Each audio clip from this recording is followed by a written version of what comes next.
Okay. Ah.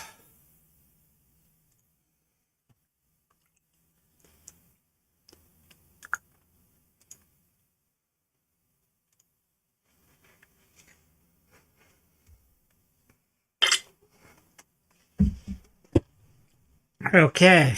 Is it working? Yes, it's working.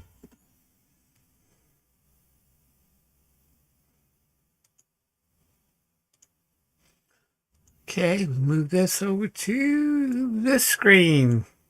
No.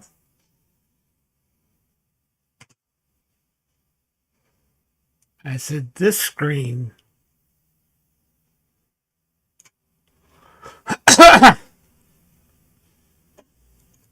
And we'll load this up.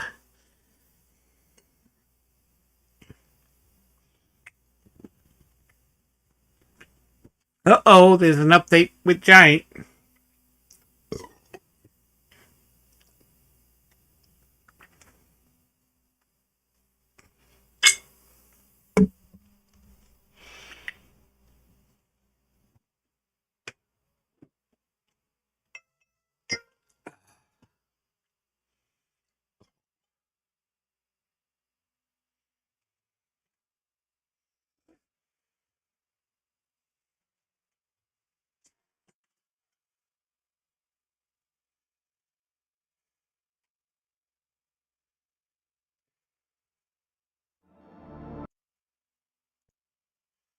Okay, career live stream. We got a new live stream, guys and gals.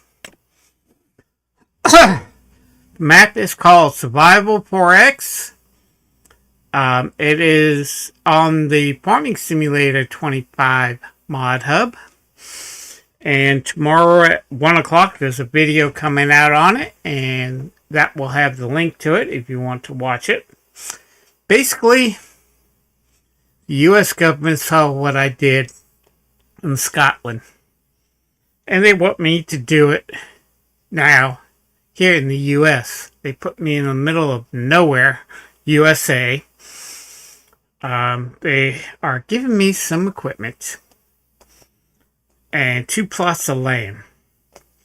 But I have to pay them back $150,000 before we start. So this is going to take a while. And we have to turn this into a mega farm and see if we can get people to move to the area and buy some land out here once we get everything established. We have some equipment from the U.S. Agricultural Department of Agriculture. They have some surplus equipment that they had, and they reconditioned it, and we now own it.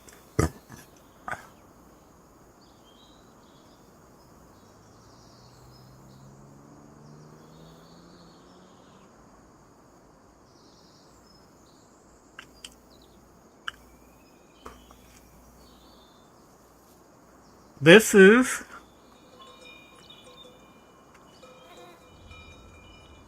where we start.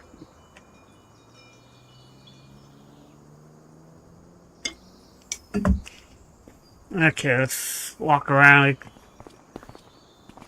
This is the vehicle shop. It's a John Deere vehicle shop.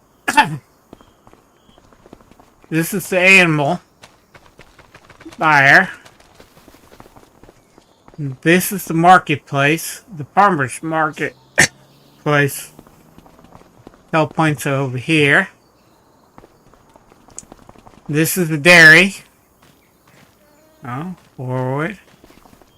And sell the milk here. We have milk. This is a gas station. That's the pump. And this is the only production on this map right now is this. The lumber mill.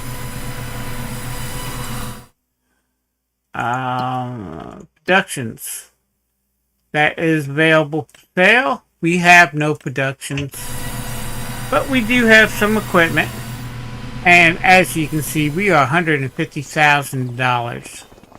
This is one of 2 tractors I own.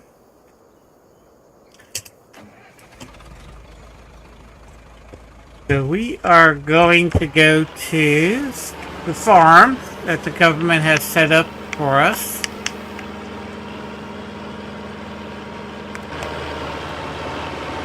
Follow this dirt road.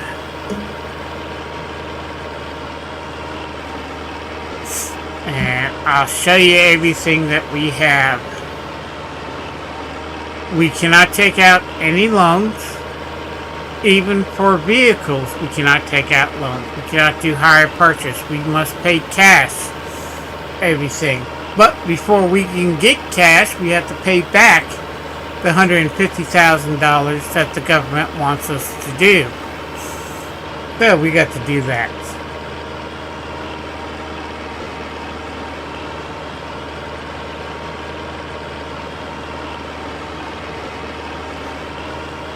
So we just follow this road. There's our farm up to the right.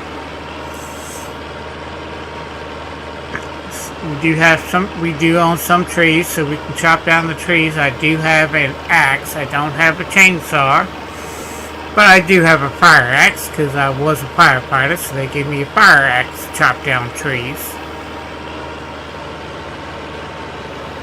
And this is the farm.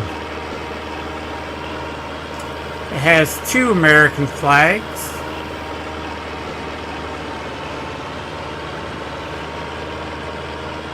So what I'll do is I'll park this.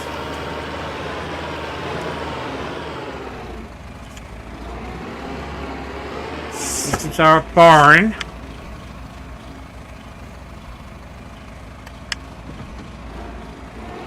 We're not allowed to take out any loans. We're not allowed to do hire purchase or anything. Turn this off. Okay. That's the John Deere 3020 diesel. This is a cedar. This is Great Plains cedar. This is the Massey Ferguson 87 combine harvester. We have a Ford 7810. We got this barn. We got the Amazon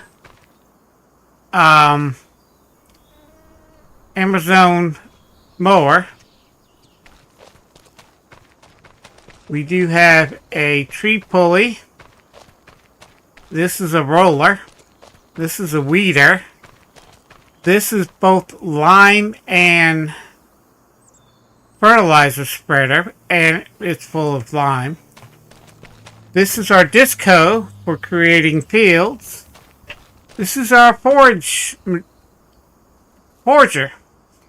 You attach this to the tractor, then you attach a wagon to the back, and this is the forge thing. We have 1 wagon.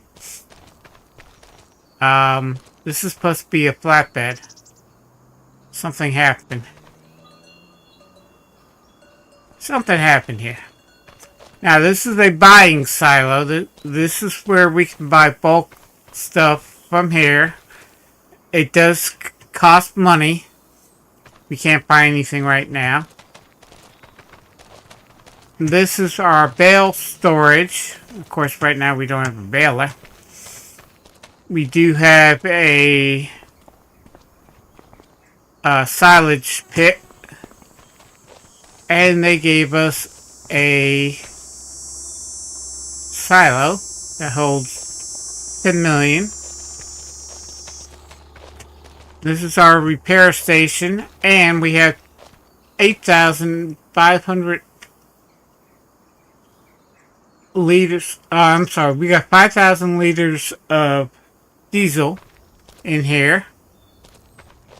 Got the American flag. We got a windmill water pump. And this is our house. And let's take a look at it. This is the living room. This is the dining room. This is the kitchen. We got a refrigerator. We got an old stove. We got a microwave, a sink. And this is our bathroom.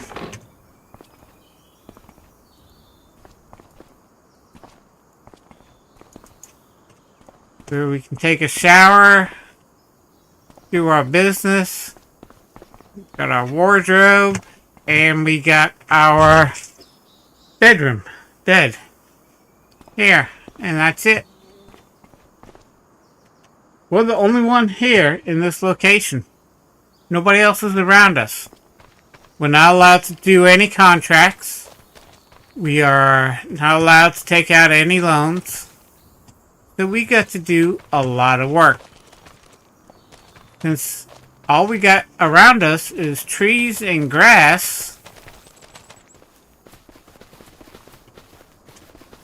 we're gonna have to clear an area.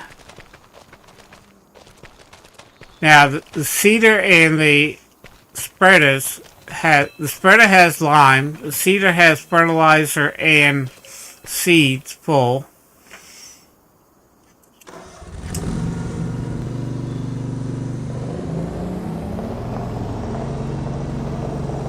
So what I was thinking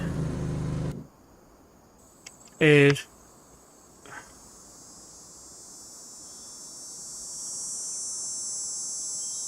we've got a lot of grass. I was thinking maybe we could do a field here.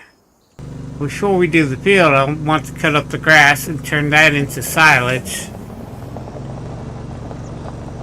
So let's get this up.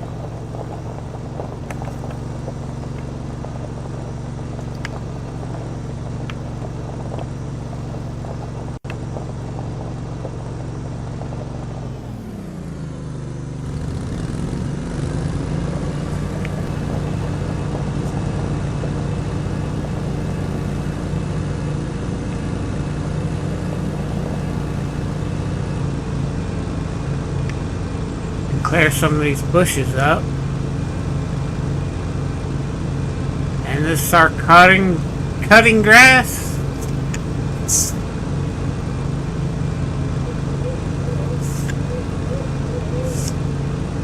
Get rid of these bushes so we can see what we got in the way of property.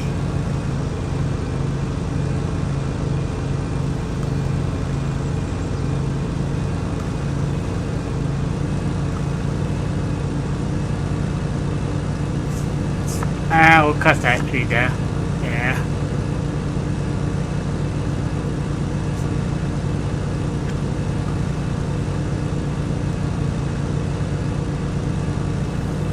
Almost full here.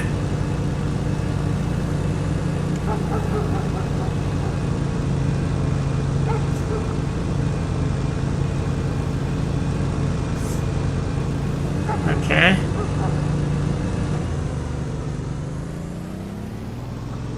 Take this to the silage pit and empty it. I'm going to get rid of these bushes, and mowing them over helps.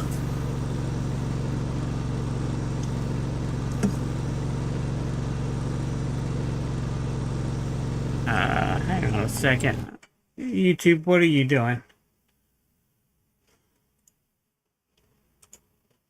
Come on, YouTube. Come on, hand.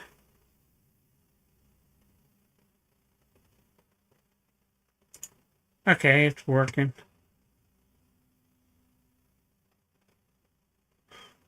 YouTube is just messing with me. No.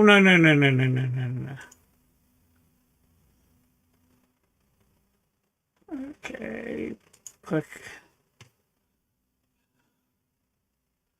And we'll get back to the game.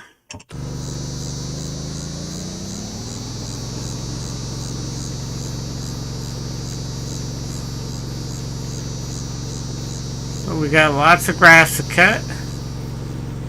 Turn it to silage, and then we can take that to be sold and start paying off this debt. Got lots of work to do. We even have a beacon. But again, we're the only ones here.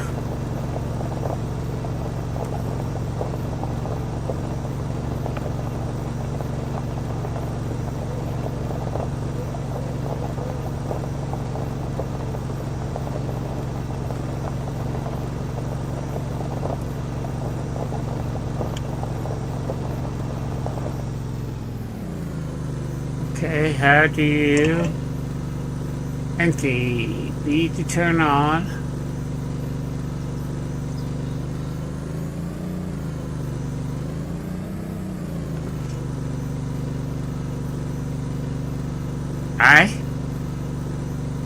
How do you empty this? Oh, control I.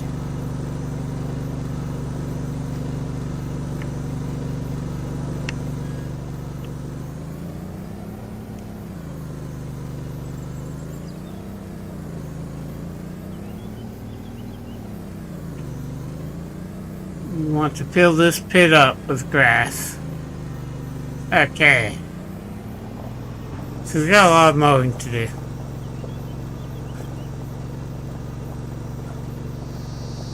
Maybe once we get out of debt. Let's take a look at something. Oh, no, wrong button. Take a look at something.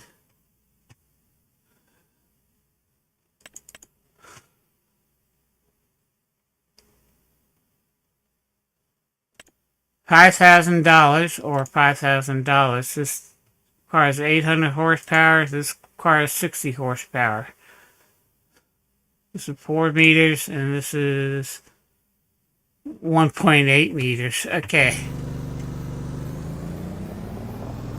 So we got a lot of work to do.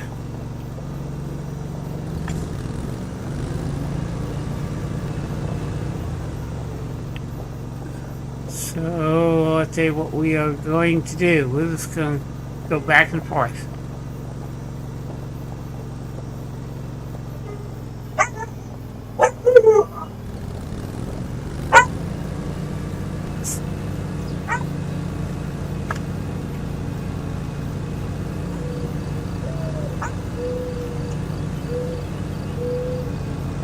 And we're just going to cut the grass.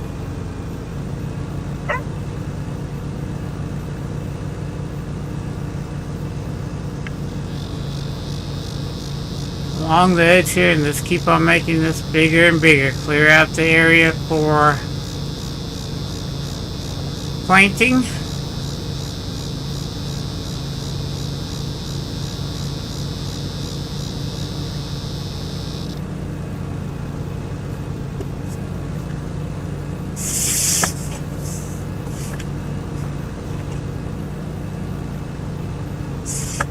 Oh.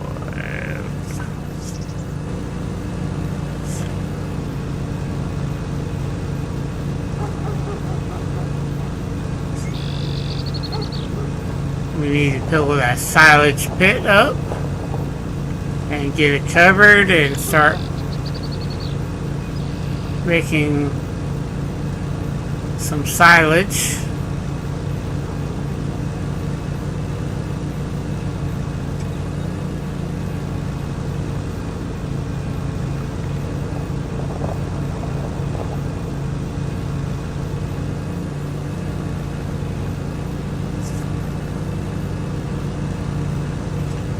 Oh, we're full. Doesn't take long to fill this up.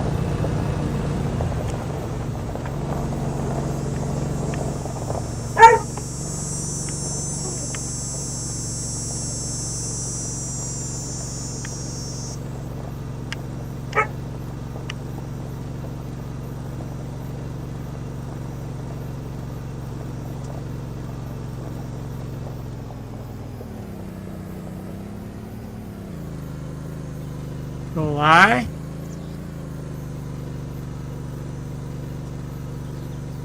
Control I. There you go.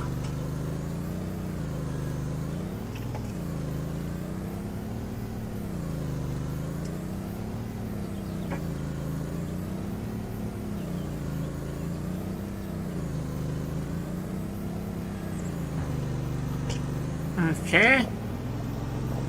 Back to work.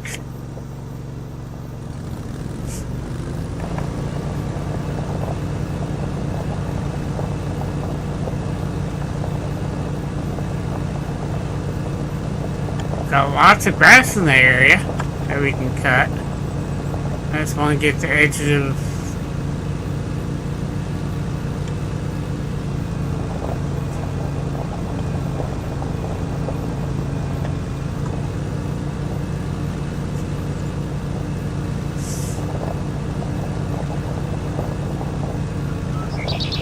We just got lots of work to do.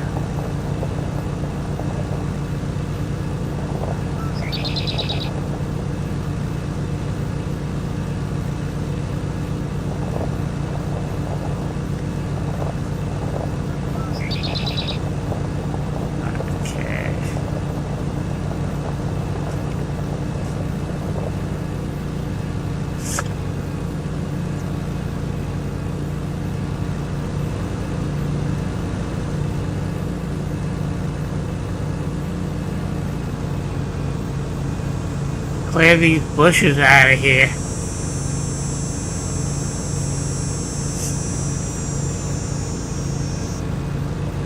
I gotta keep an eye on the bag. I want to make sure it's all full and empty it as soon as it's full.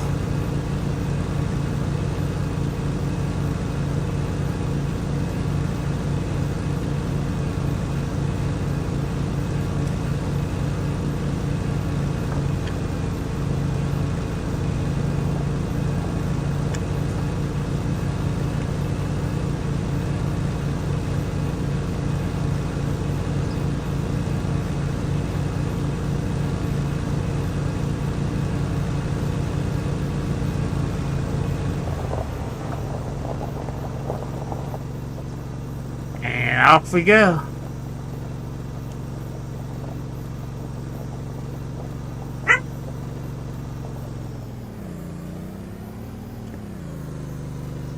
Control I. Control I.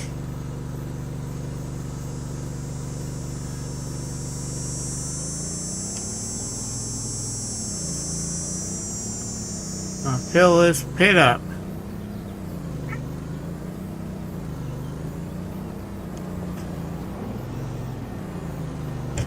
Okay.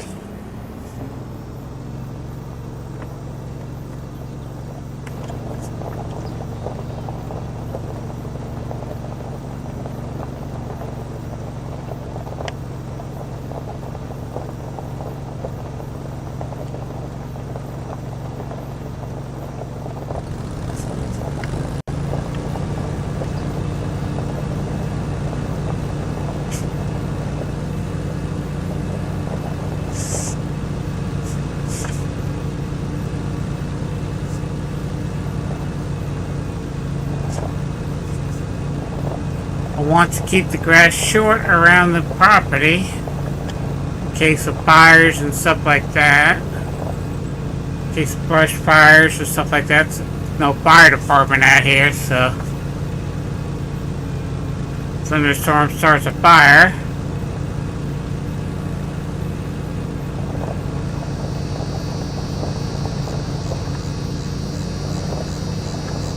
That way the fire won't spread to our buildings.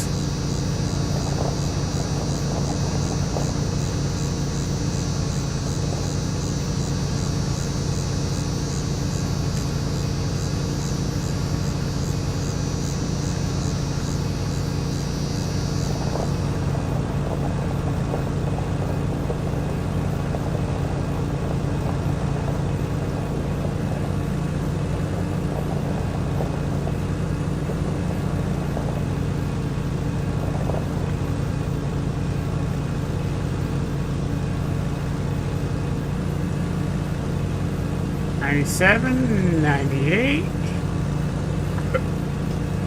'99, 100. Nope.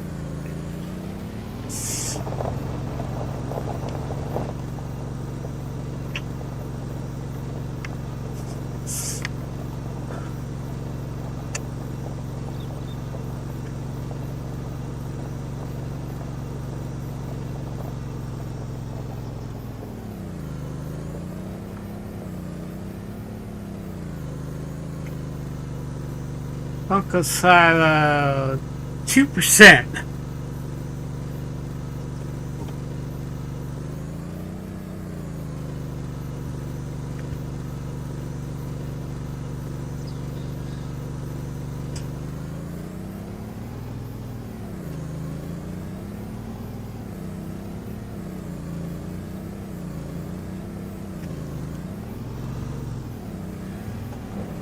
There we go.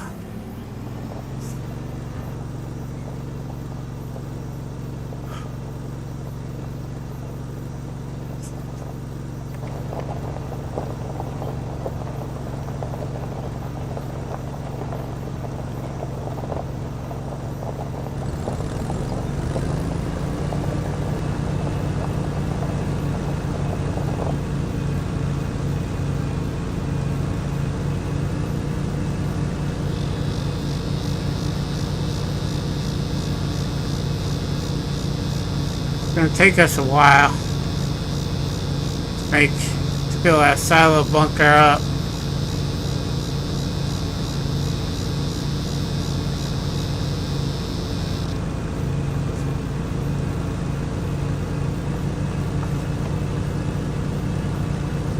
I tell you what we're gonna do. We'll just come down here. We'll just control. We got the perimeter mostly cut.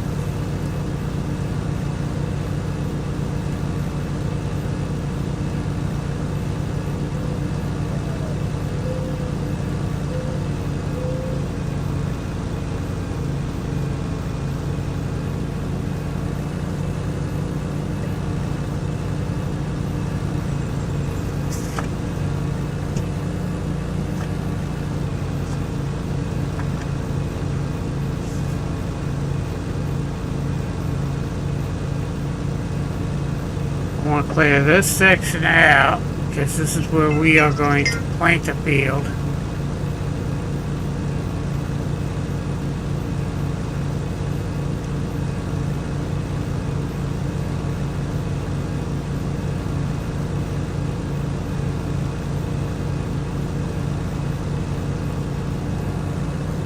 '96, '97, '98.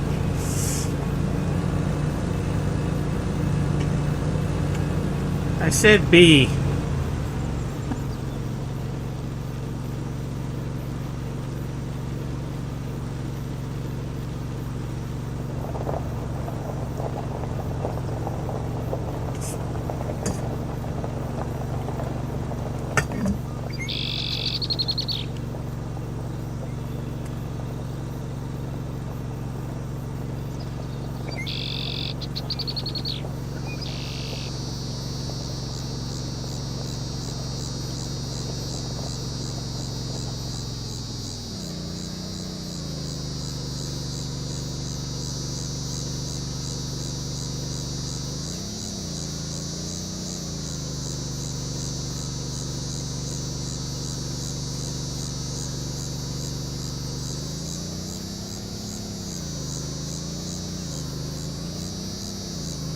Uh-oh, 4%. 4% compacted.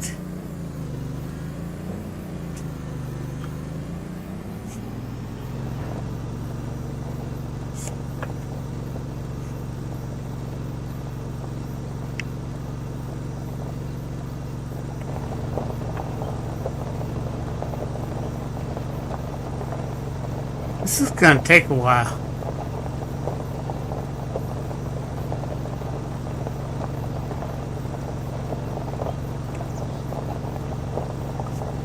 I want to cut the grass where we are planning on actually building the field. Oh, wrong button.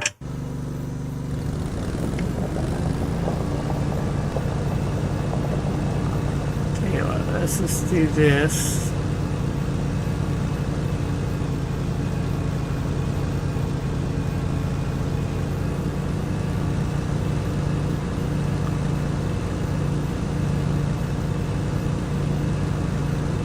Hey Jeremy, how are you today? Started the new series.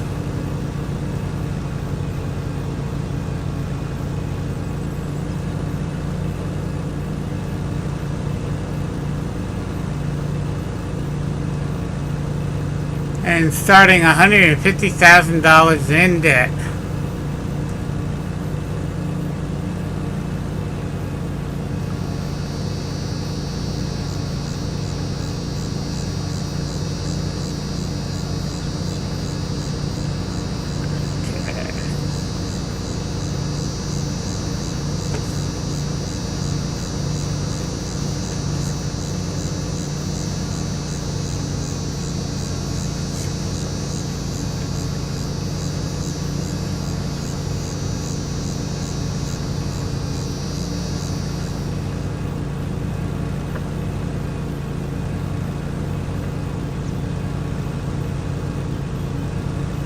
Cutting grass to make some silage.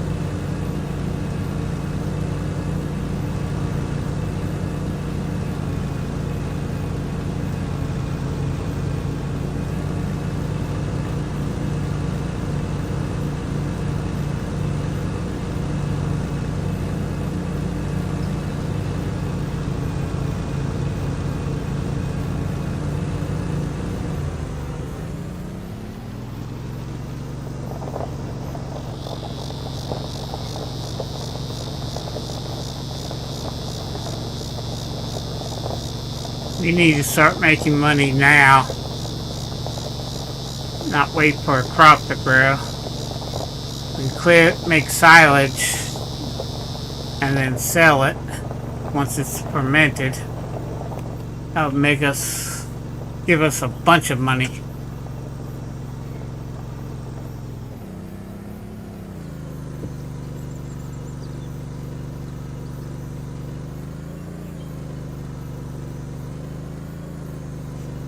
There we go.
It's going to be a lot of work. A lot of work.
Thing is filthy.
Oh.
Hey, American, thank you. How are you doing tonight?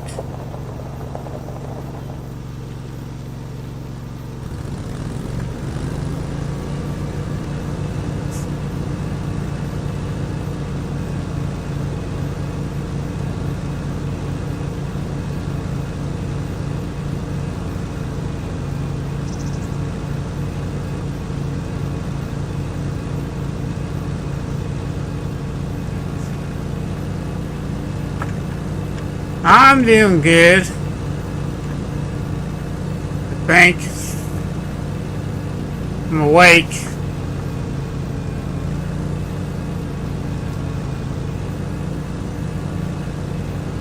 This is the new series. The U.S. government saw what we did in Scotland, and they brought us out here in the middle of nowhere, USA, and they want us to make a mega farm. We are already $150,000 in the hole. We got to repay that, which is the equipment that they have supplied us and the land that they have supplied us.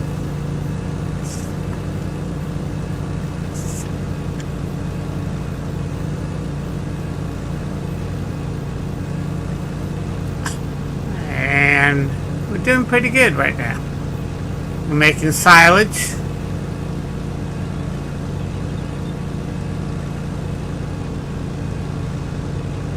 Oops.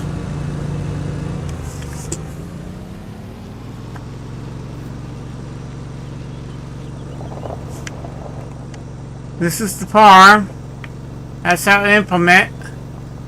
We got a nice green barn with a John Deere, a Ford, and a Massey Ferguson, and the Amazon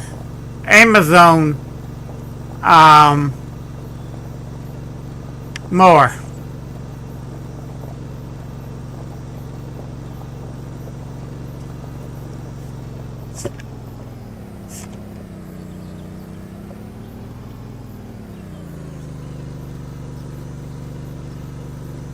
And this is our silage pit.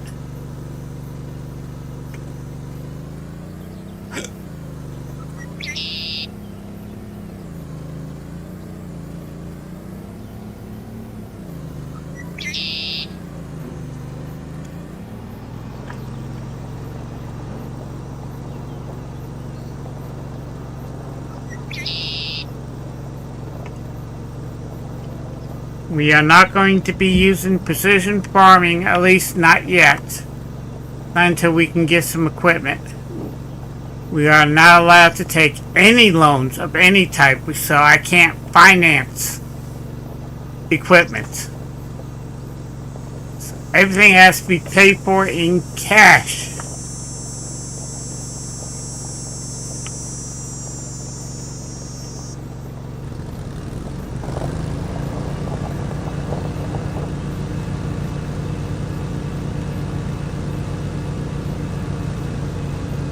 So I'm cutting the grass up, and we hopefully will start planting, create a field.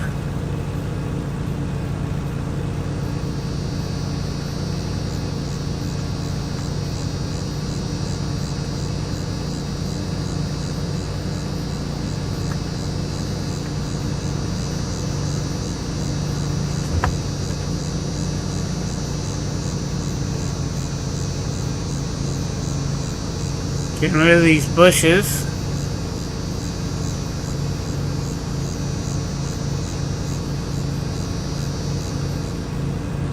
Turning grass into silage. And we'll sell the silage and start making some money. This is called Survival 4X map. It's on Farming Simulator Mod Hub.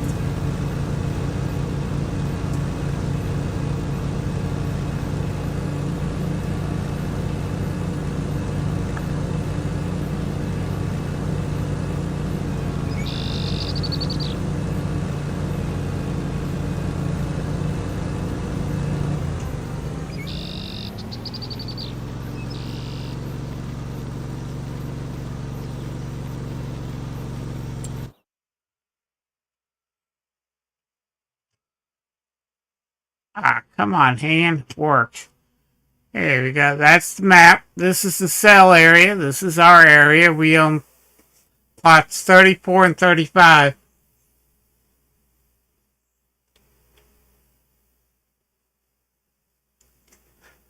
Well, it depends on what you plan on doing.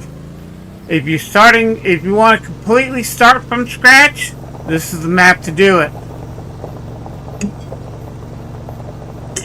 It's not completely flat. There's hills, rolls, and all kinds of things, so it's challenging. This is why I picked the map, because it's challenging. There is one field on this map, and it's right up here.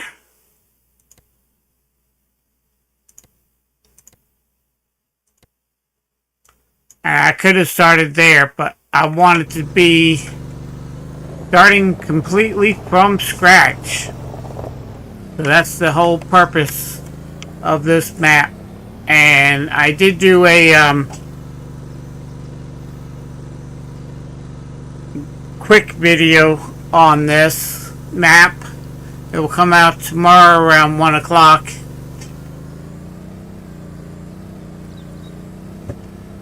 You can start this off as new farmer. I started this map as nothing. Starting from scratch. The U.S. government sent us out here.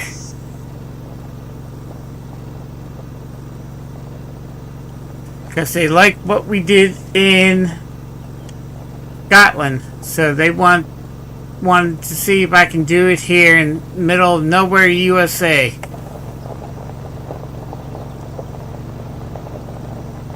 Oh yeah, it's going to be fun and challenging. That's the whole idea. I'm $150,000 already in the hole. They did give me some used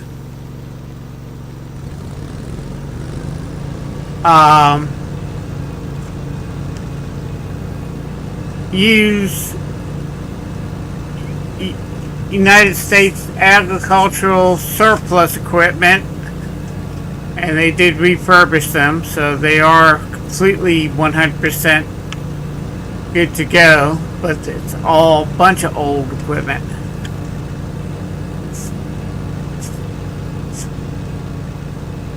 We have a John Deere open cab tractor. We have a Ford open cab tractor. We have a old Massey Ferguson open cab combine, and it's only good for grain crops.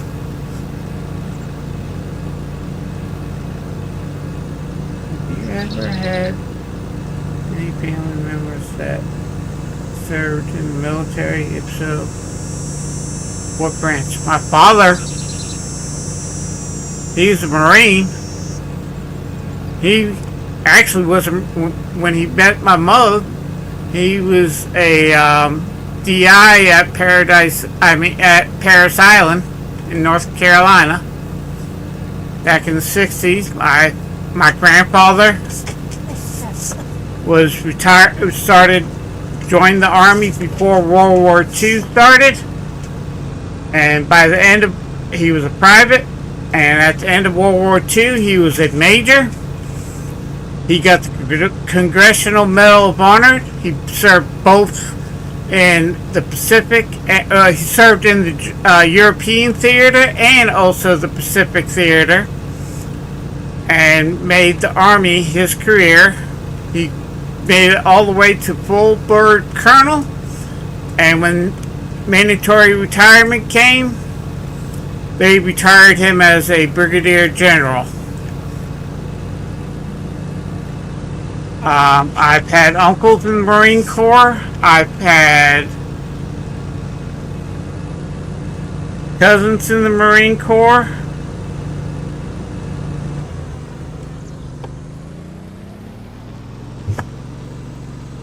My brother-in-law's in the served 20 years in the Air Force.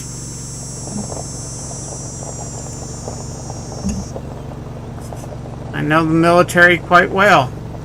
I have a good family history of the military.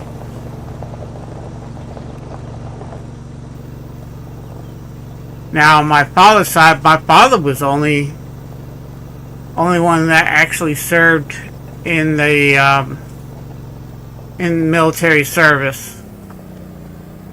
His two brothers never did, and the rest of the family never served in the military. On my mother's side, everybody, my uncle served in started off in the Navy, never stepped one foot on the ship, on any ship.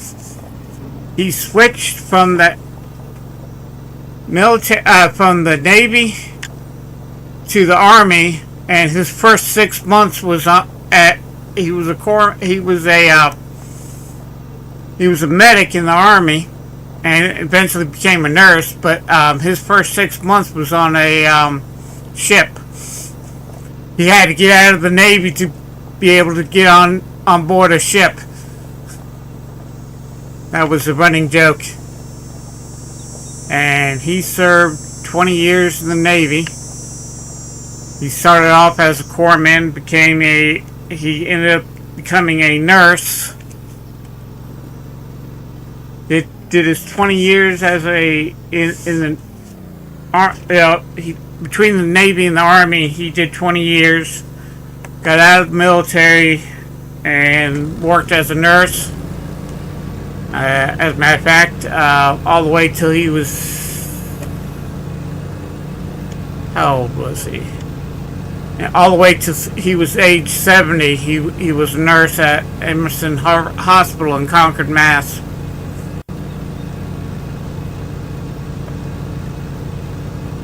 Then he retired as a nurse, and now him and his wife was a nurse.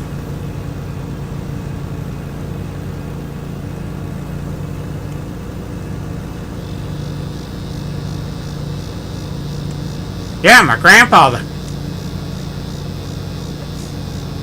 He fought in both World War II, Korea, and Vietnam.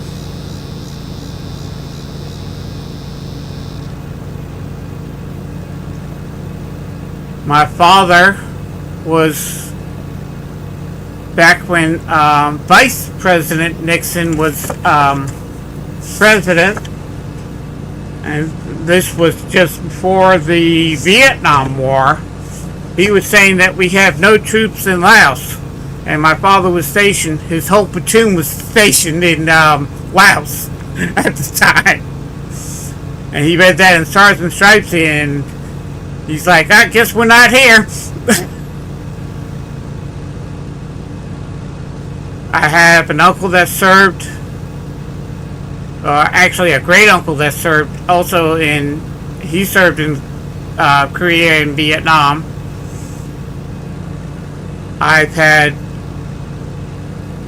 two uncles that served in Vietnam. I have had 5 cousins that served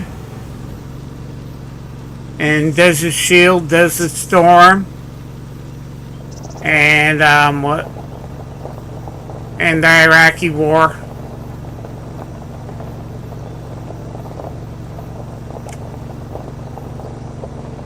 Do I think, yeah, American can destroy Russia. I don't think they are going to attack Russia.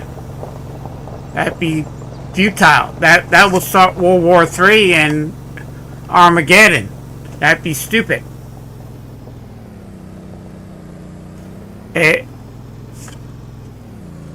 But yeah, I think if they did a conventional war, the U.S. can beat anybody in the world, even Europe.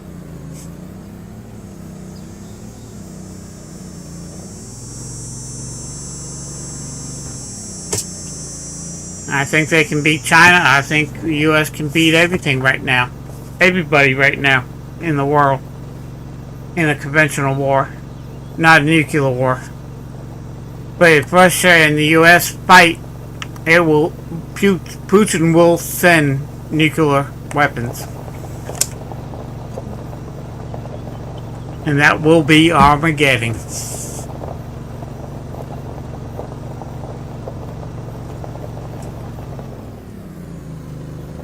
Well, let's put it this way. Had they beaten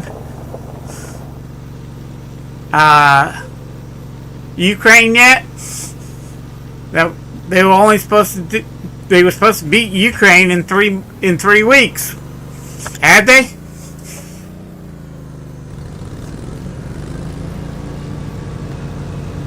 Hell, they couldn't win the war in Afghanistan when they fought in Afghanistan for 10 years. They actually had to pull out of Afghanistan because they were getting beat so much.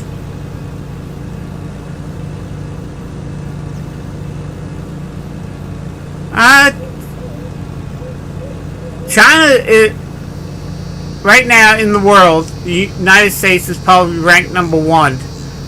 China is ranked number 2. They're better than Russia is, both in manpower and equipment. But they also brag a lot on the ability, which they know they don't have half the ability that they say that they do in the way of stealth technology, Air Force, Navy. Their best thing, actually, China has the largest army in the world.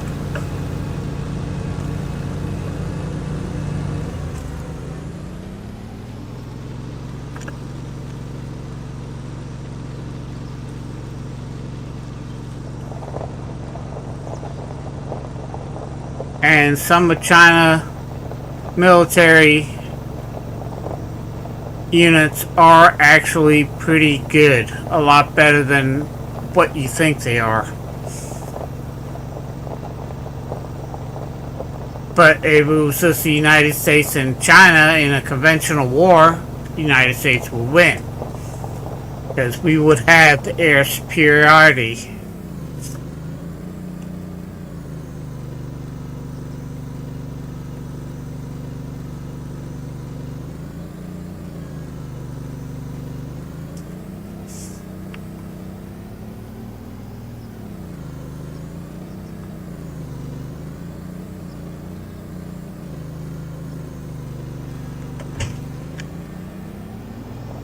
But China's a lot better than a lot of people give them credit.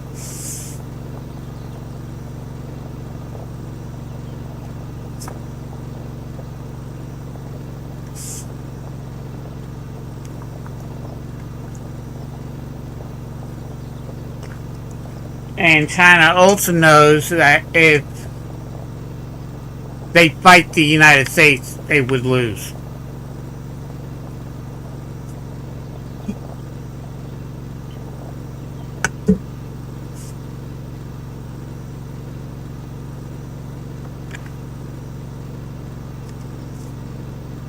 Where did I leave off at?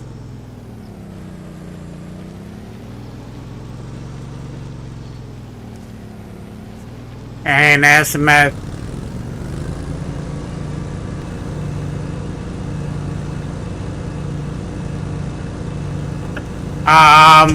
yes.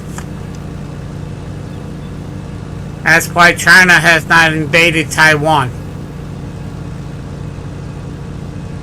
Or any other Asian country that's will trigger the United States to join the war.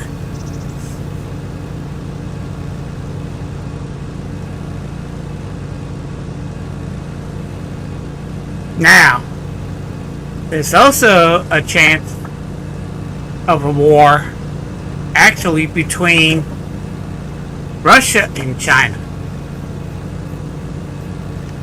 that a lot of people don't realize, because Russia and China's relationship is getting worse, and Putin has actually threatened China a couple times to give them more money to help support them during the Ukraine battles, and China has actually flat out refused. The only thing that they're doing to help Russia right now is to buy Russian oil. And that's it. They want more than just them giving them money for the oil. And they're buying the Russian oil at a very severe discount. And Putin's getting tired of it. Because technically they have a pact.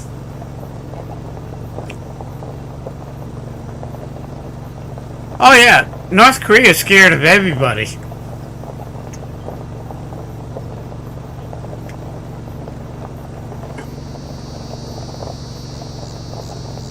Yeah, China will destroy. Because China actually stopped giving Russia military equipment.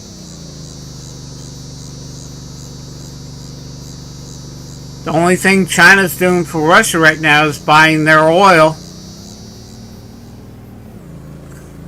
And they're getting it at like a 90% discount. And Putin's getting mad at that. India is more of an ally to Russia right now than China is.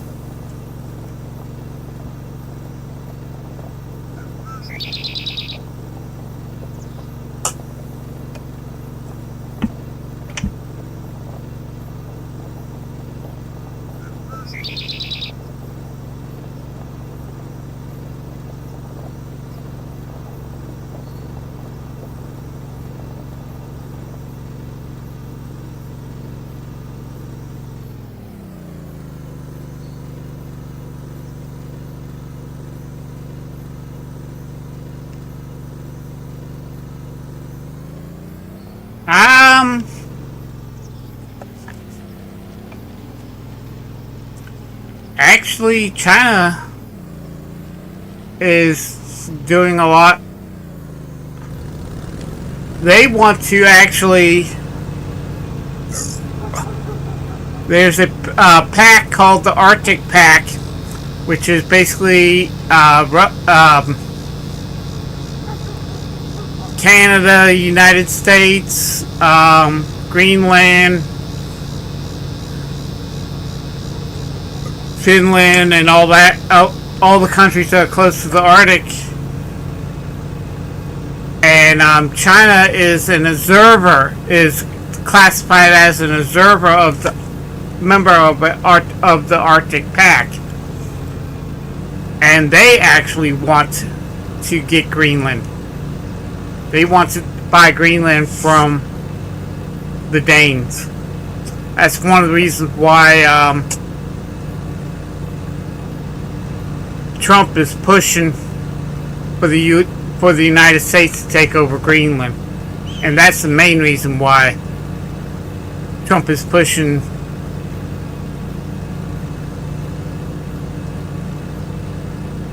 for the United States to take over Greenland.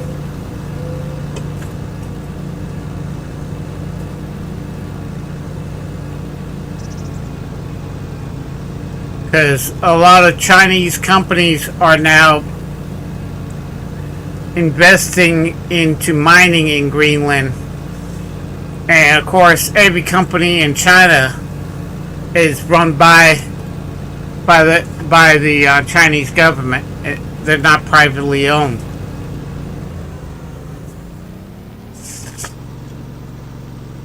And that's one of the reasons why they're trying to push.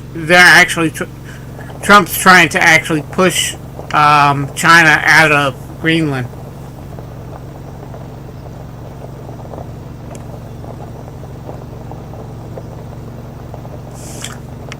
Because China wants control of the trillions of gallons of oil that's off the coast of Greenland, and the rare earth minerals and everything else that's in Greenland, which is another reason why Trump wants it is because of the minerals and the oil and all that. Now, Trump, with what he did with Venezuela, and now has control over the oil of Venezuela, that's actually hurting China, because China was buying oil from Venezuela cheaply, and China is a very big energy consuming country.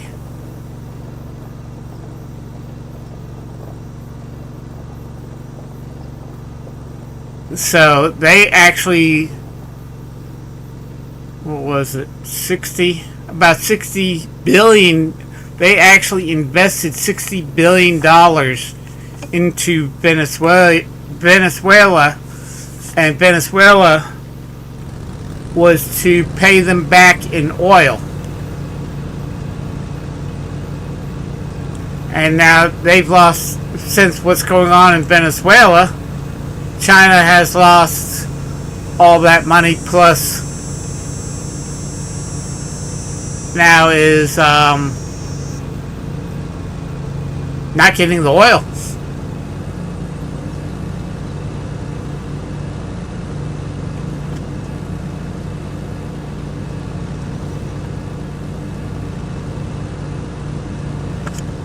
That's one thing that Trump is doing, because China has secretively been trying to get a foothold in Latin America, and that was another reason why Trump did what he did with Venezuela, trying to block China, put their influence in South America, and also in Greenland and other countries.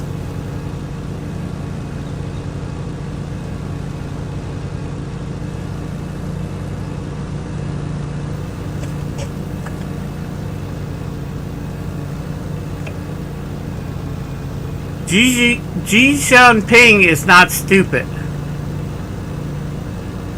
And if he can, because he tried to take over the Suez Canal, the Panama Canal, not Suez Canal. Well, yeah, they've also tried to take over the Suez Canal, but Panama Canal. That's why Trump was like, "Hey, no, we built it.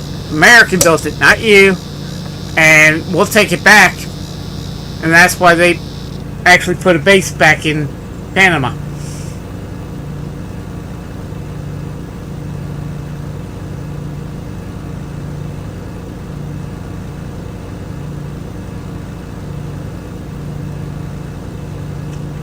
The United States, if China and Russia got into a war, I think the United States will not be in it.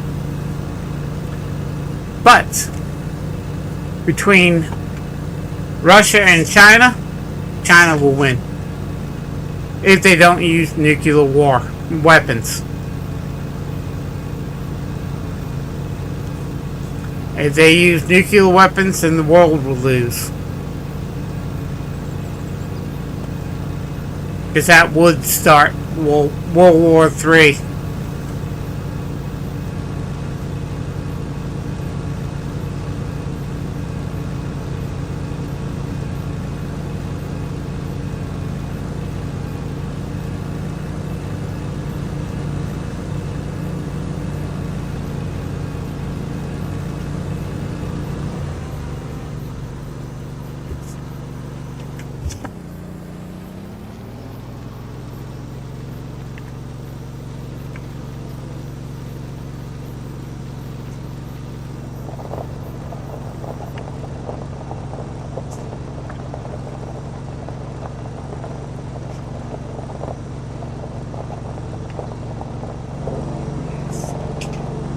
And in Cuba right now. China has more influence in Cuba than Russia does.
We've cleared a lot of grass.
Sexenham.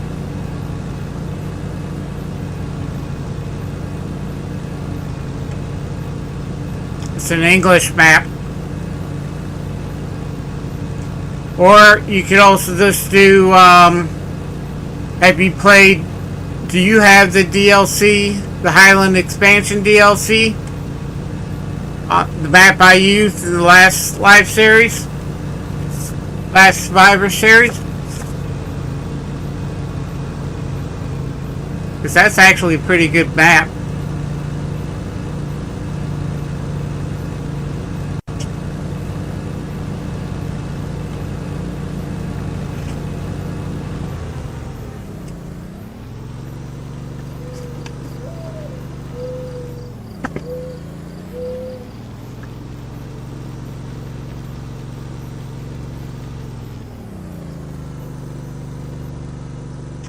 Kinglag is a good map. Sexenham is a good map.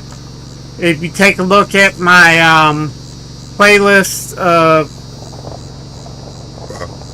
first look maps, I have the link for Sexenham. That's a good map. That's an English map.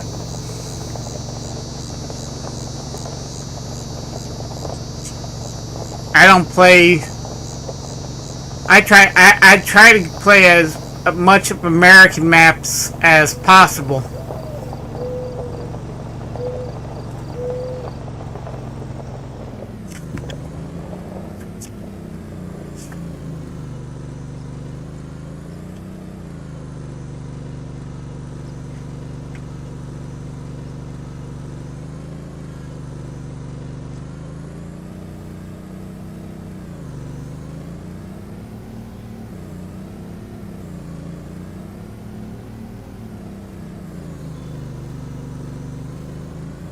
There's also a,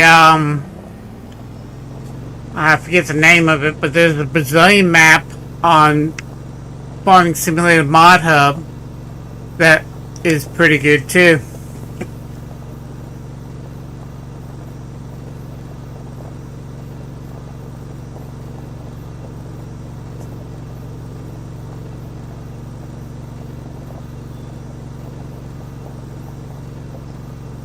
So lots of good European maps.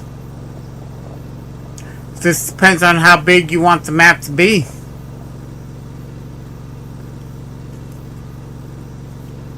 So I even did a series on Sexenham.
Yeah, King Lag is a good map.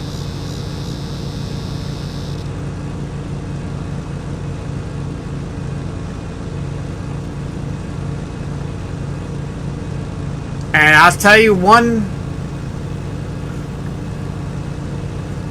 thing I did find out about King Lag.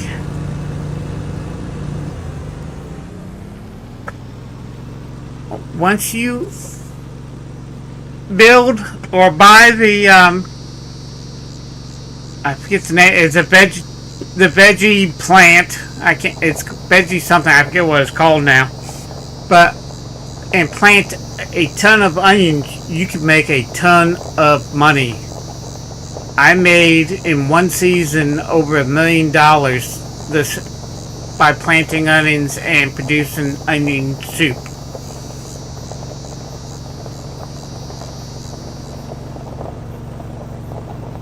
And that's actually pretty good. And so it's a pain in the butt. You gotta make sure you get the right equipment. Oh, yeah. That's...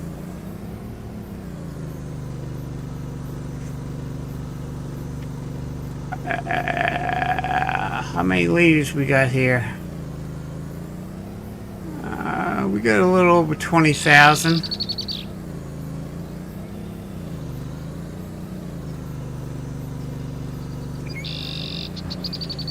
Okay.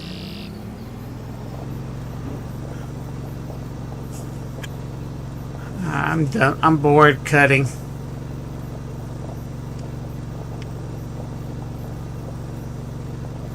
Cleared out some grass.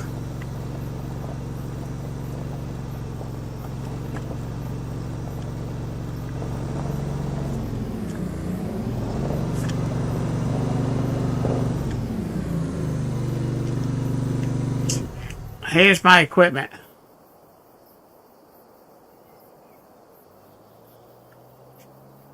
JCBs, case,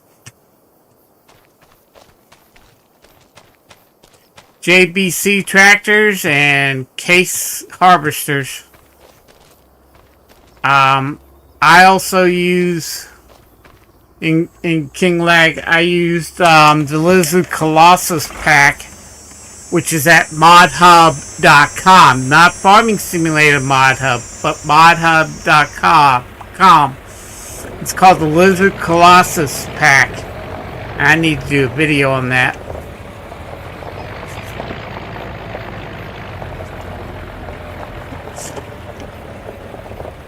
But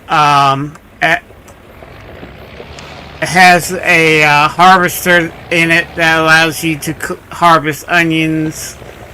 Actually, harvest all the veggie crops, all the root crops and onions.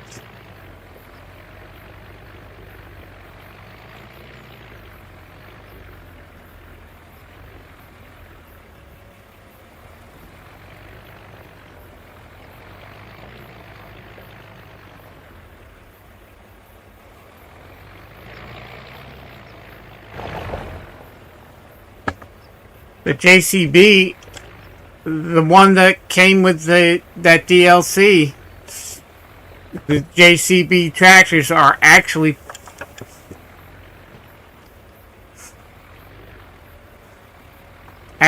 better than the John Deeres that I normally play. And I love me some John Deere.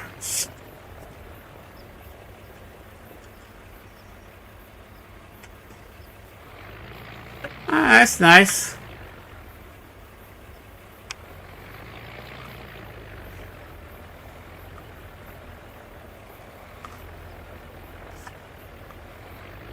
%, 24%, 25%. We got a lot of going back and forth to do.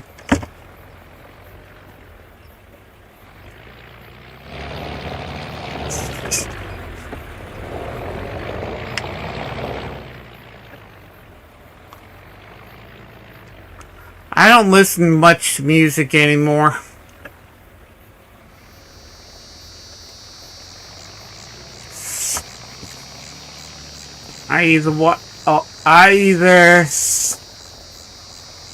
Only time, and I don't drive no more, so the only time I would listen to the radio was when I was driving.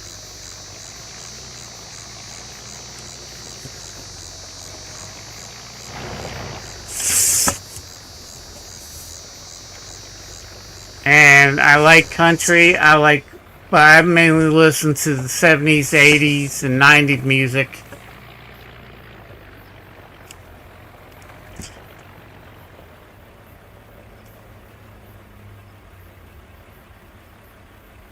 I'm using the same mods I used in the other map. I really don't need a car on this map.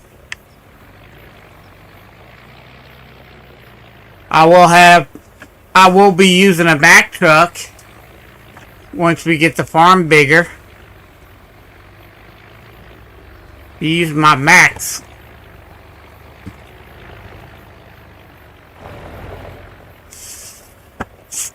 Right now I gotta concentrate on getting the sets paid off.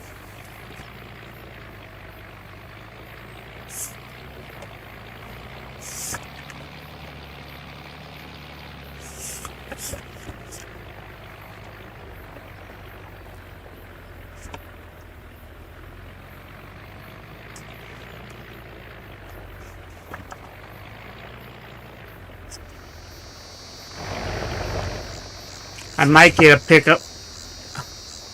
I'm going to use a Lizard brand pickup.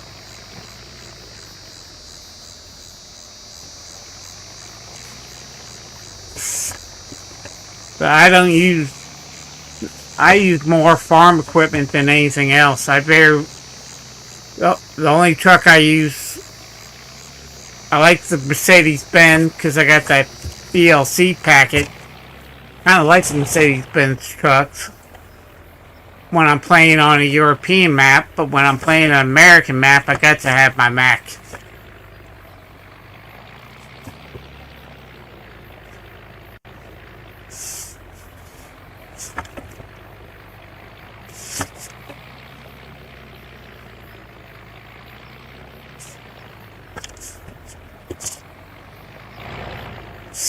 And since this is an American map, everything's going to have to be American.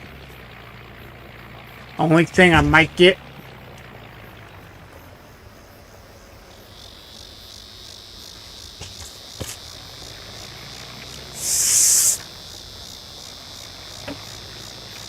I grew up being a country fan. I grew up being a rock and roll fan. I hate rap music, and I really don't like heavy metal that much. I like rock and roll from the 60s, 70s, even some rock and roll from the 50s. My sister is a big Elvis Presley fan.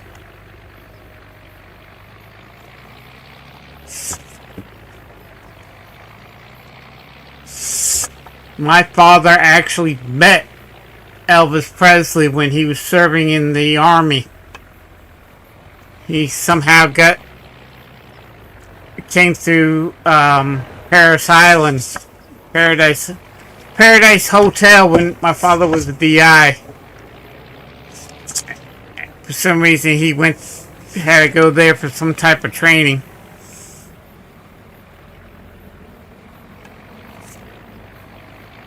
So he actually met Elvis Presley. He didn't care for Elvis.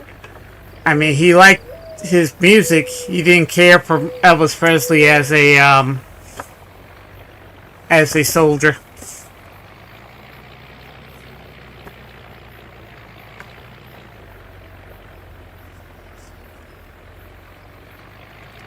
'81, '82.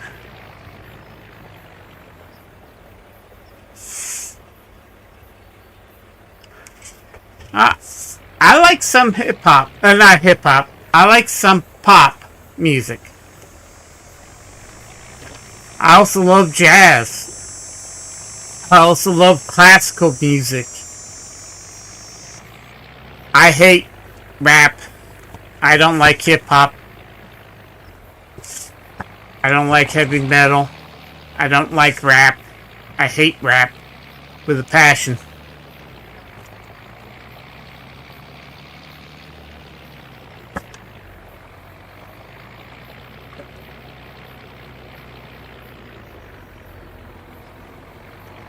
Because I don't like the way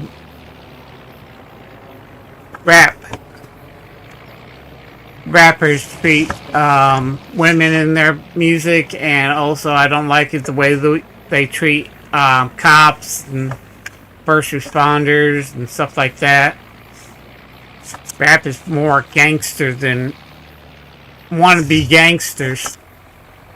Rappers are more wannabe gangsters than anything else.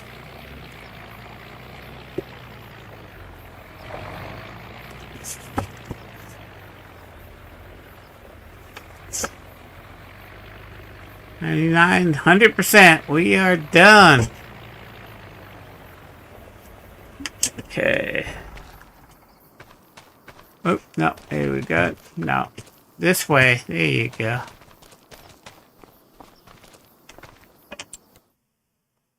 No.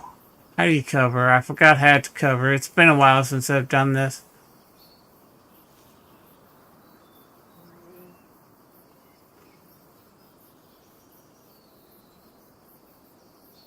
R.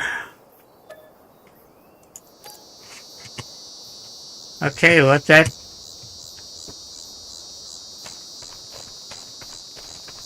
We got a little overage. That's okay.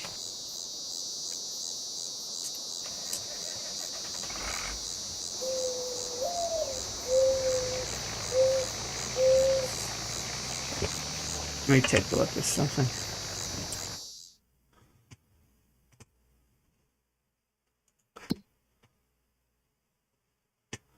We can plant canola. We can plant barley next month. Poplar. That's... I don't have the tools to harvest it. We plant wheat next month.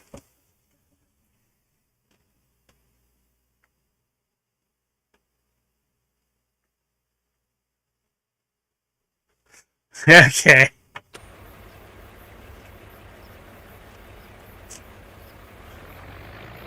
I'll tell her I said this. You feel lucky, punk? Well, yeah.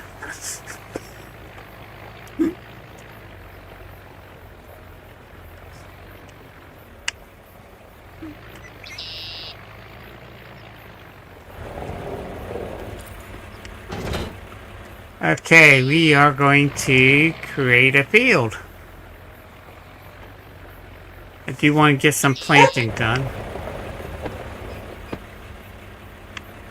And since cereal crops the only thing I can plant right now,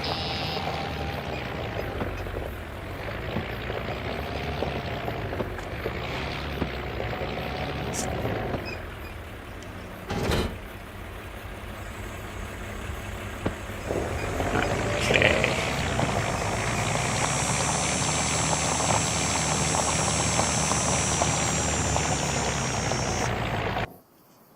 Alrighty then. Time to make a field.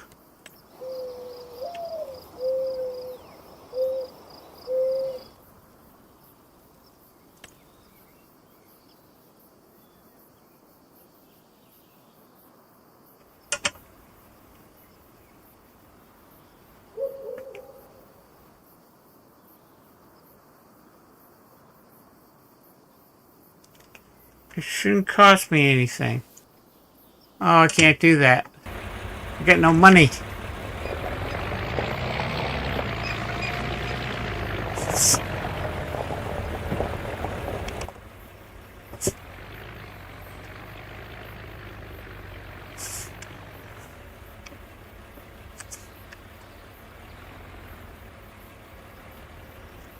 Okay, B to lower. Y to create.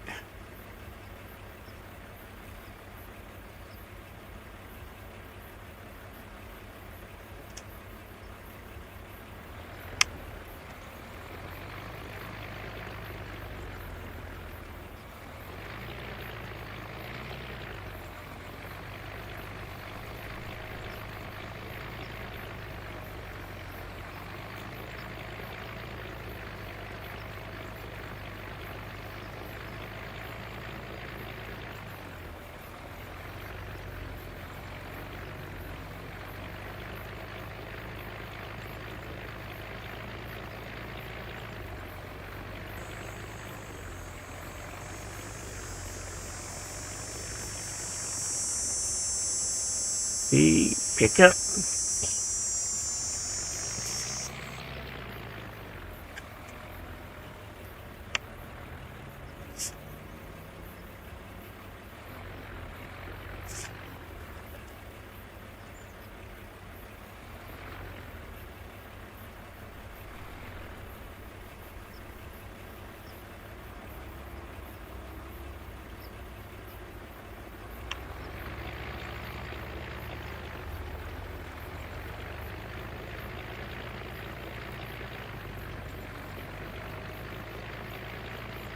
And we got to create a field.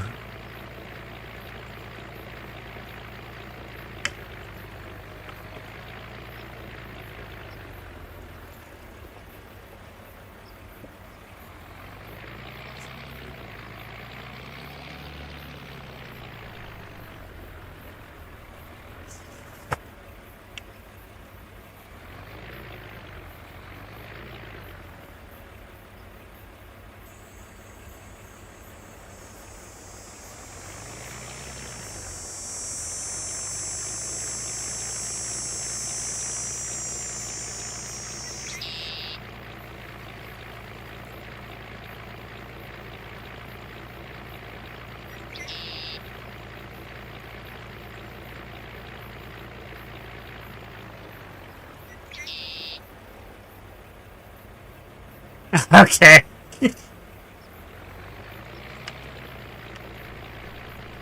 Ah, she's lucky. She married you. Tell her that.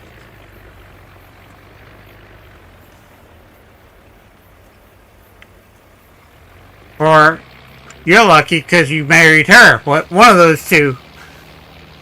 That means you're both lucky.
Hey, that's the outline of the field done. Need some nicotine.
Now let's create this field.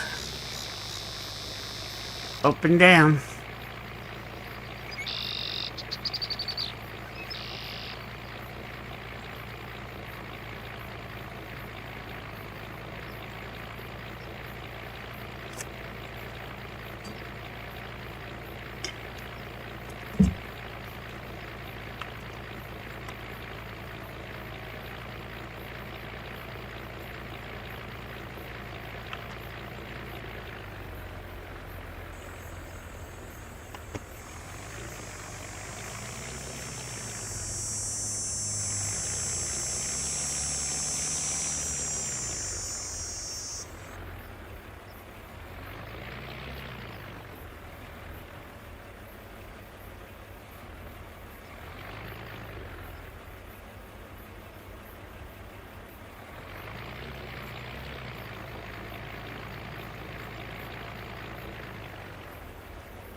Not that big. You can, I mean, it's only going to be that big.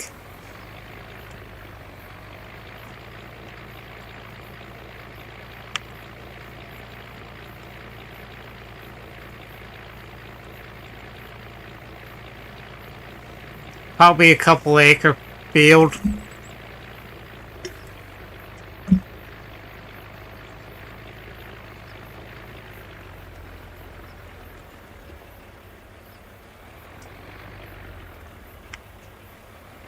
And we're going to plant canola.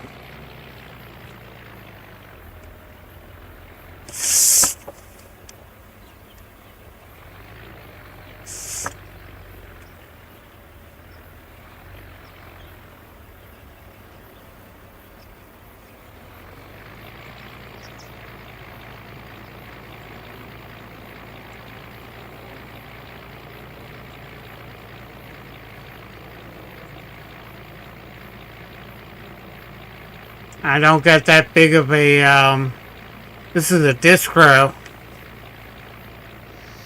And it's only as wide as the tractor.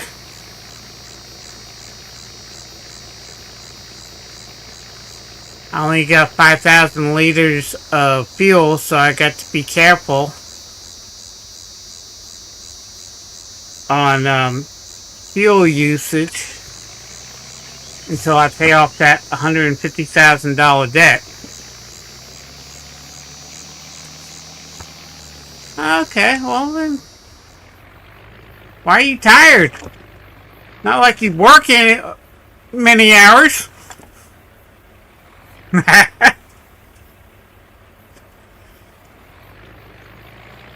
Or the boys is wearing you out today because they didn't have school.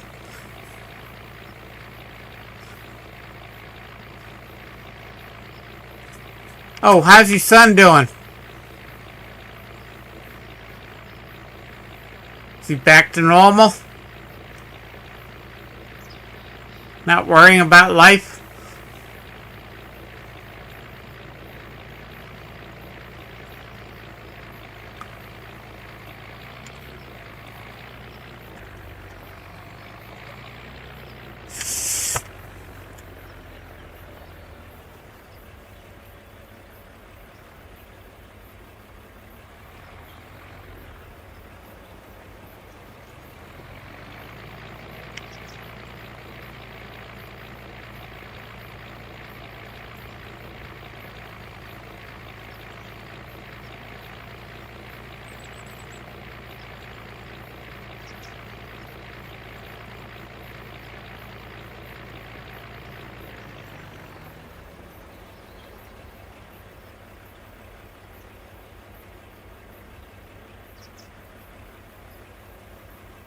That's good. I'm glad he's doing great.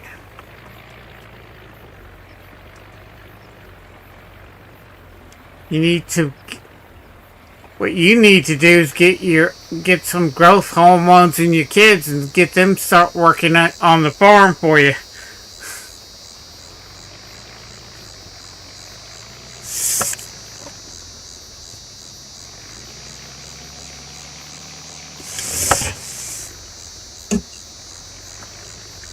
That's why farmers have so many kids. That way they get free labor.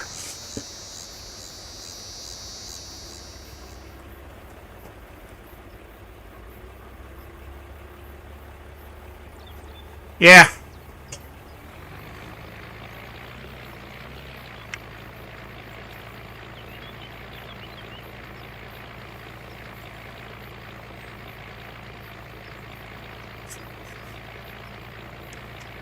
What are you going to plant this year? You going to plant corn? Or are you going to plant soybeans?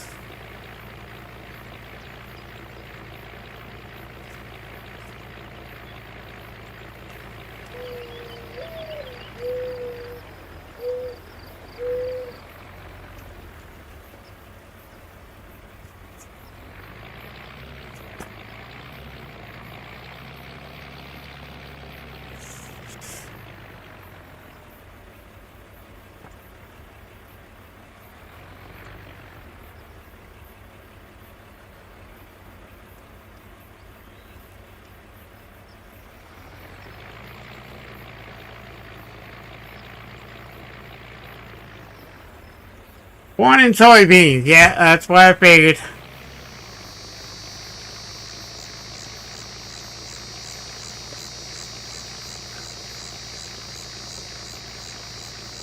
It's amazing how many usage soybeans have.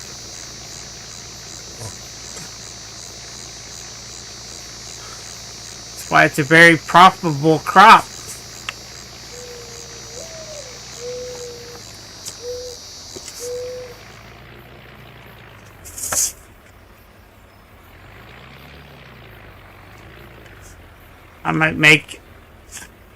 I'm hoping by December I have the debt paid off, and I might make a couple more fields for springtime. This is my winter crop right now. that I'm getting ready to plant. Canola is can be pretty good. I want to get a small windmill so I can turn the canola into canola oil and sell it.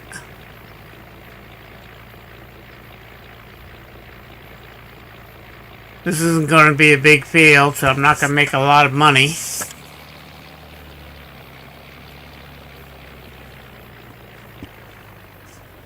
This field in real life would be like a garden for you.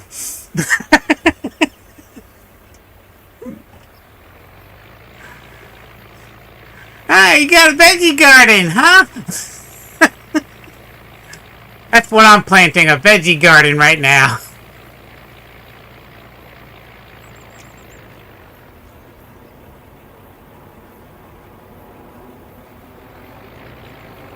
Yeah, wheat's a good crop. What kind of corn are you going to plant? Are you going to plant feed corn, or are you going to plant this regular corn or sweet corn?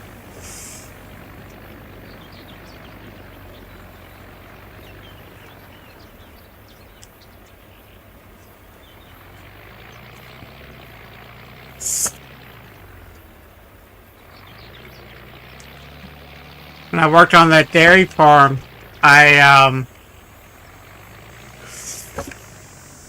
we planted a lot of barley, but we planted a lot of field corn because that's what we would feed the cows. Mixed in with the hay was corn. He also had some beef cattle, and we fed them a lot of field corn. All three corns. Okay, that's good. And his wife had a garden, and she would plant sweet corn because that's what they would eat. They would eat. She had her own veggie garden, and it was actually a pretty good sized veggie garden. Wasn't as big as his fields, but you took care of that garden, and he always had a bunch of veggies left over that she used all year round.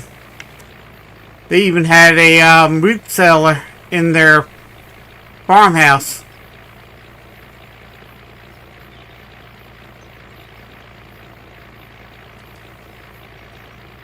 I missed a whole bunch of sections here.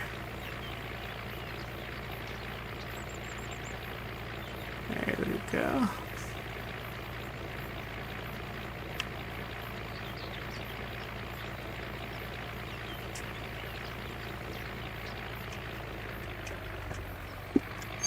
Oh, missed that too. Hold up too soon. Hold up too soon.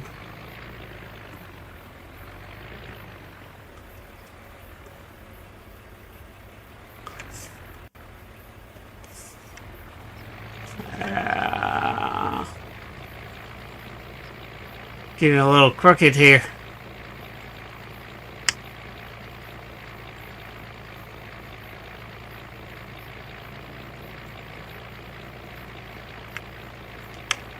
Terrain ain't even.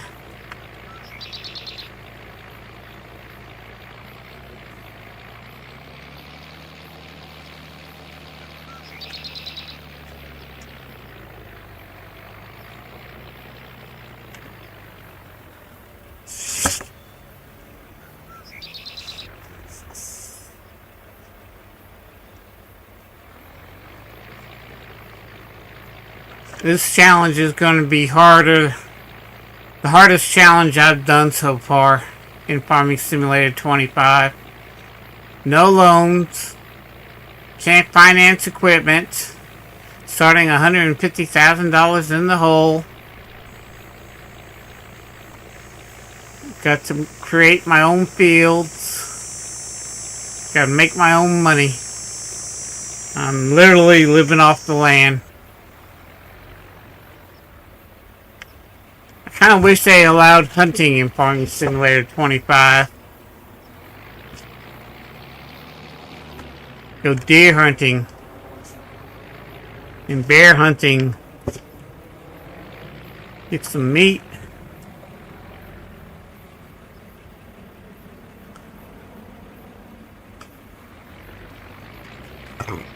But you really don't have to eat in this game.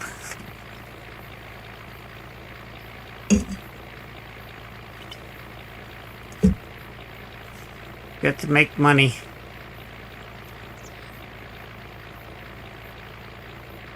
Let's kind of straighten this out.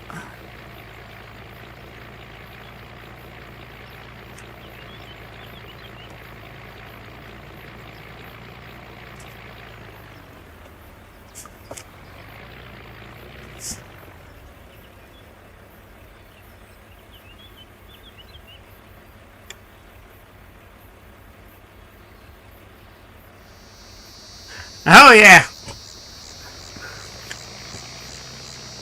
Right now I got no funds, so I'm limited. Luckily the seeder has a full thing of seeds. I'm limited to 5,000 gallons right now of diesel fuel. So I got to watch. Can't repair anything right now because I don't have money to repair anything. I'm screwed. I don't even have a flatbed trailer.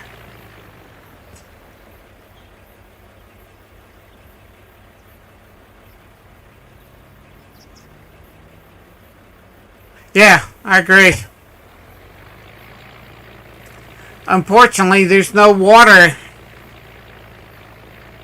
on this map. There's no lakes or rivers or anything, so I can't go fishing. Plus, I don't have $150 for the fishing pole right now.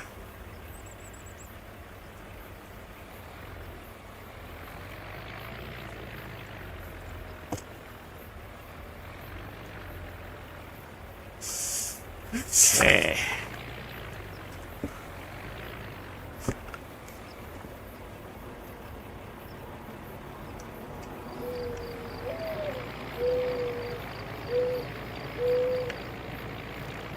This hoe is 1.8 meters wide. I want to get a regular plow. Hell, my cut-in plow I normally use in the series would be better than this. But no, I had to start off with small equipment.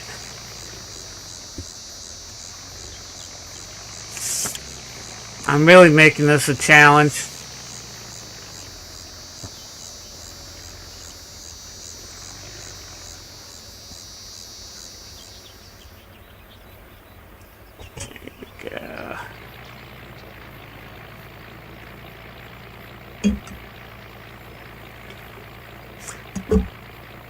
Actually, what I would like to see,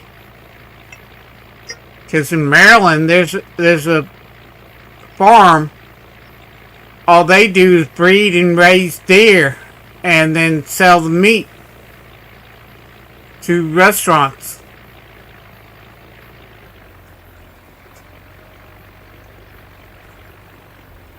They sell the deer meat.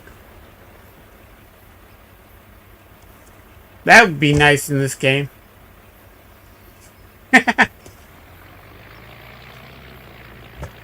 Yes, this is going to be...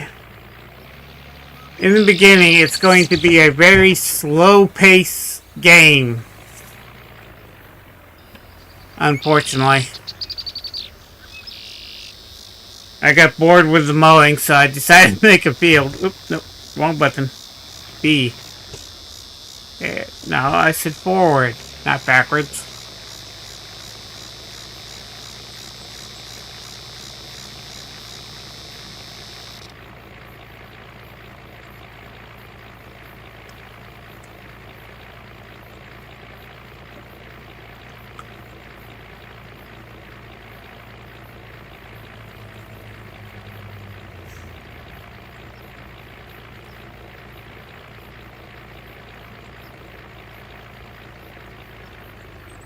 Once I get the good equipment, then I'll start making some big fields. Oh! I hit... Dang, name it. I can't fix that. Because I don't have the money to be able to fix it. What did you get?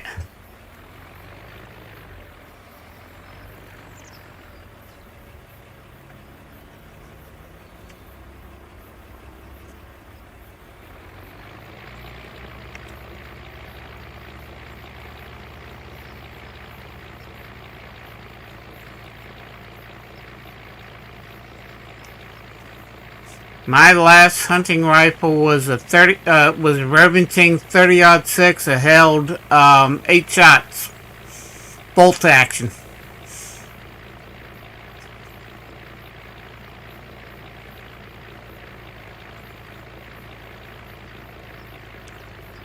Actually held 9, one in the chamber.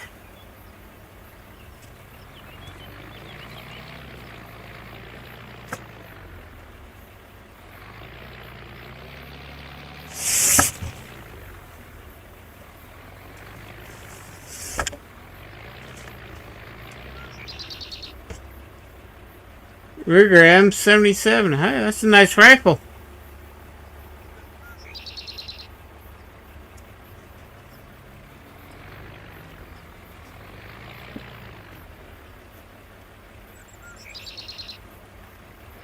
Back when I was hunting, we didn't have tripods attached to the guns.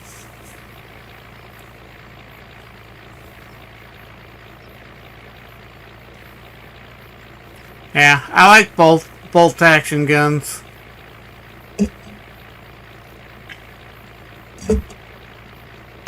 I was actually pretty good getting rounds off. I went to a range and a friend of mine timed me. In under 60 seconds I shot all 8 rounds. And he couldn't believe I shot all 8 rounds out of that 30-06 in less than a minute. Now my aim wasn't the best. Wasn't the best. I still hit center mass. But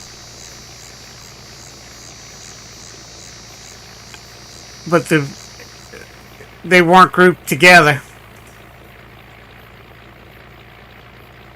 Oh yeah.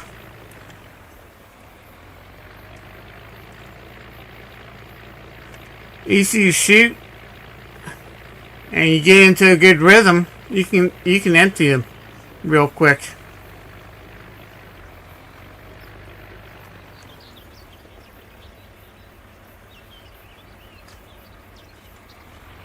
My friend bet me that it would take me 2 minutes to empty the rifle. He lost the bet.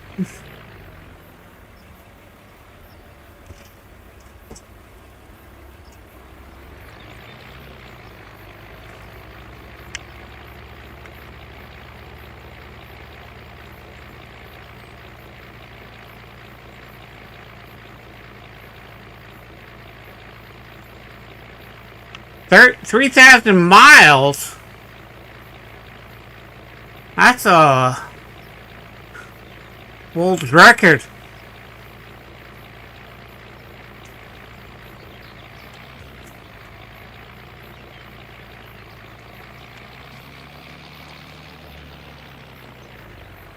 The scope I had, because I also had a friend that was a Maryland State Police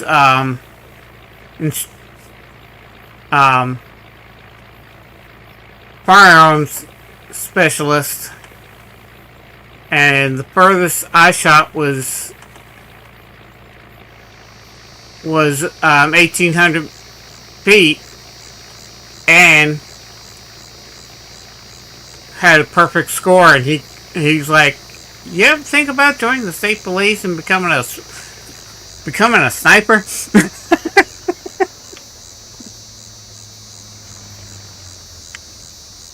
I was good with guns.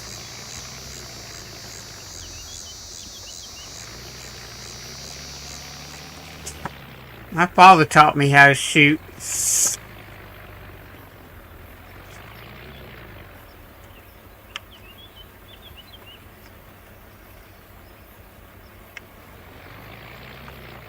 He learned how to shoot in the Marine Corps.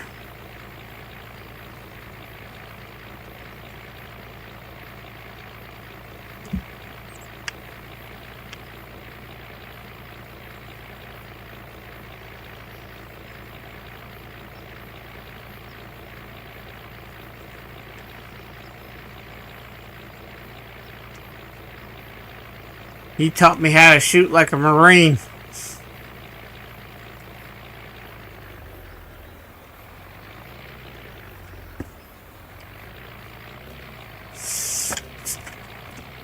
What was funny was when I turned 18,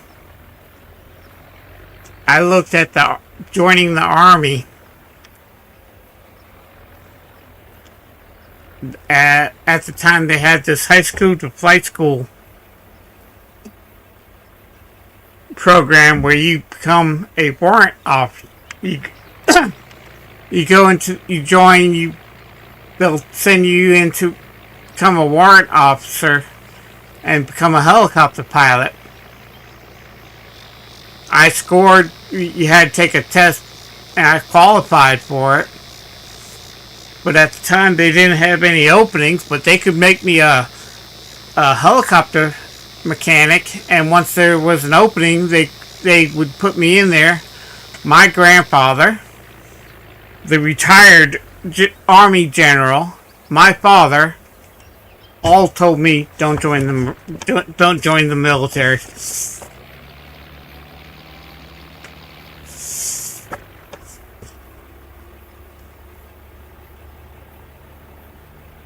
Yeah.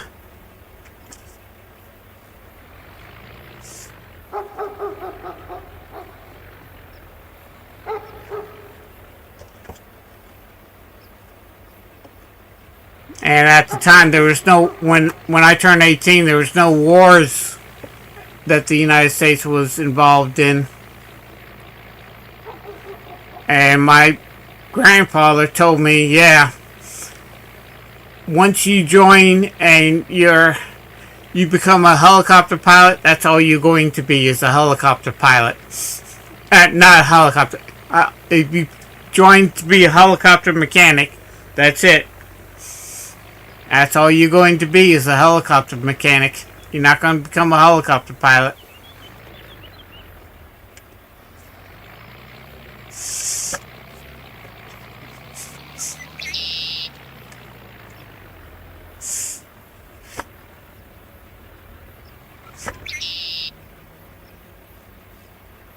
But my grandfather did pull some strings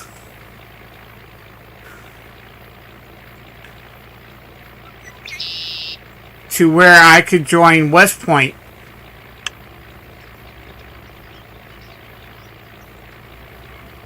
He wanted me to go to West Point. But I was so active as a firefighter and wanted to be a firefighter. I wanted to be a helicopter pilot, but I wanted to be a firefighter, and I was going to school, so that's what I became, a firefighter, paramedic, and rescue worker.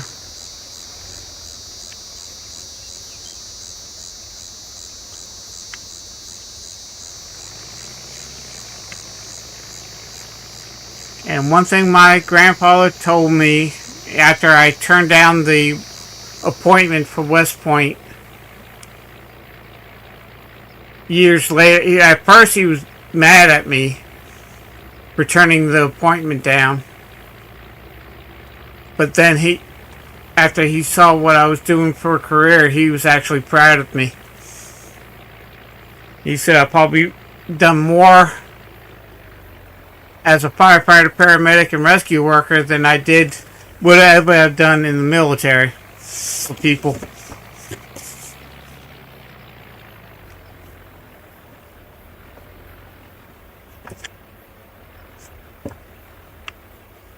Of course, if I went West Point, I would have become an engineer.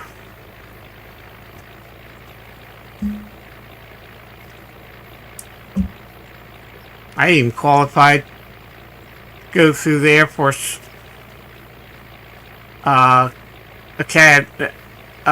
college academy and the Naval Academy. I qualified for all the academies in all 4 branches.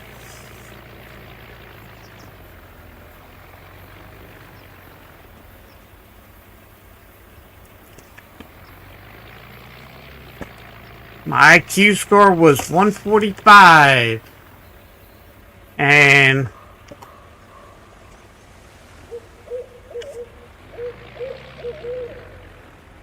that's a genius IQ.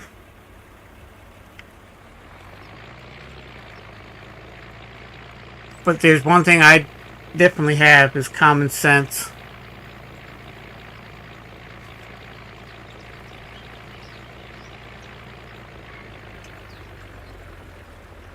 Yeah.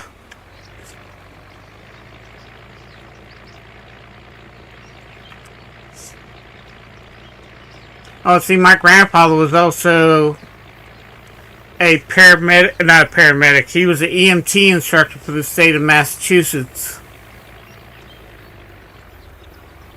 So that's another reason why, and he was also an on-call firefighter for Concord, Massachusetts Fire Department.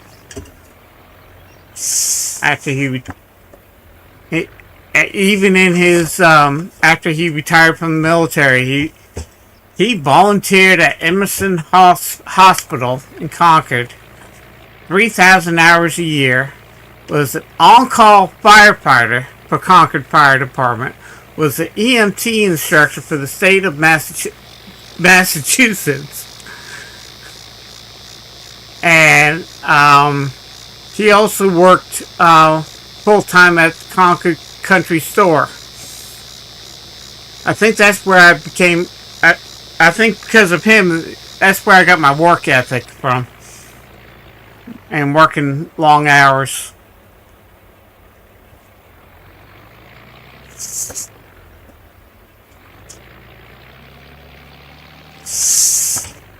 But volunteering at a hospital, 3,000 hours.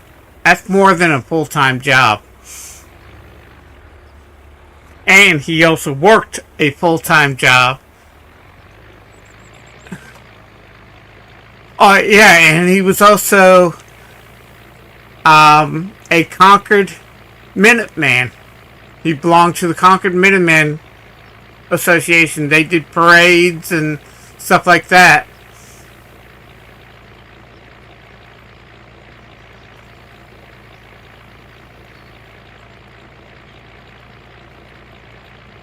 And he went all over the country marching as a Concord Minuteman, especially during 1976, during the bicentennial.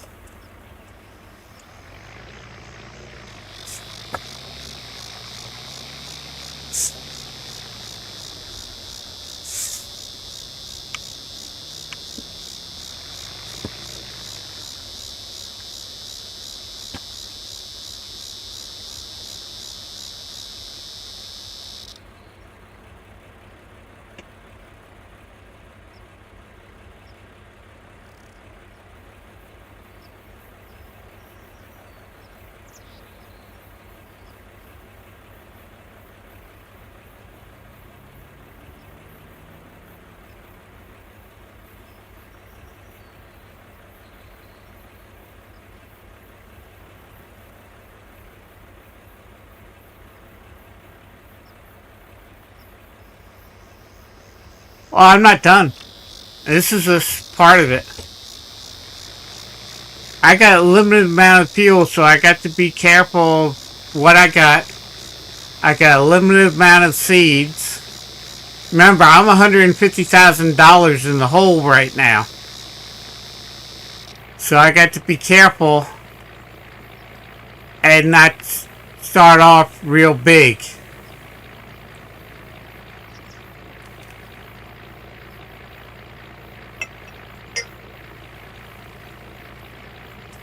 I only have 5,000 liters of fuel right now.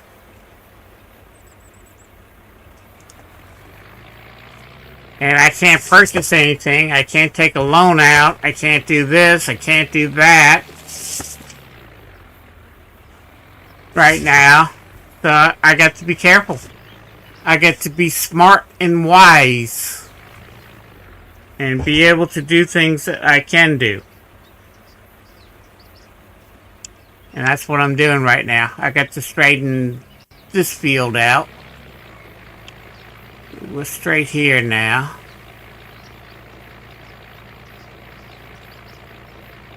You can see how off I was going straight, so I got to straighten this out now.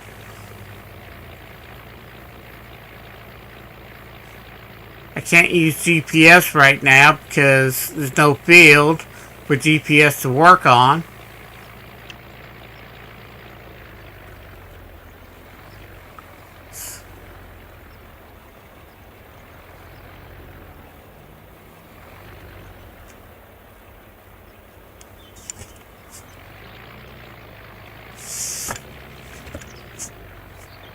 Okay.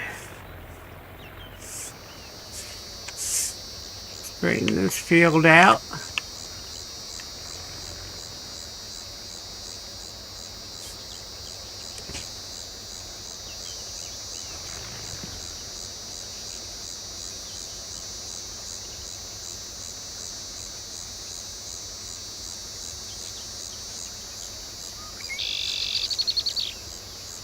I played Call of Duty when it first came out, the original Call of Duty.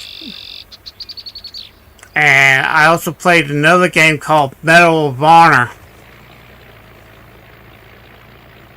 And I actually like the Medal of Honor series better than I did Call of Duty.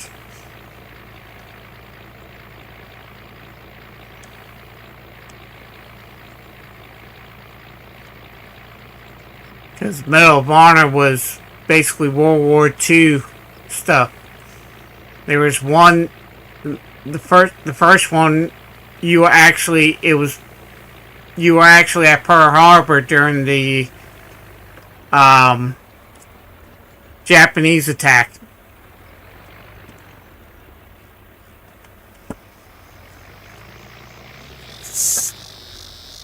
Now, I also played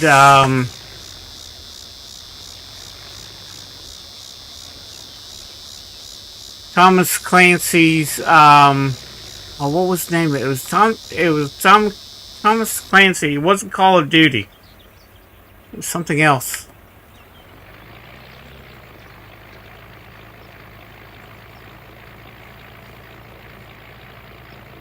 What was it called? Shadow Up. And I like that. Where you will go behind enemy lines.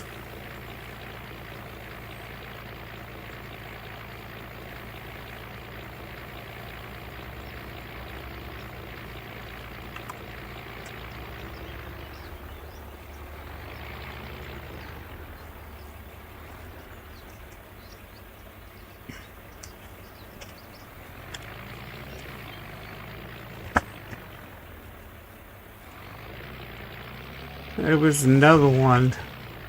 Another game I used to play that I liked. I used to do a lot of first-person shooters. There was one game called Doom. This was back in the 90s.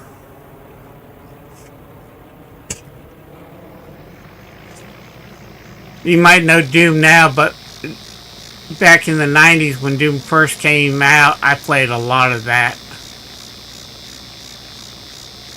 And I actually made a lot of maps for that game. or wads as they called it. And they bought ID, who was publisher of the game, actually bought 250 of my wads.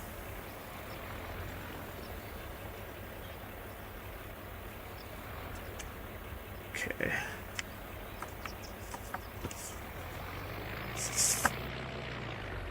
Try and make this as square as possible. I think this will be the last.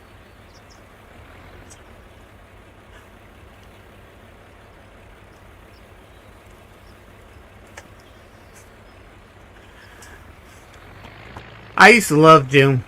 I mean, the original Doom. The one that came out in the 90s.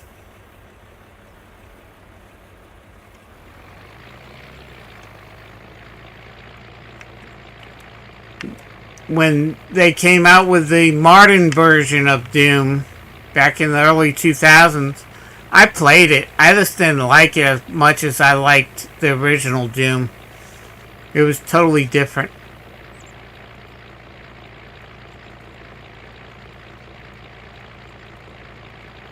I guess when you get used to a certain game a certain way, it's not as good. Okay. Field is complete.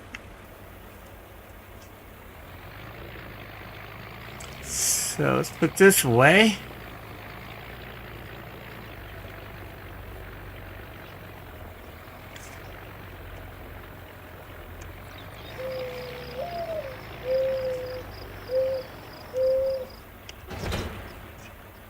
That's done. Now we're going to line it with what lime I have.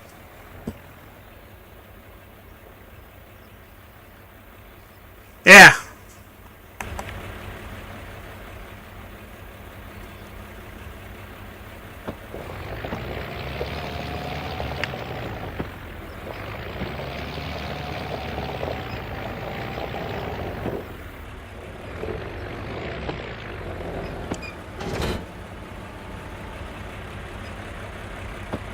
You want to know what my first simulation game I played?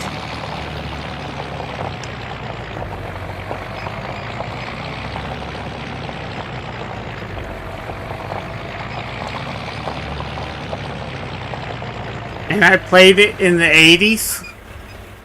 In 1980.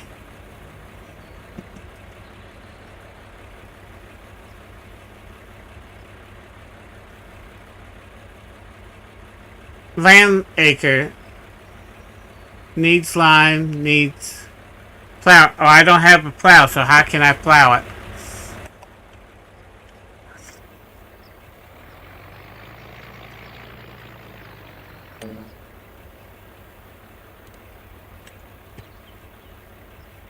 The first game I ever played, first simulation game I ever played, was a actual firefighter officer training simulation that was made.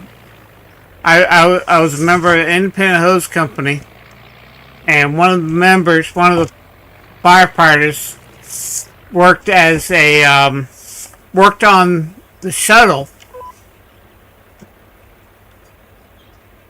He was a computer programmer for the shuttle, and he designed a firefighter simulation, officer simulation game. And that was the first simulation I ever did, and he taught me how to do it, and I actually improved it. And he was like, you know, you need to come work for me. Go to school, become a computer tech.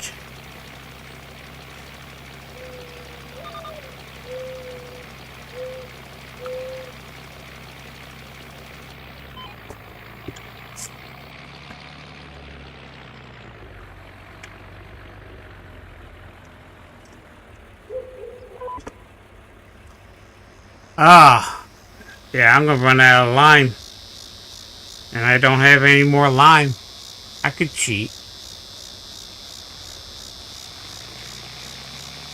I think I'll cheat. Let's get this limed once.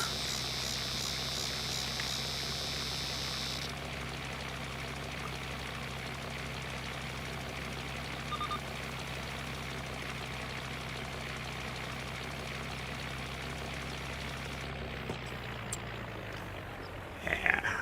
Come here.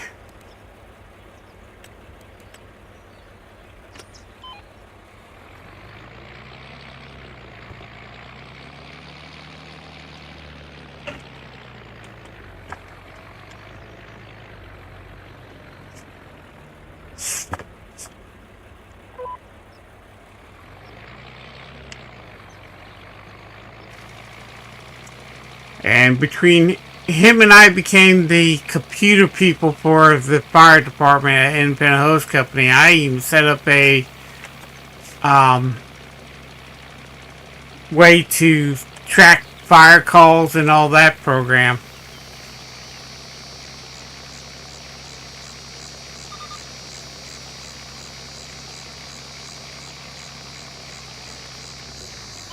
What's my number one favorite John Deere?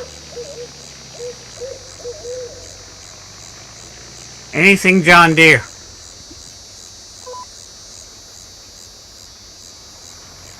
No.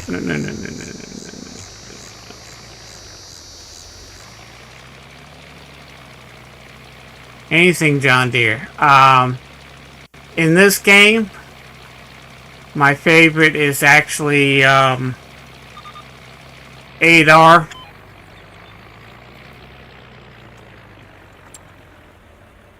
It's probably my favorite John Deere.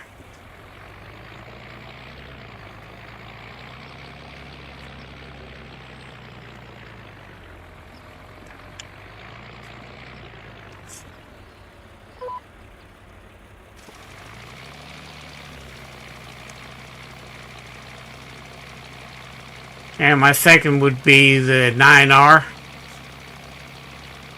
But I also like the John Deere self-propelled spreader and the John Deere self-propelled sprayers.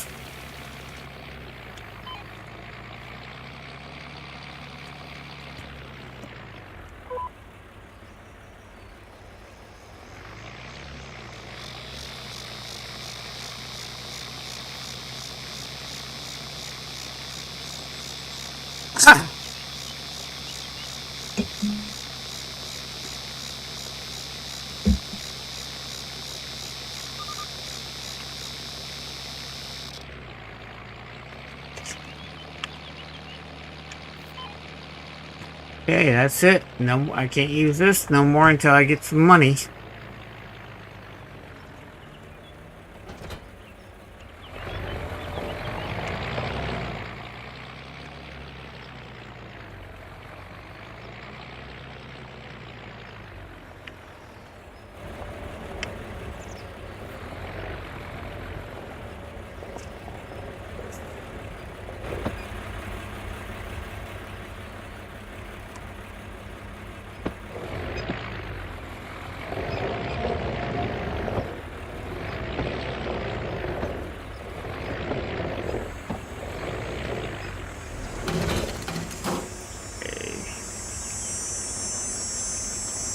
Canola.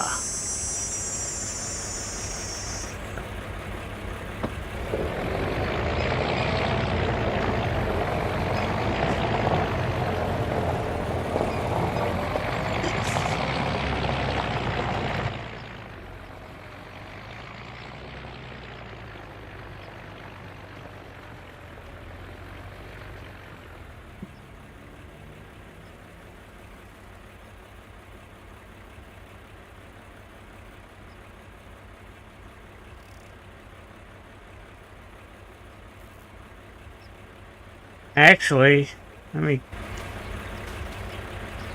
I actually drove a tractor similar to this. And almost identical to this. This is the 3020 John Deere. And I drove drove one similar to that. There we go.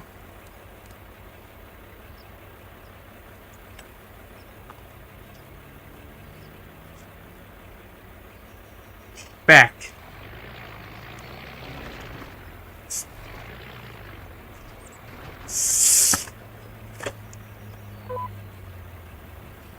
B to lower.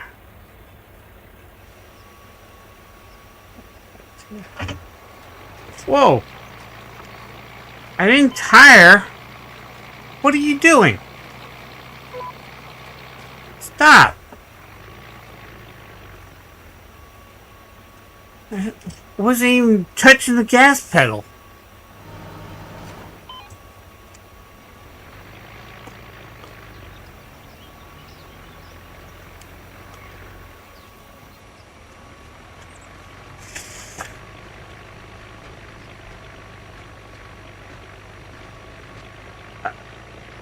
Let's go. Now.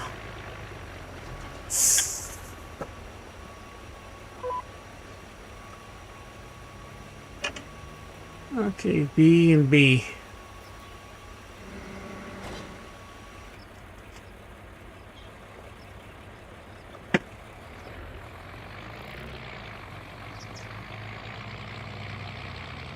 There you go. Why are you not planting?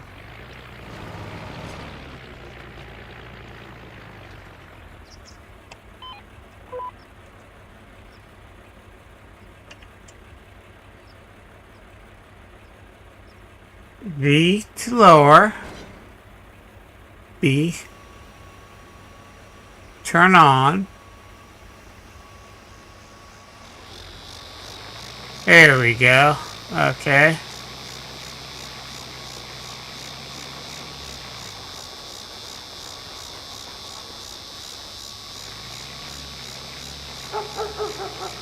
Oh yeah, by the way, after I restarted my computer, Windows did an update yesterday, just as I was signing off before dinner. They did the update, and every time Windows does an update, I have to start it, save it, and then restart it every time. If not, what happened last night happened, where everything starts going haywire. But after I restarted the stream, I completed the castle and the mill.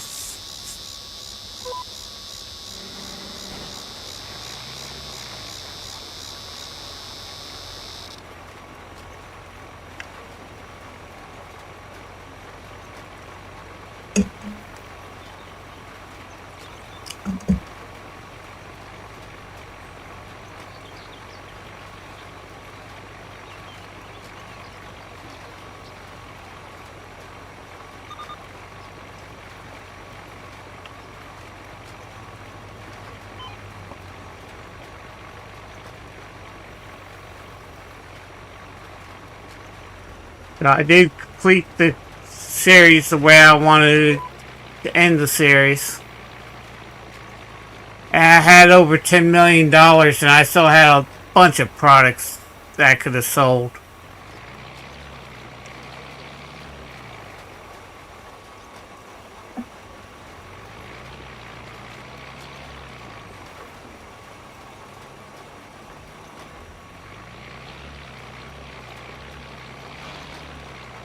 This tractor barely can do this seeder.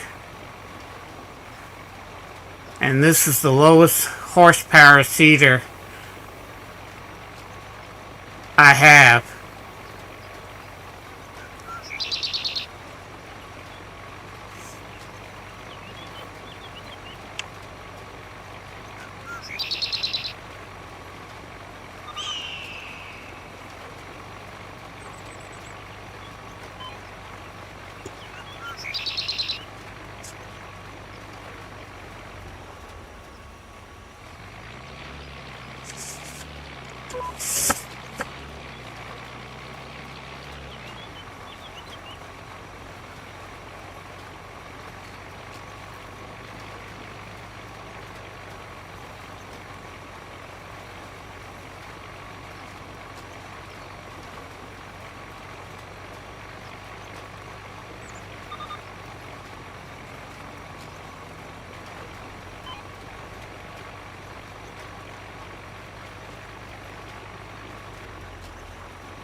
Oh, yeah.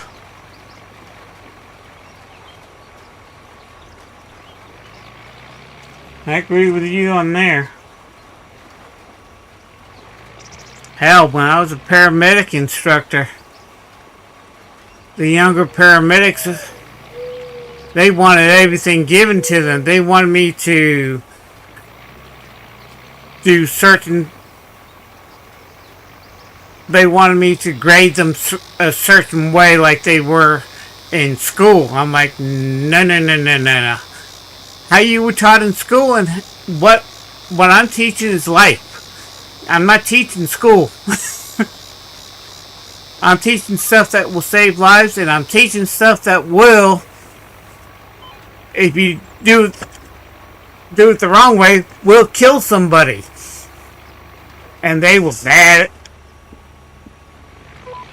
They actually went and complained to the head of the department on me, this one student, because I wasn't teaching the way he was taught in school.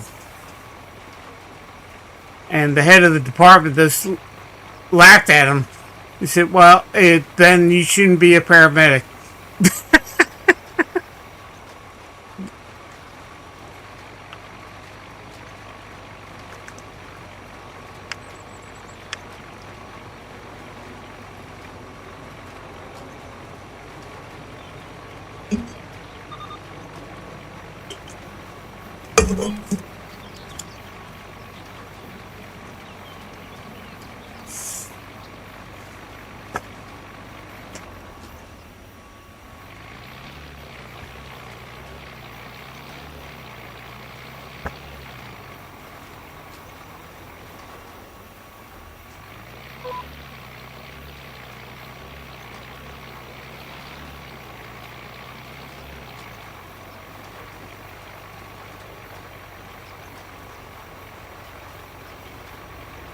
I know. Well, Generation Z or General... last class I had was a bunch of millennials that wanted everything done a certain way. I'm like, that isn't reality. I teach reality. Things like, in reality, things are not given to you. You don't get a trophy just because you showed up.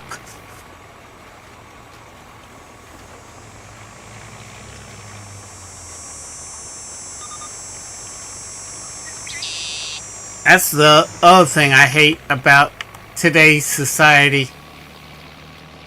They're teaching kids... I mean, if there's like a baseball team, they don't keep score no more in certain leagues now. And at the end of the season, everybody gets a trophy.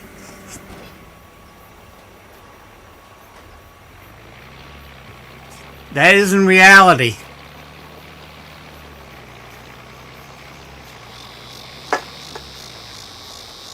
When I was growing up, I didn't get trophies just because I did something. I got trophies because I was good at what I was doing.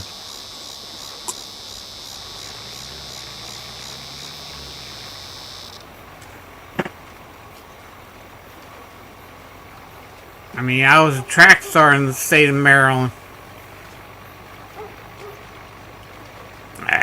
When I went to high school, I was the fastest hurdler in the state of Maryland at the time. And I was 1/10 of a second off the high school record in Maryland. And the guy who actually who held the record in the state was also the guy who held the world record in the 100 high hurdles. And I was 1/10 of a second off of his.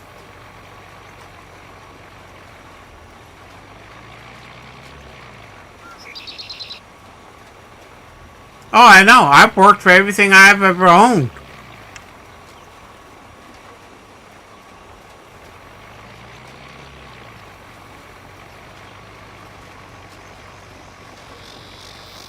I mean, the first car I bought was only 25 bucks, and the engine didn't run, and I spent the summer repairing it with my own two hands. My father helped me out a little bit. We got the engine running, and then he took it to go get it state inspected, and so we can register it, and the struts were rusted through. So I ended up selling the car for parts and got a working used car. 1969 Dodge Monaco. Paid 375 bucks for it. Oh yeah. That's exactly what generation lacks. Everything's given to them. And that ain't reality.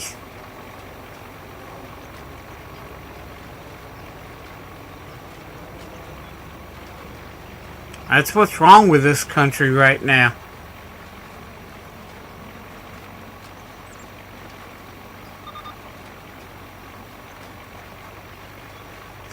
That's why actually Chinese and Asian countries do a lot better in school, students do in school, than American children do, because they have to work at it.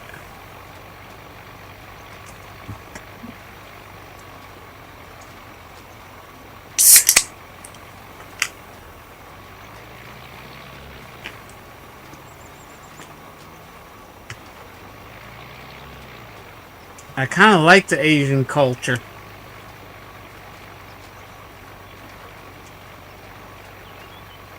Because you don't... If you don't do the work, you don't earn the credit. In America, you earn credit for doing nothing.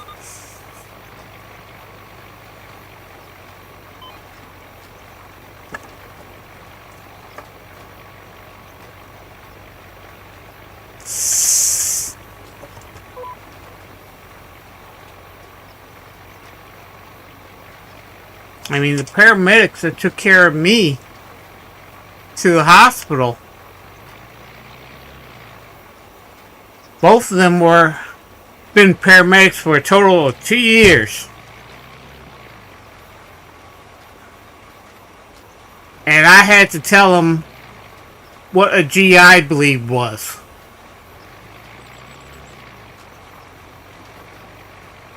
Because when they first came through the door, he said, "What's wrong with you?" I said, "I'm having a GI bleed." "What's a GI bleed?" "You're a paramedic, right?" "Well, yeah." "That means I'm bleeding in my intestines."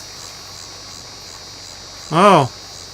So I have internal bleeding. I've been passing blood for all day today. And this is like 5 o'clock in the afternoon. And I've been passing large amounts of blood." "Oh, well, you want to go to the hospital?" That's why I called 911. "Okay, I'll take you to the hospital." Then they took my vital signs and they were freaking out because my blood pressure was so low. They started an IV on me real quick and said, "Why is your blood pressure so low?" I said, "Because I lost a lot of blood." That's what a GI bleed does. You lose a lot of blood. Yeah. I know a lot of people that need to do that.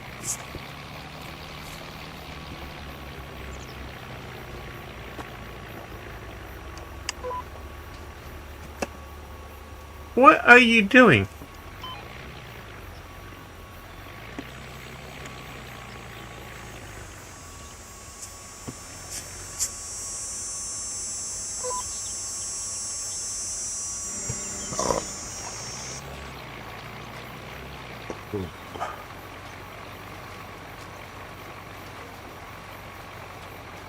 You gotta teach your kids to do things.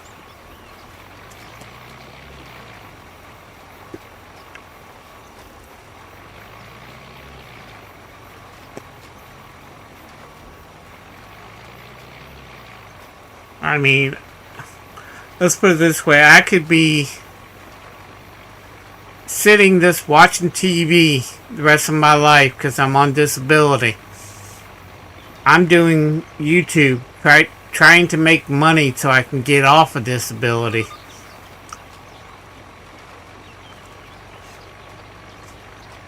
I mean, I worked for the money I have, but that's still, I don't want to be on the government payroll.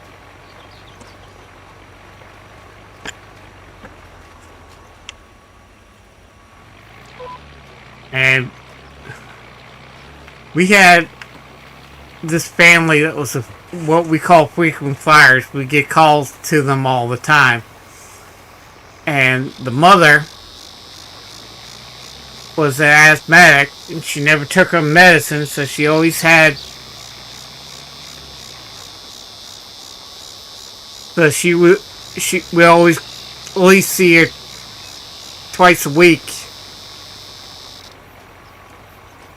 Get called to the house twice a week. And they were on welfare. And there was, when I first started going to this family, the oldest boy was 15 years old. When I first, 3 years later, we got called to the house thinking, well, it's the woman.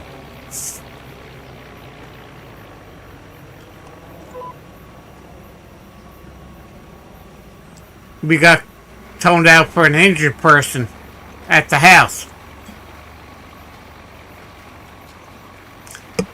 We get there. It's the 18-year-old son. I'm like, okay, what's wrong? Well, my shoulder's hurting, okay? He hurt himself while weightlifting. And I said, okay. And then he told me, well, I'm on welfare and disability now. I said, why are you on welfare and disability? He said, because I'm a diabetic. I said, well, I'm a diabetic. I'm not on welfare. I'm not on disability. And I said, okay, I'll check your sugar. I said, do you take insulin? No, I don't take any medicine for my diabetes. I said, okay, then how do you know you're a diabetic? Well, my father was a diabetic. And he died of diabetes.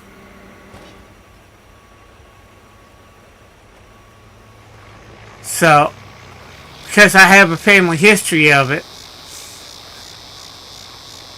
I qualify for disability because of my family history. I'm like, you gotta be kidding me.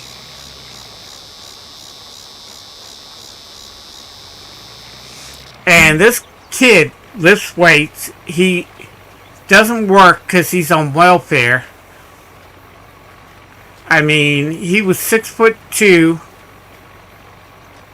muscle-bound kid on welfare because he couldn't work because he has a family history of diabetes. And the government allowed it. I don't know how he got approved for disability. To be honest with you, I really don't know how he got approved for disability.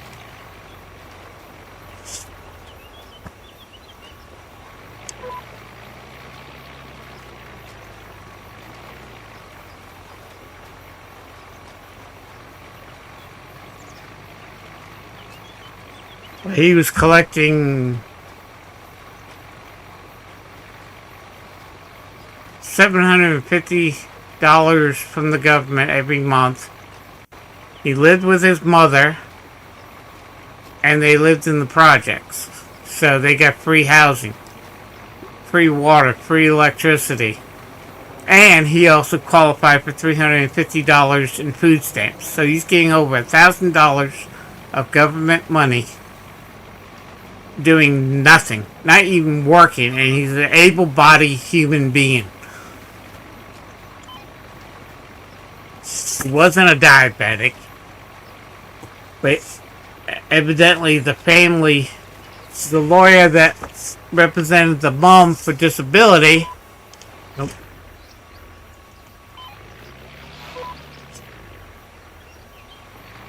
got him qualified for disability.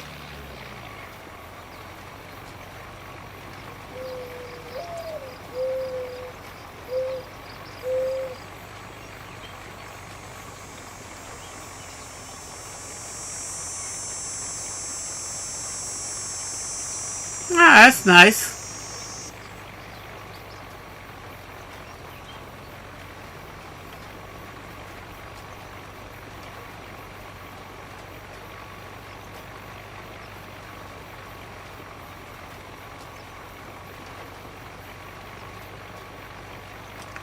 I like Louis Armstrong's, can't think of the name of the song now.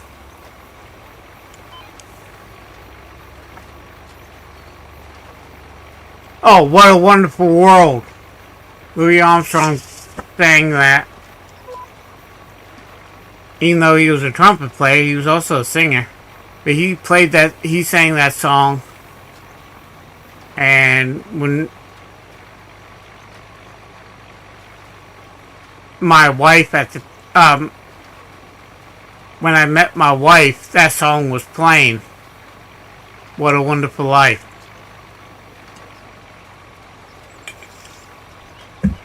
After marriage, after I married the cheating, lying woman, I'm like, Louis, it was not a wonderful life.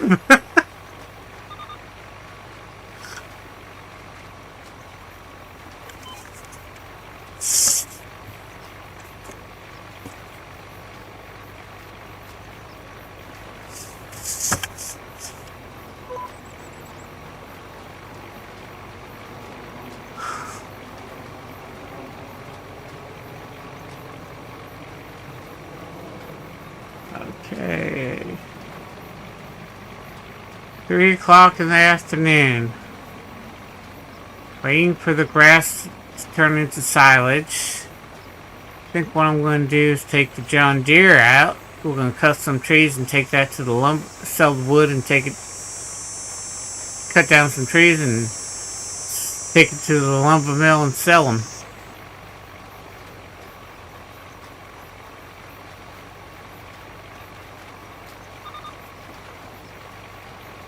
And give this tractor a break.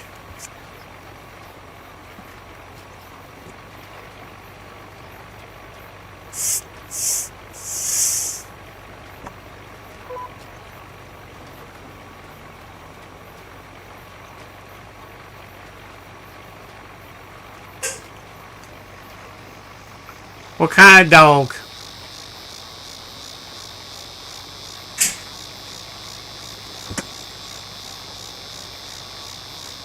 I mean, my dog is a German Shepherd mixed breed. It has a little husky in her. But the dogs I like Labs and pure German Shepherds.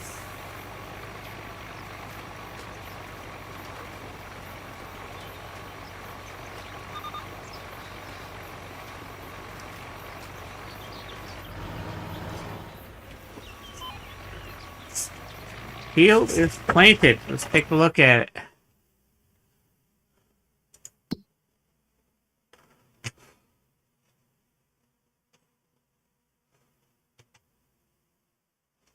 Far. Okay. Okay, so we own all the trees here. Okay. Golden Doodle? You mean a French Poodle? A mini Golden Doodle of being a mini French Poodle? Okay. Yeah, it's a little awkward tree field growing.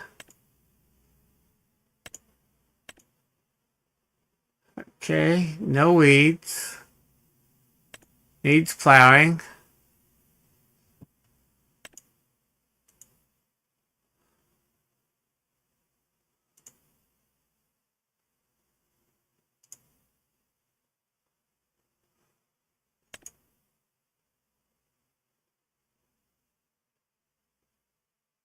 Needs rolling. Oh, I get to roll it. That's right. I get to roll this now. I forgot.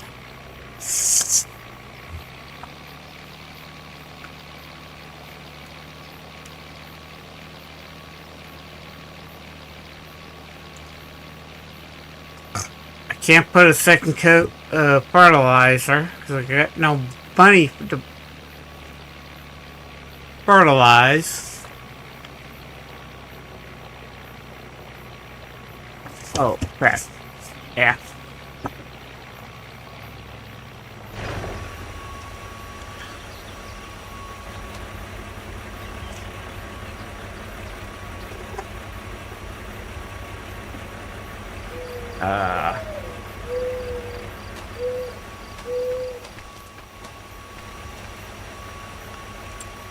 Oh, there we go.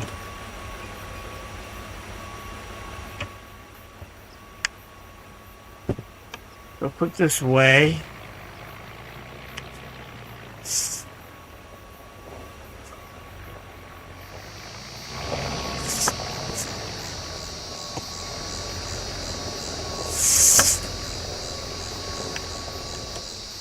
No.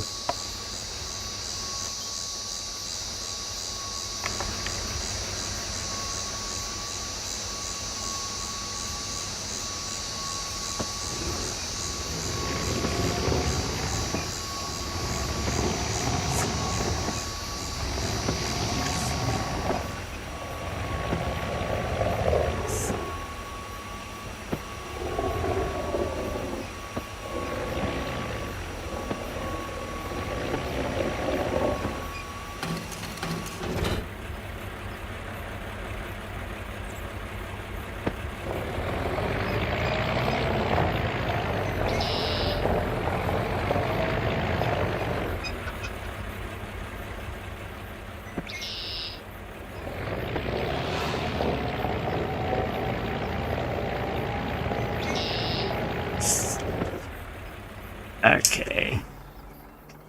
Got stand up for a second.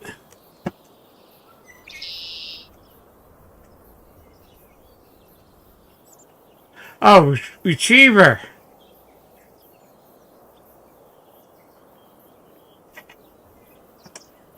Golden retriever and German shepherd. Yeah, golden retrievers are nice.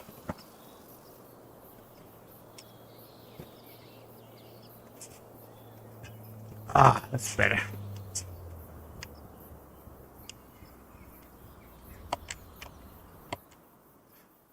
Okay, time for the John Deere.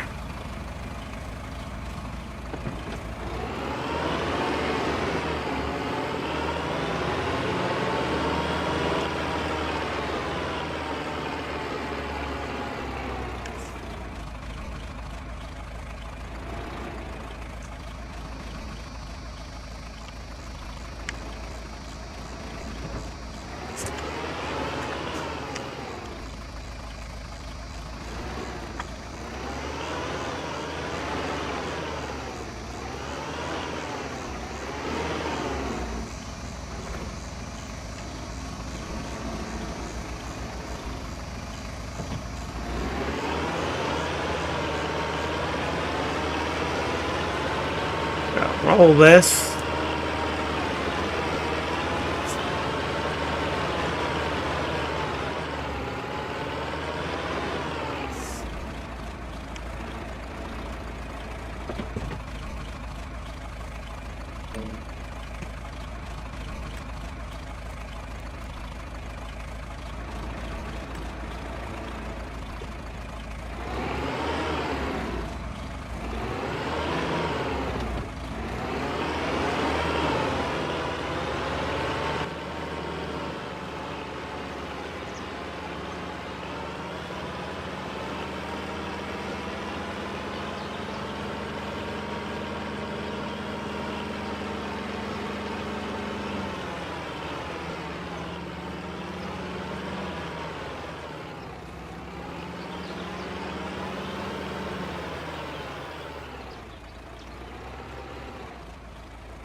You mean this? Yeah, we're not going to use this. This is a line of credit mod, which I should have on this. I got to deactivate that mod.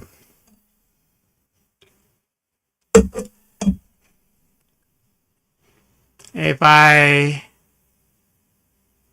apply for a line of credit, I can have a max credit line right now at $396,168, but I'm not allowed to use that mod in this series.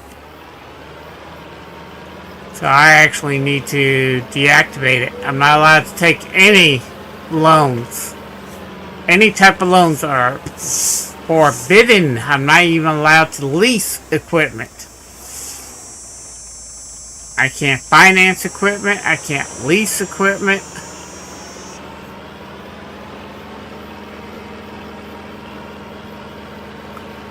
Alright, everything has to be cash on the barrelhead.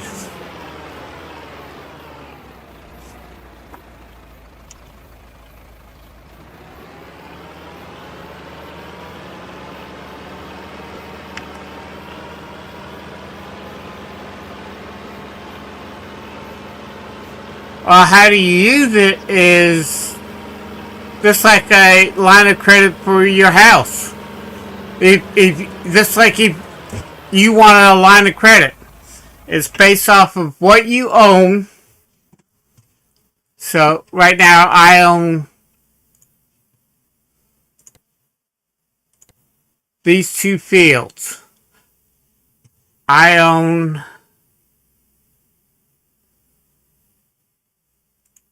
see, that's the higher purchase. No, that isn't the one I want. That's the one I want. I own all this equipment. So this line of credit works.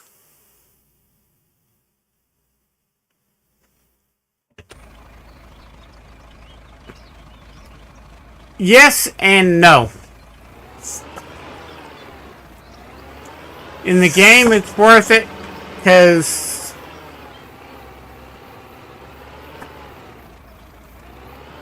it's based on what you own, and you can utilize it. And sometimes it's cheaper than taking a loan out. Sometimes it's more expensive than taking a loan out.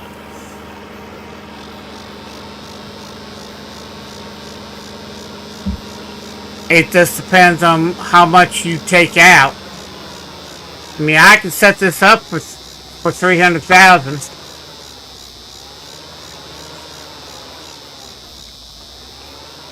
I could have a line of credit right now for $300,000, but that defeats the purpose of what I'm doing in this game, in this series. I'm using it in my beer and whiskey challenge, because right now it's actually cheaper than a line of credit. Oh, it's a line of credit. It's a lot cheaper than getting a loan, because it's like 4% interest on what I'm using it for right now, where the loan is 6% interest. It's just like, it's more realistic.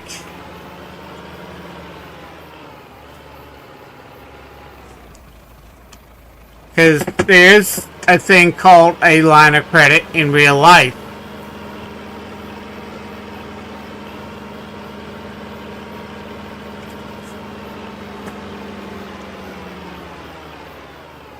It's basically like a credit card. It's basically like a credit card, is what the line of credit is.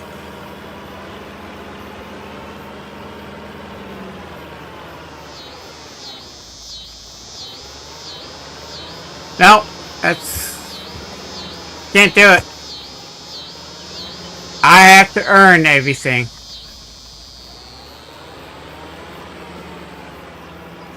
That's the whole purpose of this series. I got to earn every dime. I got to pay back the government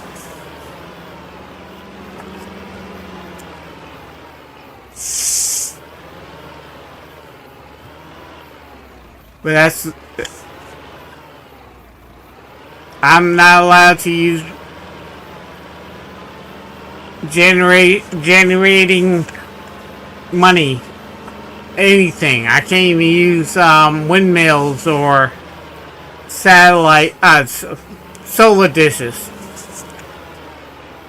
which is what I used in the last series. I had a lot of solar powered dishes.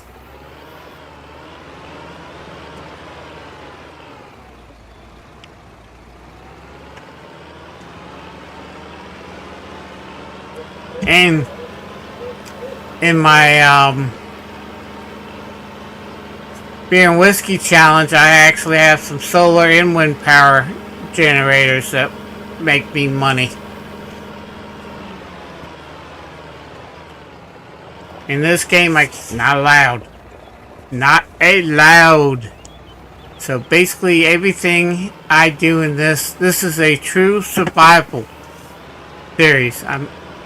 Only way I can make money is by crops, by producing. I can't use anything that would generate me money.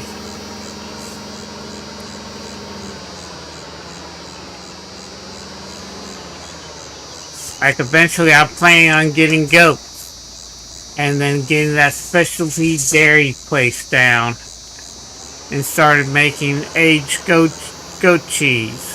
And I'll probably get some dairy cows and make some mozzarella and sell. Who knows? I might make a beer beer factory once I get going.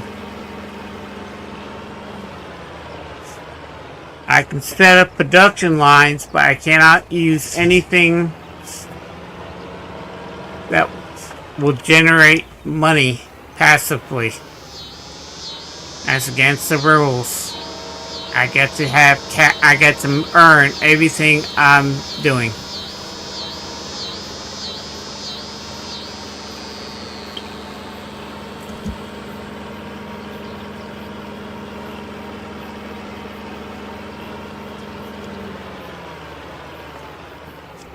Like right now, I can't even afford... I initially fertilized when I seeded this field, but I can't put the second coat of fertilizer next month on here because I don't have the money to buy the fertilizer. So that's why I'm not making a huge field. I'm very limited right now in what I can do. That's the challenge of this whole thing. Oh, no! I click on that one.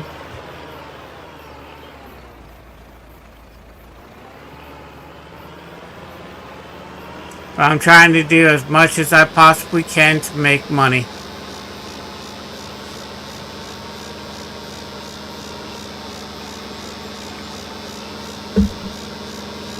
Eventually, I'm going to get a tractor swath harvester on here where I gain a 30% yield bonus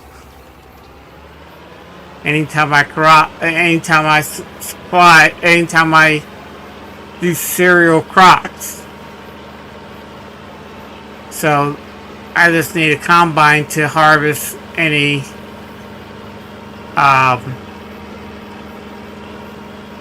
anything that's needed to be harvested by a corn header. So I would need a regular harvester for that. And I'll get that Colossus if I decide to plant onions later on.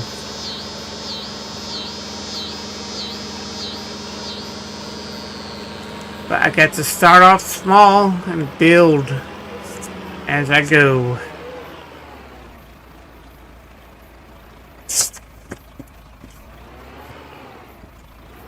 And the government doesn't want me to have subsidies. I'm supposed to be proving to the government I gotta pay the government back the money and equipment that they, not the money, but the equipment that they given me before I can earn any money. So I can't use government subsidies.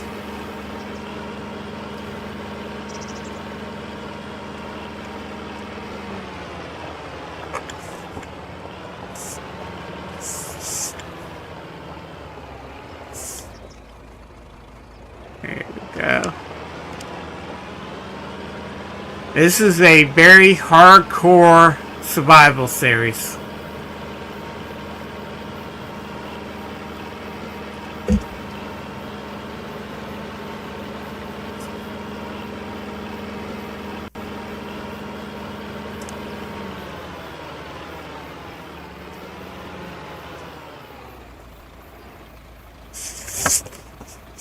That's why I didn't make the field gigantic. Because as of right now, I don't have the proper equipment to take care of the property.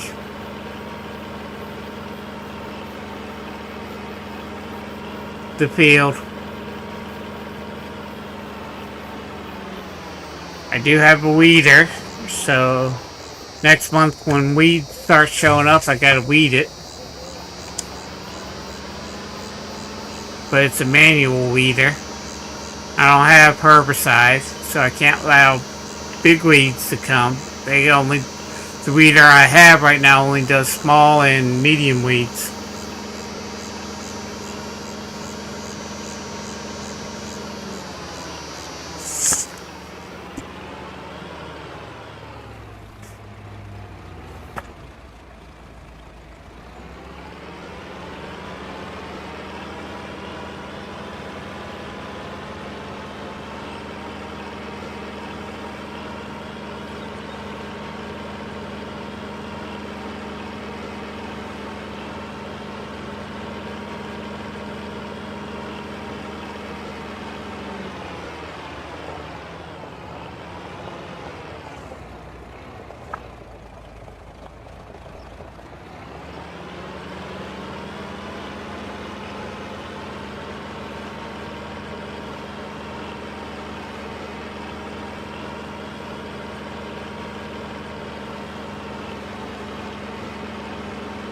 I don't even have a chainsaw. All I got is a fire axe.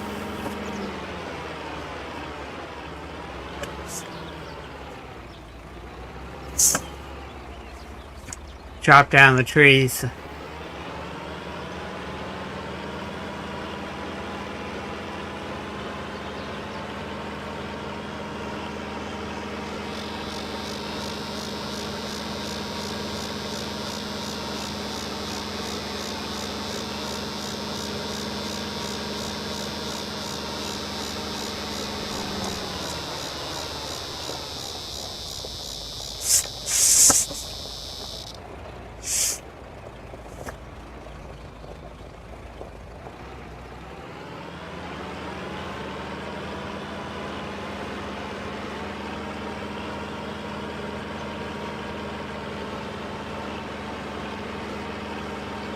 Got a lot of work to do.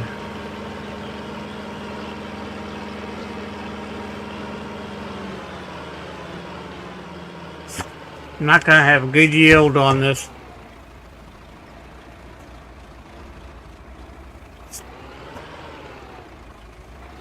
On this field.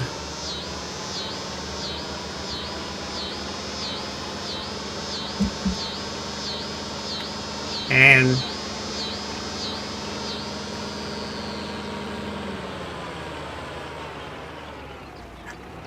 yeah.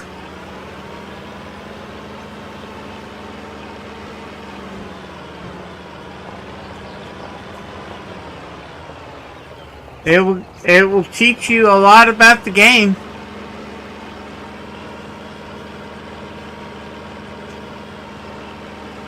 I mean, right now I'm not using precision farming because I don't have the money to be able to do it. But once I'm able, oh crap. And once I'm got some money and I'm actually building later on, I'm planning on adding precision farming, which will help increase. So basically right now I am planting, farming old-fashioned. No soil samples. I don't know how this is working and that's what's the best thing, what kind of soil I have or anything.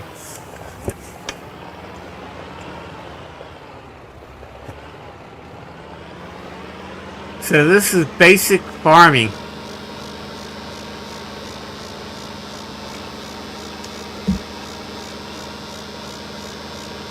This is 1940s and 50s farming.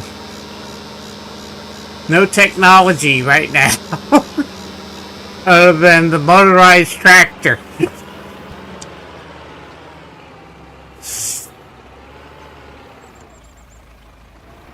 And it's very humbling.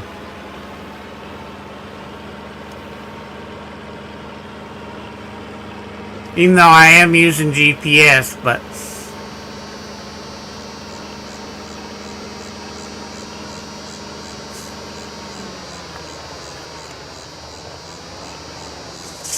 you see this, come here. I accidentally plowed this. So this is actually part of the field right now.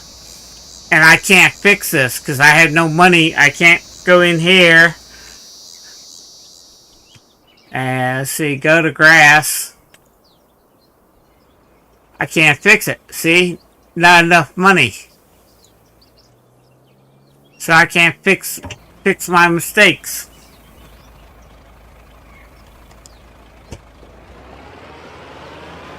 Right now.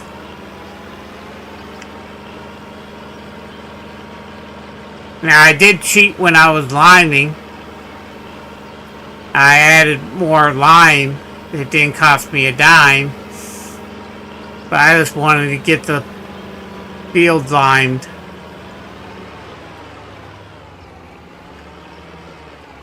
But I can't do that. I only did it that one time. And that's it. And I'm not going to do it no more. I'm not going to fill the spreader with fertilizer for free. So this crop this season is not going to be as good. It's going to be basic farming. And I mean basic farming.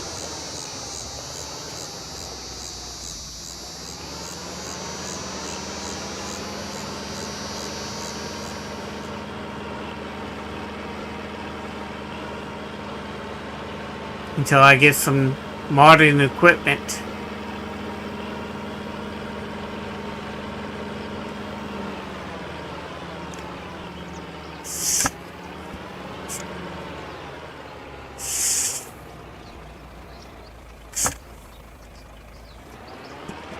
Oh.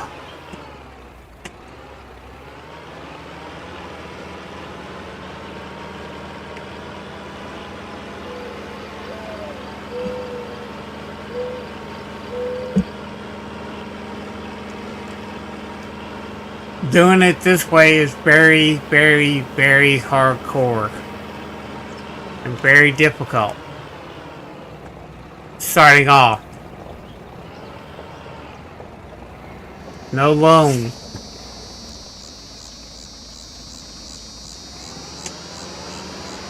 $150,000 in the hole. That's a lot of money.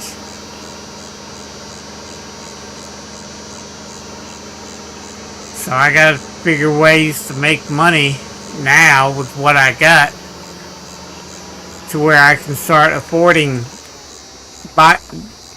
pay off the loan, then start getting the correct equipment I need to make a mega farm.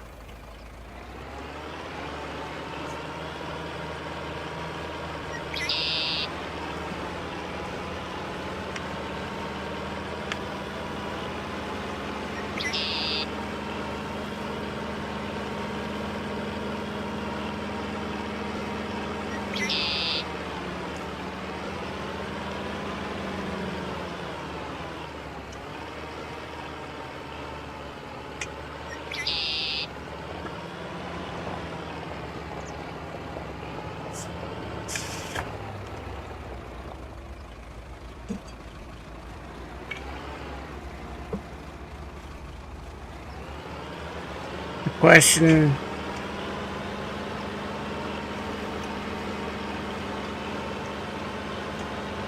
The big question is, what do I have in the way of land? What can I do in the way of land with the equipment I currently have to make money and pay off the debt? That's the hardest part, is paying off the debt.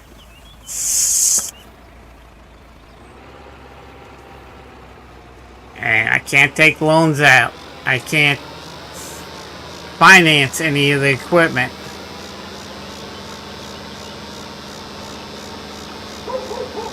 Everything is cash on the barrelhead. So how am I gonna make cash?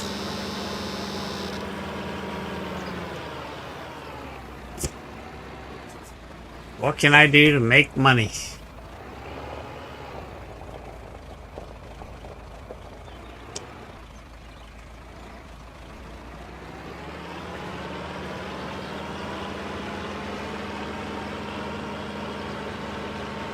And how long is it going to take me to pay off that $150,000? Because you also got to realize something. I got to pay for...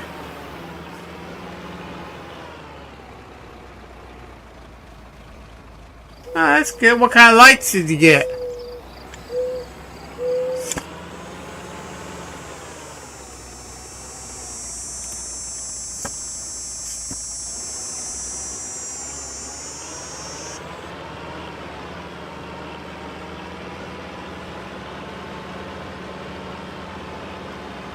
Got one more row and we're done rolling this.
Okay, that's done.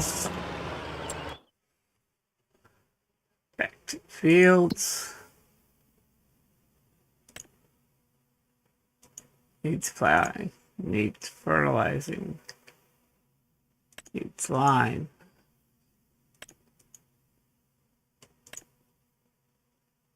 I just finished rolling that.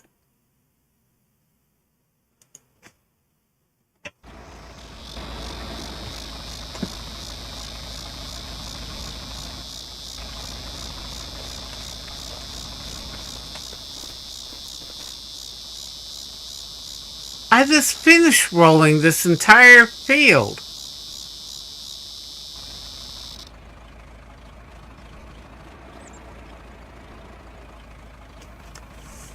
I guess that roller doesn't count. I don't know.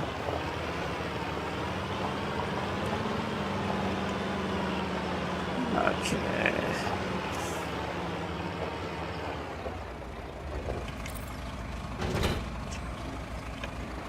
Where's it? Roller 2.1.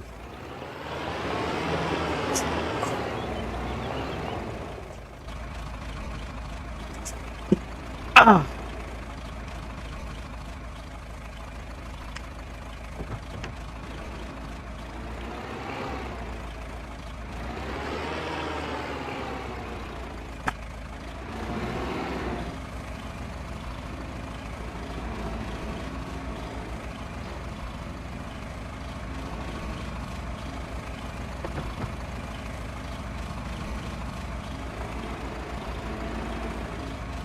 Are you not going? There you go.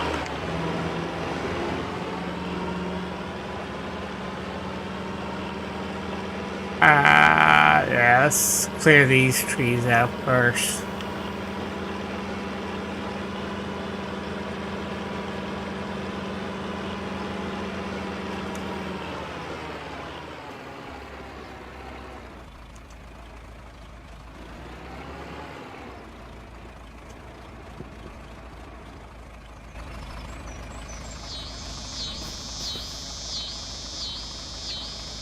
Here's my axe.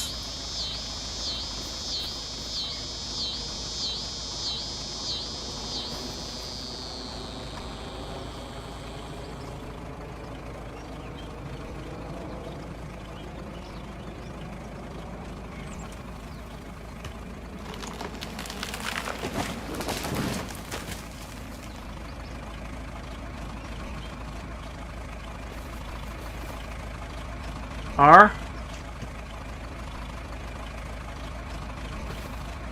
And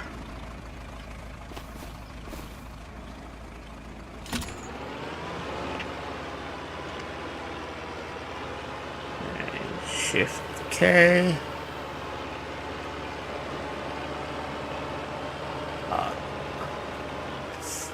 Okay.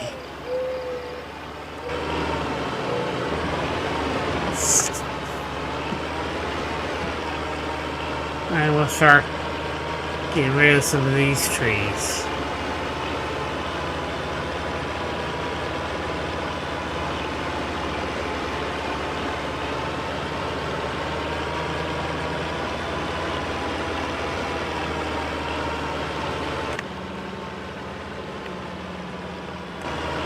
It's not gonna get much for this tree, but hey.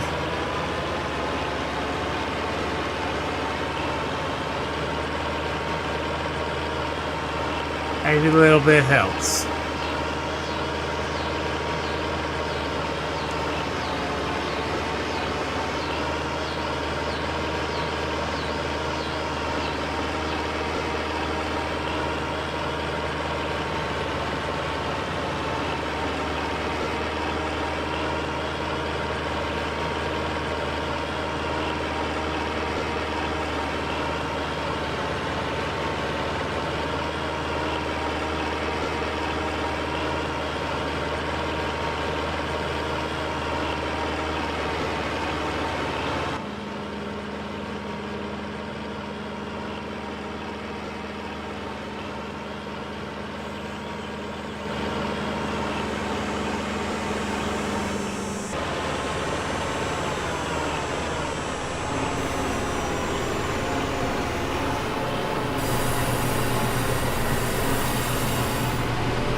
Wow! Got $1 for that tree.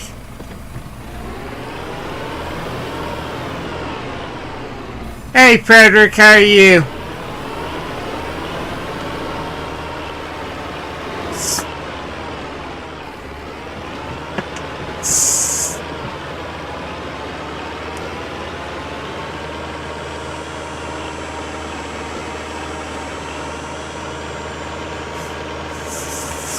Here we go. Off we go.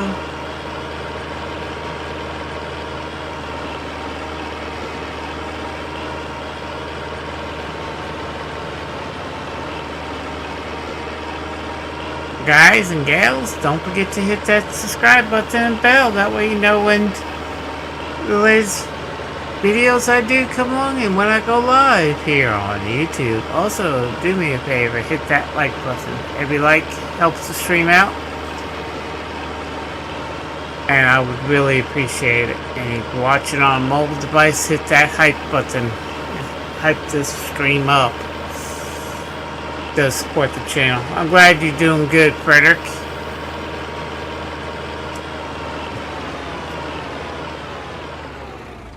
Let's see something. Oh, I do own that. Okay. Okay, yeah, cool. Okay.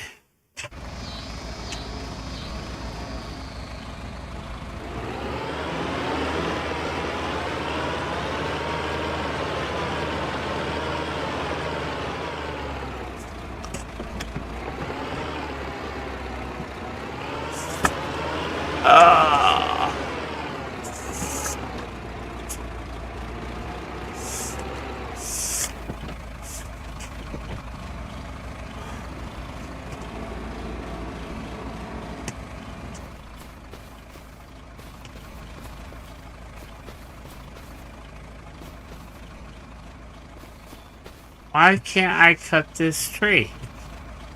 It's in my area. Or can I only cut certain size trees? There we go. I cut this one down.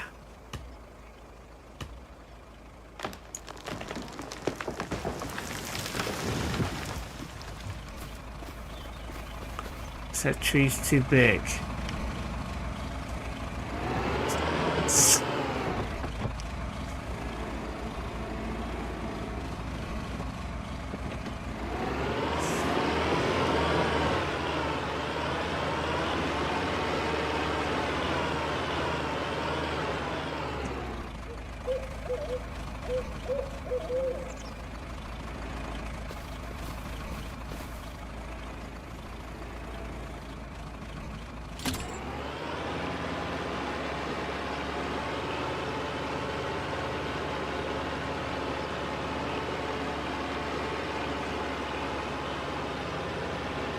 That's good.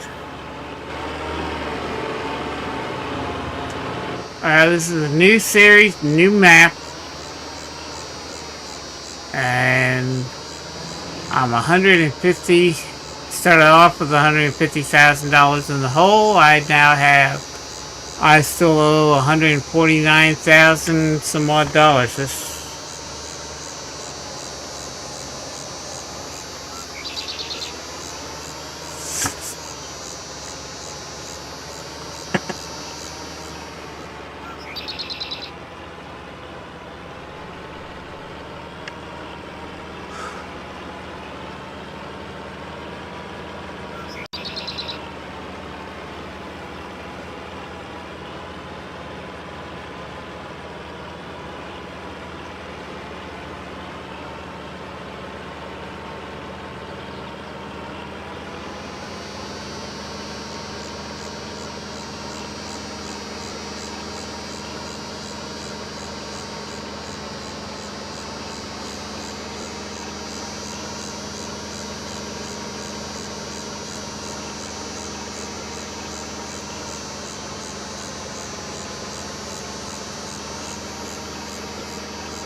$154. Okay, we're slowly getting.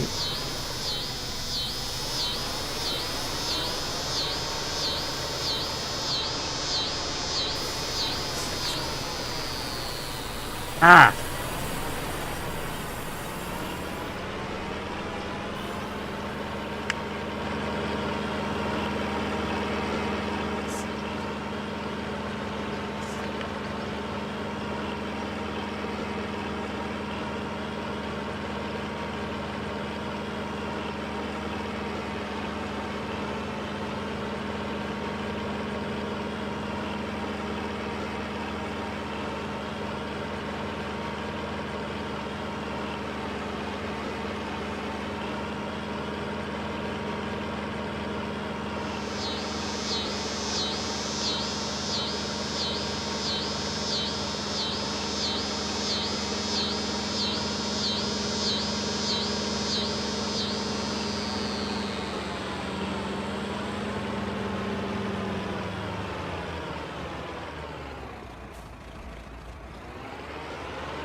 R. Thank you.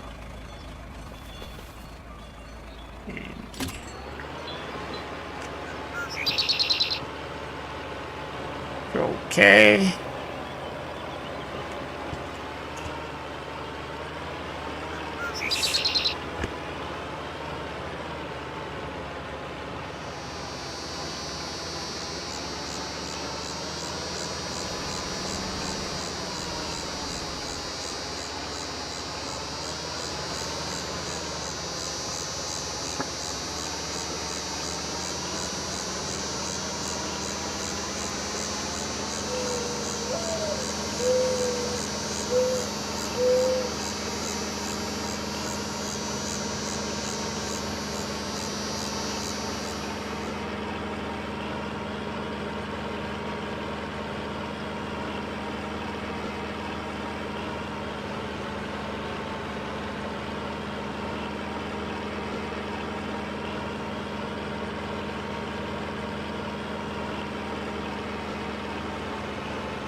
$55 down to $149,688 still to owe. Still to pay back.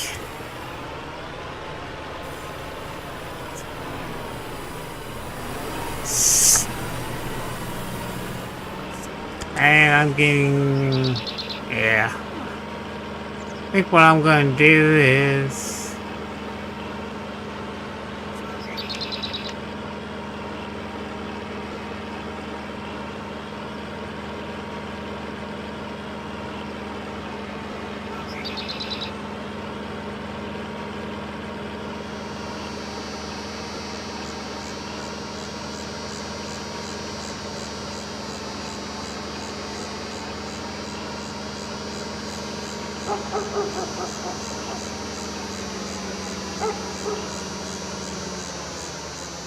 we'll cut this tree down. That should be a good tree right there.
Day's going pretty good.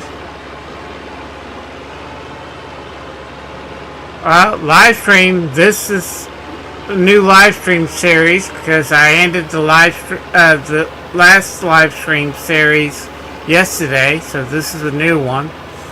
I have the beer and whiskey challenge on video and the move to Australia,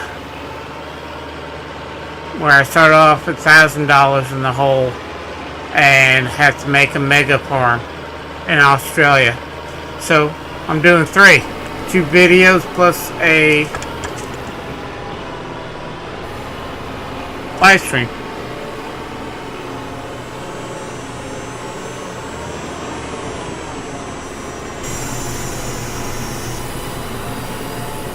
I'm a busy guy.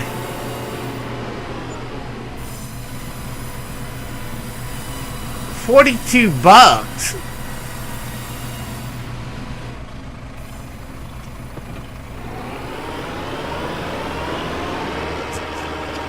Yeah, I think what we are going to do is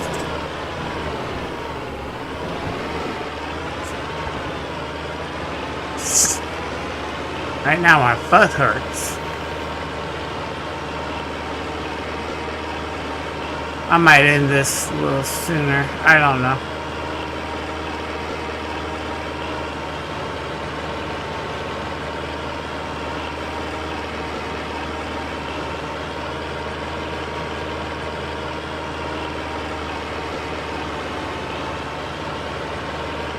I think that's going to be it for the trees for right now.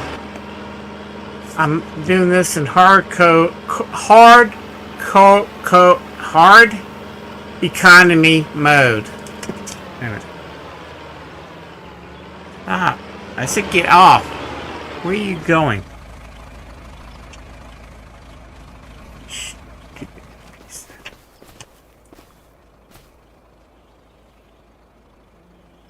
Okay.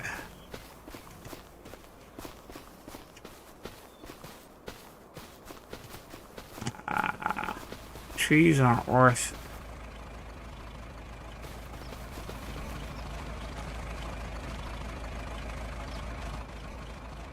Okay.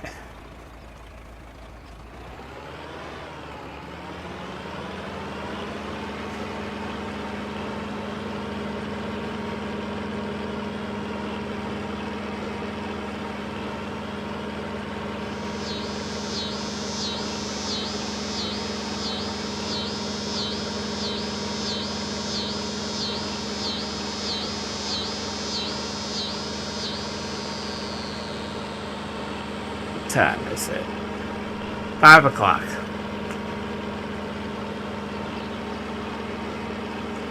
Let's see what we are going to do.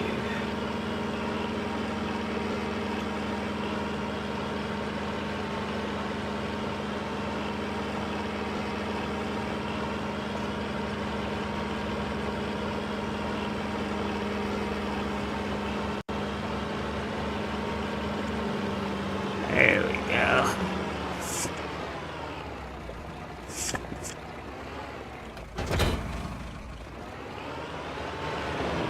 There we go.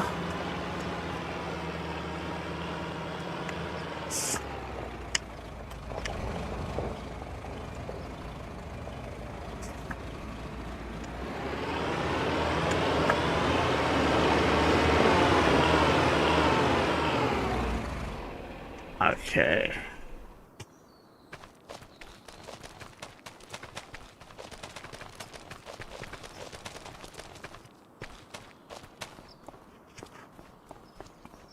Alright, I'm gonna cook something up real quick. I'll be right back. I got to go use the facility.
Oh, okay, I'm back, guys.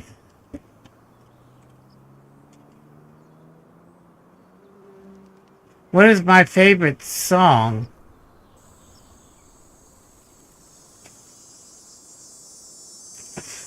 Don't have a favorite song.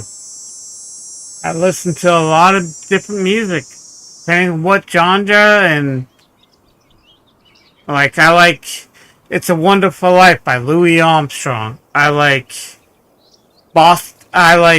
"New Kid in Town" by the Eagles. I like "Birdland," which is a jazz song. I like I like Beethoven's 15th Symphony. I like a lot of different music. I don't have one favorite song.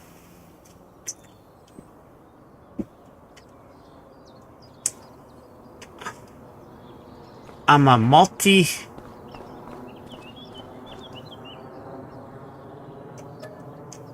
Okay. How much money we're gonna lose?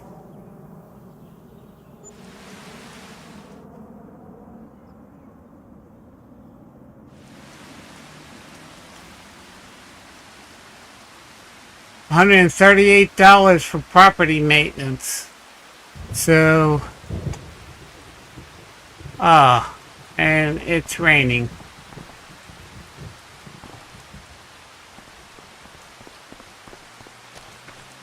Yeah, it's raining.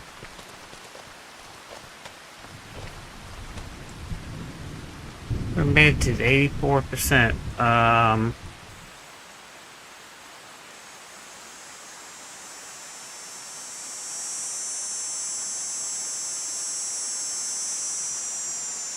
Speed time up.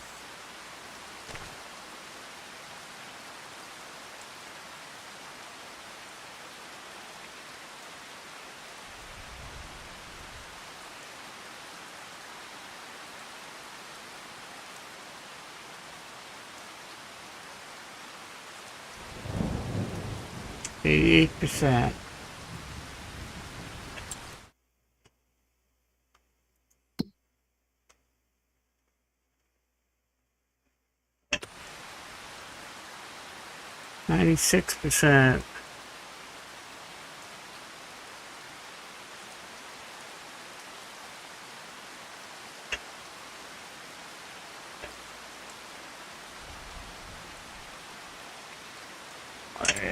Okay.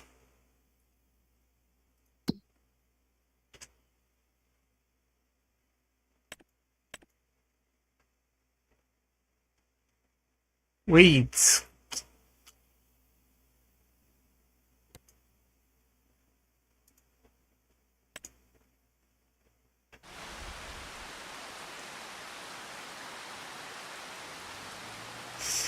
Okay.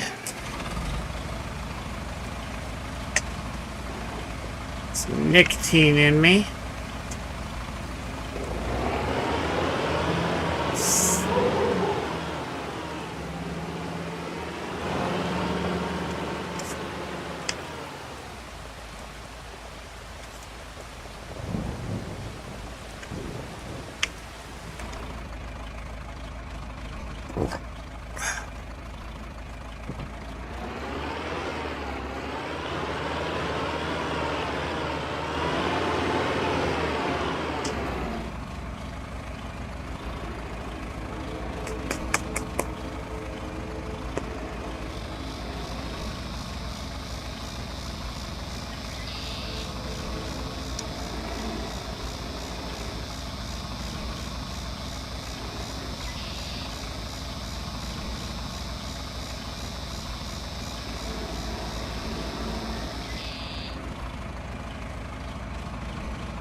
What's your favorite song, Frederick?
Oh, that's good.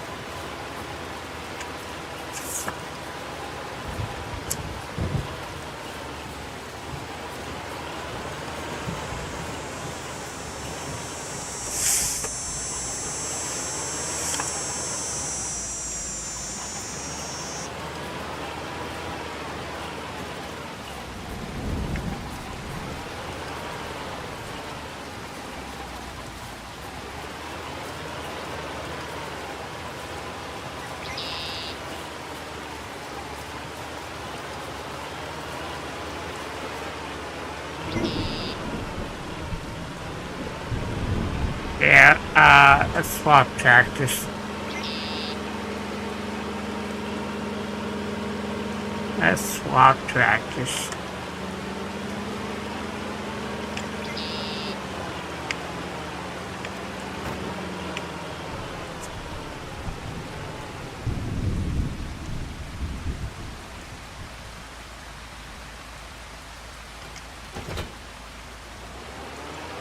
Swap tractors.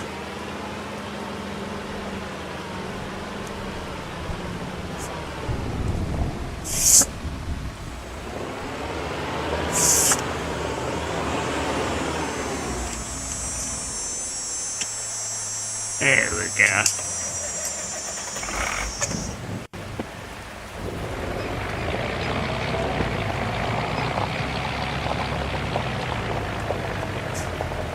A little bit more power.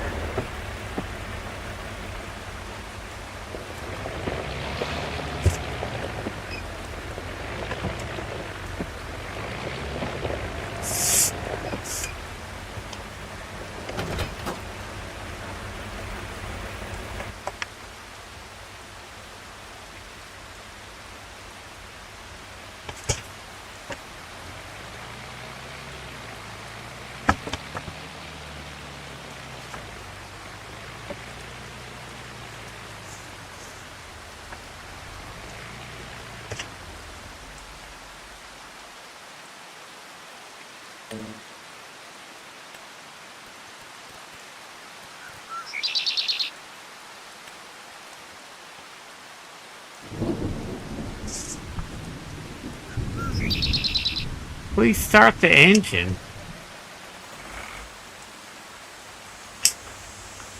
You can turn it off.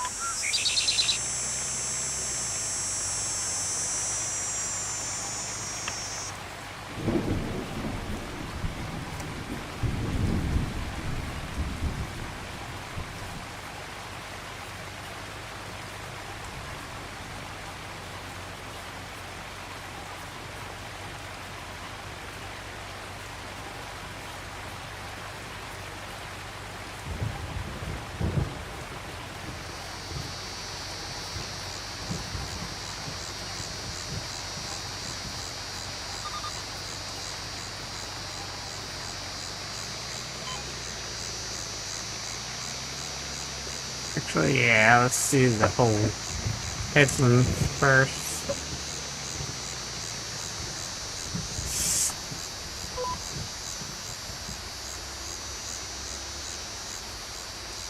See.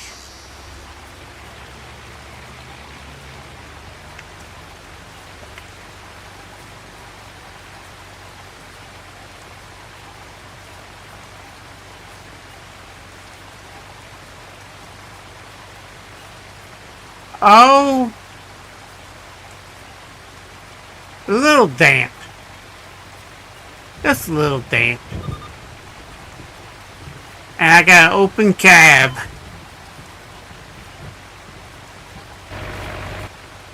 Sad part is this reminds me of some of the firefighting I used to do.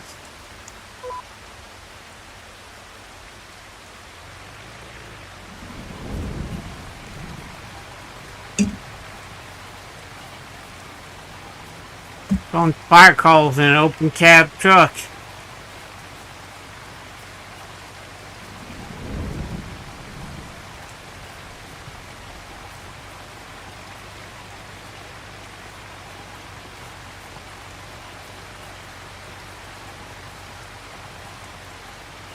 Taking care of the weeds.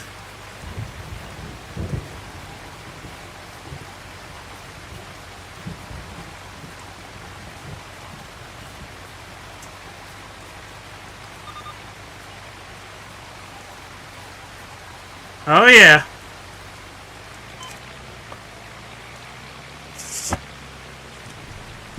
First fire department I worked, volunteered at, Independent Hose Company in Frederick, Maryland. We had a 1958 American LaFrance 100-foot aerial ladder, and it was an open cab. And we were the only ladder truck for the entire Frederick County. And Frederick County is the largest county in the state of Maryland. It's bordered by 3 states: Pennsylvania, Virginia, West Virginia. Are the 3 states that border Frederick County, Maryland. And Frederick is in the center of the county. And when the National Fire Academy was being built up in Emmitsburg, Maryland, which is the northern part of Frederick County, in the middle of a blizzard, we got toned out for a call up in Emmitsburg while they were building the National Fire Academy. They had a fire alarm, and it was under construction. Nobody was working that day because it was a blizzard, and somebody started a fire at the National Fire Academy. It took us 45 minutes to get on scene in the snow.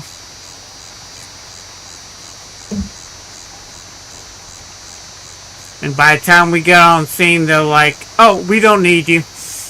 Like, "Oh, thanks guys, you couldn't cancel us earlier?"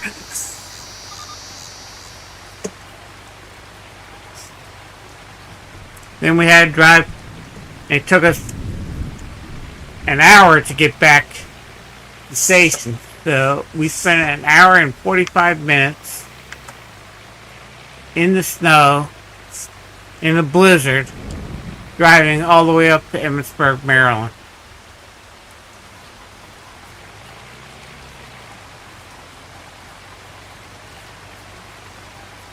I'm 61 years old.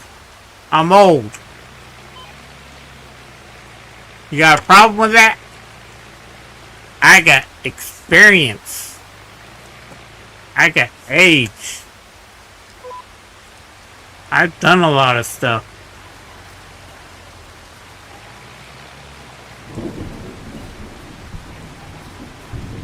I was born October 15th, 1964.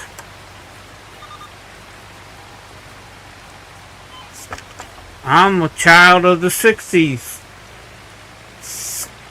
And the 70s. And the 80s. I'm actually... 1964 was the last of the baby boomers. That's the year that ended the baby boomer era.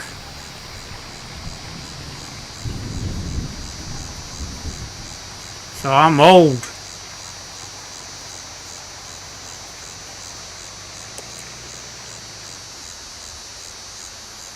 Yes, it is illegal. Actually, no, it's not illegal to start a fire. I mean, you can legally set your house on fire. Okay? Arson is illegal, but you can literally set your house on fire. And they cannot charge you with arson unless you file an insurance claim. Arson, only time you can be charged with arson is if you actually cause property damage to a building or loss of life or anything.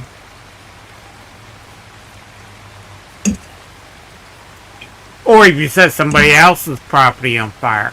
That's illegal too, but you can literally set your house on fire, burn your house down if you want, and it would not be illegal unless you file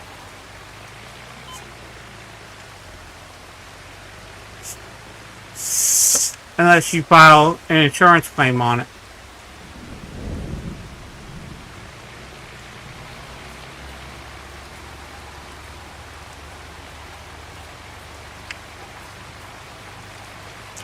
Silage is ready.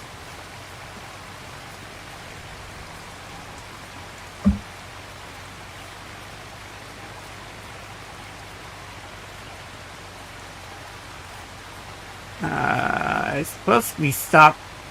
It's supposed to be... When's the rain supposed to stop?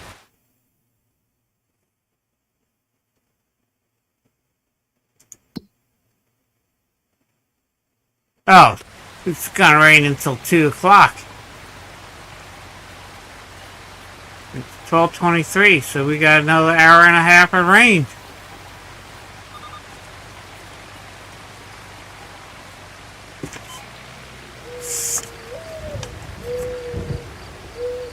At least we can get the weeding done.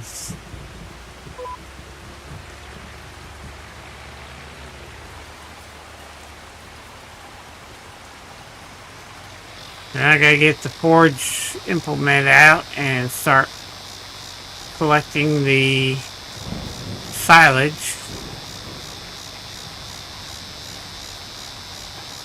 See if I can make a good chunk of money.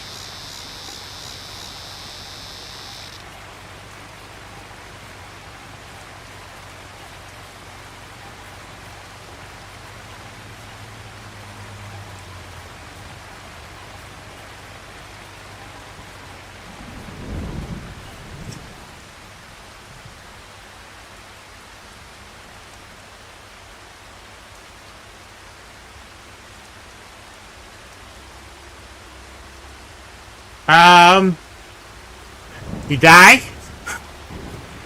or get severely injured, or actually get ejected, unless, because the only seat belts on that American LaFrance was on the front.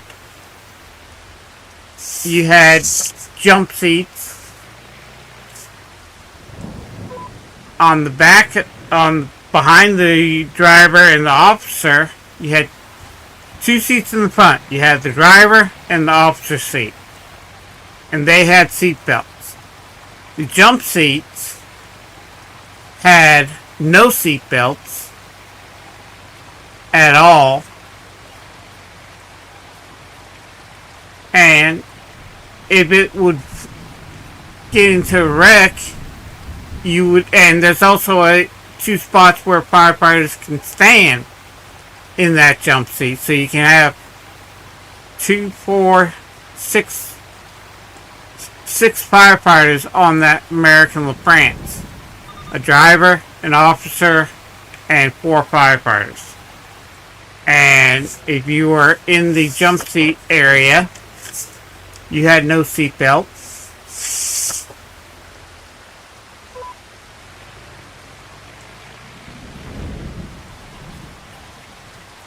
What are you doing?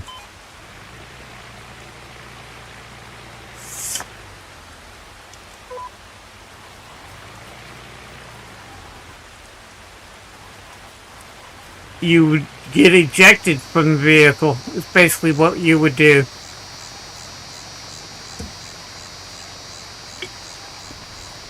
I started off as a junior firefighter at Independent Hose Company at age 15. When I became a probationary firefighter, I had to be 18. Once I became a probationary firefighter, the first time, my first fire call, I was on a 1952 Mack that had a 5-man cab, enclosed cab, and you can have 3 firefighters on the back of the truck, holding on to the back of the truck. And I rode the back of the truck. My first fire call as a firefighter, I actually rode the tailgate of the fire truck. I had an uncle who was also he was an on-call firefighter. He was working for Littleton, Massachusetts. He was an on-call firefighter for Littleton, Massachusetts. And he actually fell off the back. They hit a bump and he actually fell off the back of the truck. And he got injured. He actually bruised his heart, and while he was in the hospital, he got a infection that infected his heart, and about 2 years later he died from the infection because of the injury that he received while they were responding to a call. Now, in Massachusetts, they had what they call on-call, which is they actually paid. They don't have paid members of the department, but what they will have calls, and they will get paid $25 a call. So they were called on-call instead of volunteered because they did receive money. But he was basically a volunteer firefighter. He also worked for the Concord Country Store with my grandfather.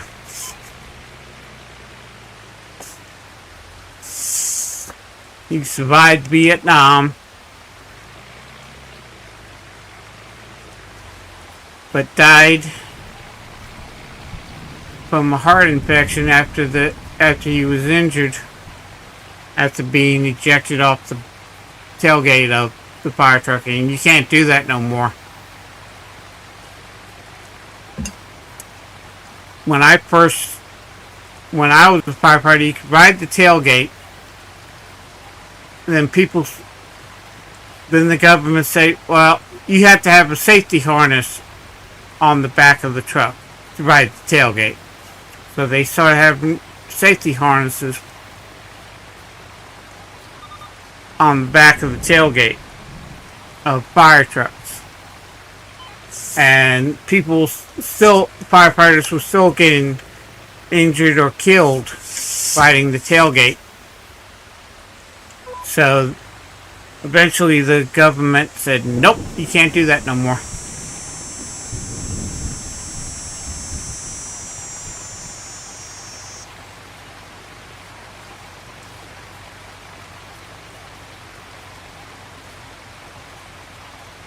How many wrecks did I see with an open cab fire truck? 2.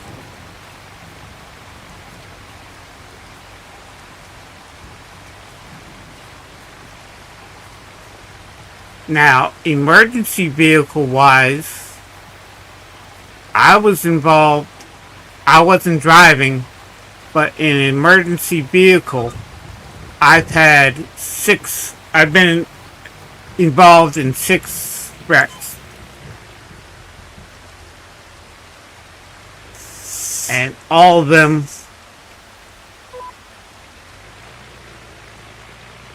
was not the driver's fault. Was not the emergency driver fault.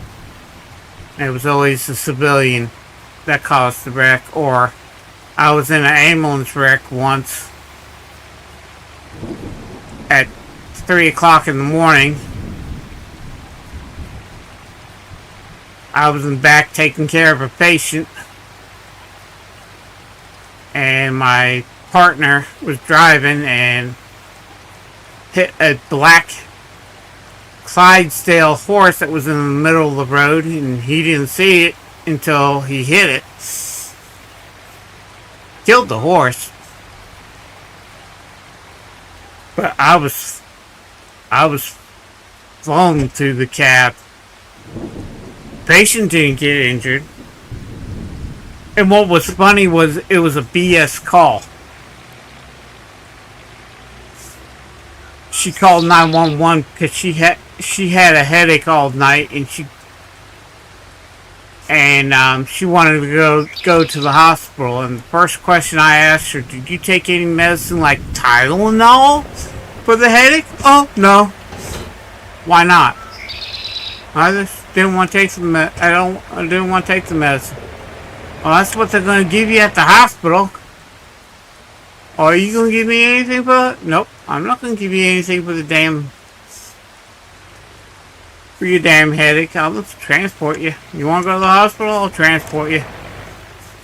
That's the bad thing about emergency services. When somebody calls 911, even if it's a BS call, if they want to go to the hospital, you have to take them legally. You can't say sorry. There's no need for you to go to the hospital. I actually had somebody had a pair of scissors. She was opening a box and hit the middle of her palm with the scissors. Did not break the skin. There was just a red dot where you can see where the scissors hit. That's it. Did not break the skin. Did not break any bones. Nothing. Wasn't even any bruising. And she wanted to go to the hospital. I did everything I could. And the hospital was 45 minutes out. But no, I want to go to the hospital, get a checkup. Ma'am, there's no injury. There's no need to go to the hospital. Well, I want to go to the hospital. I got I'm on Medicaid. You have to take me. And somebody abusing the system. And while we were there, while we were en route,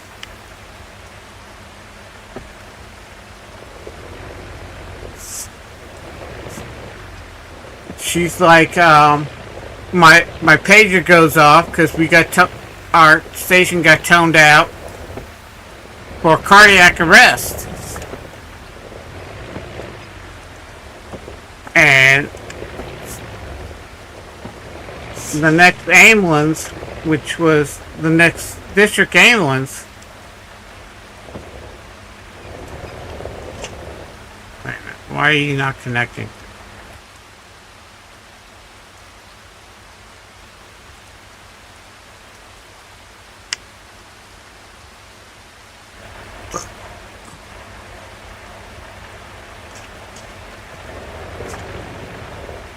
And she says, what's that? Another call? You got another call? Are you going to go to that call? I'm like, no, we can't. We're transporting you to the hospital.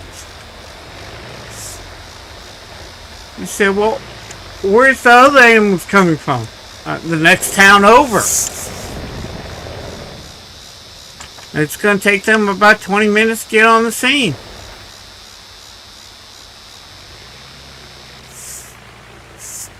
And the fire chief of the fire department got on the scene, said, yeah, the guy's in cardiac arrest, guy has no pulse, CPR is in progress.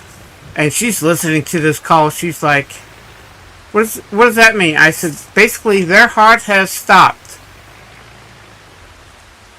And if we were in the station, we would have been there within 3 minutes. But because we're transporting you, because you called 911 for a non-injury, said more likely that person's going to die. I made her feel so guilty. She complained to my supervisor. She filed a complaint with my supervisor saying that I was harassing her. And I'm like, and the supervisor, our next shift, the supervisor came by the station and he's like, you know, that call that explain something. I said, I read that report. You stated in there that the patient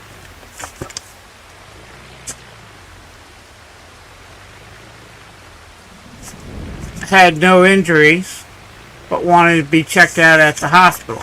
I said, yeah. You got toned out.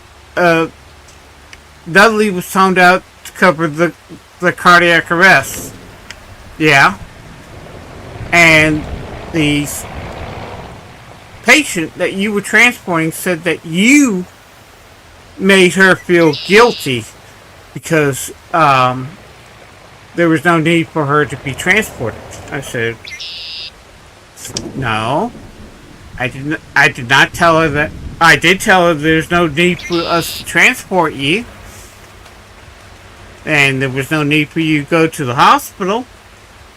I did tell her that.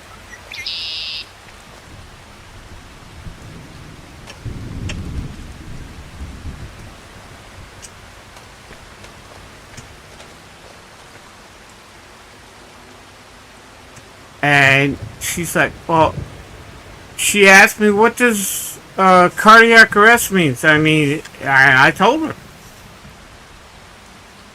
What does CPR in progress mean? I mean, this person's heart has stopped. And she's like, what does that mean? That means they're dead. They're clinically dead right now. And if we were at the station, we would have been there on 3 minutes, and that person would have had a good chance of surviving.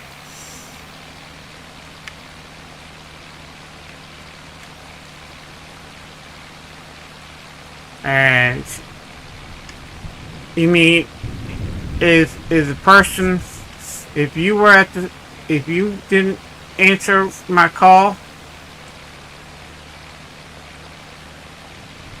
why are you not working? You're supposed to be able to pick up that stuff. Why are you not working? And I said that's all I said to her. She asked, I answered her question.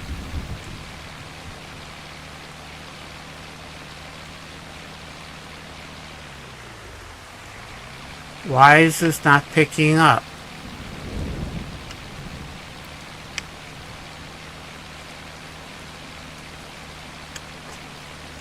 I should be picking up.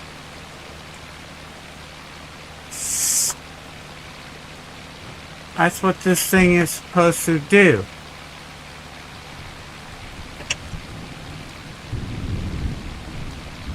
It's unfolded.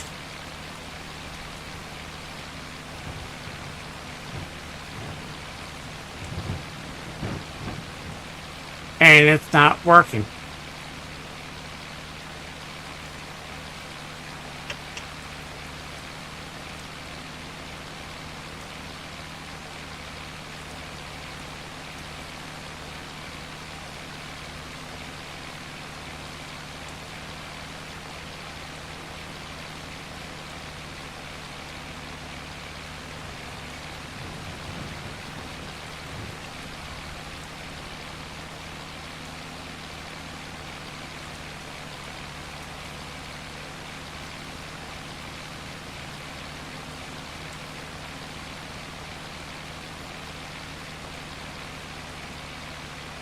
And he's like, okay.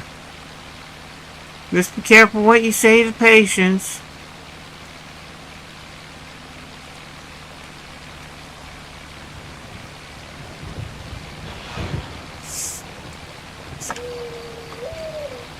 I'm like, okay, whatever. You asked the question, I answered the question. Okay, this thing is not working.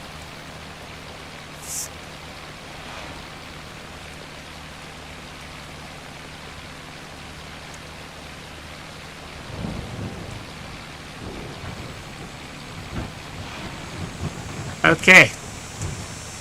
We're gonna have to do some stuff here. Okay. Right now I got 149,000. Let me write this down. I'm gonna have to reset. And we're gonna change. There you go. 149,783. Okay.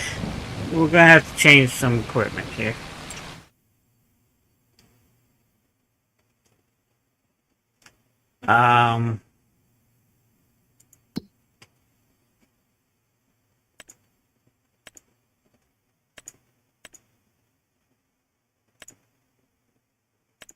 Yeah, I'm gonna have to get rid of that 'cause that roller didn't work.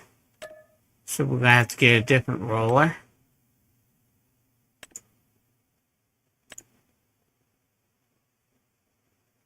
Be a flatbed.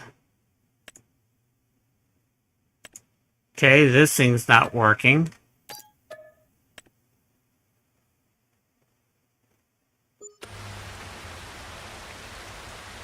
And that pit is not working.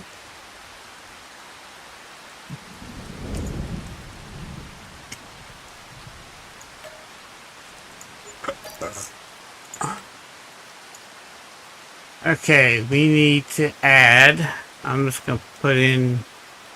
No. Set money. We're gonna set money to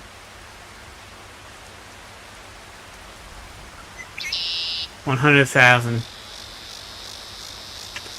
This equipment is not working correctly, so what we are going to do.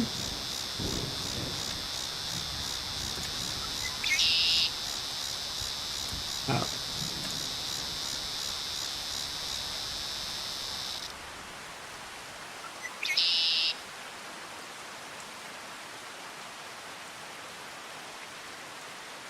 Storage bulk. Oh no, it's under this. Yeah.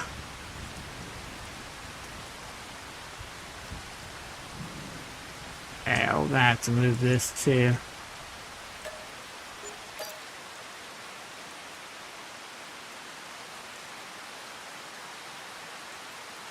Oh yeah, all the time. I've had patients that have all kinds of mental issues. There's a drug that we used to give to people that were actually psychotic. It was called Haldol. And basically what it does is knocks them out. Me and my partner had a patient that was psychotic and actually started fighting both of us. And both of us were on top of him.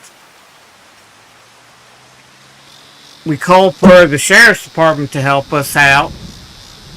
It took them over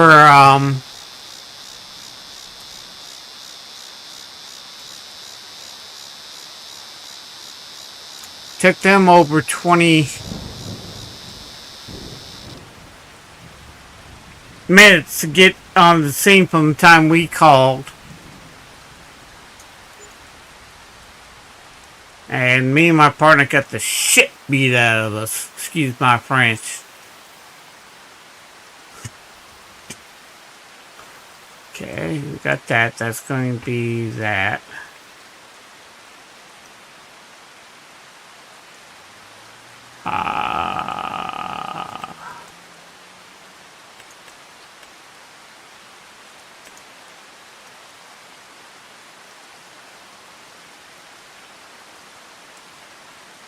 I have a mod that allows me. What this does, it's this mod allows me to do everything. This is a creative mod that allows you to set certain things and set all that. This is how I set up the map, and I can add money if I want to. I can remove money if I want to. I can set money if I want to. I can pause time. I can pause the time, and now you see the time is now 0 instead of 1 times speed. But this is called creative mod. Creators dev mod. And there's another mod I also have, which is this mod, which allows me to do all that. This one's called Power Tools. It does the same thing. It basically lets you create things.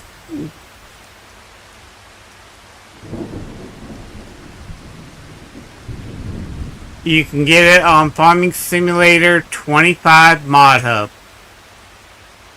Here, let me do this real quick. Save this. I'll show you it.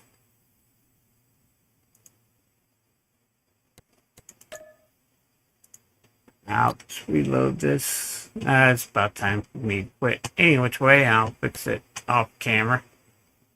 But you basically go to download content, go to gameplay, and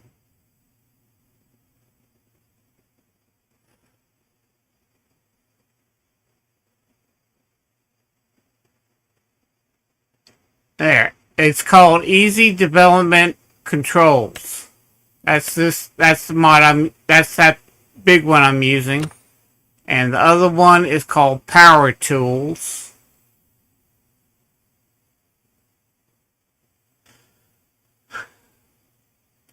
I can find it.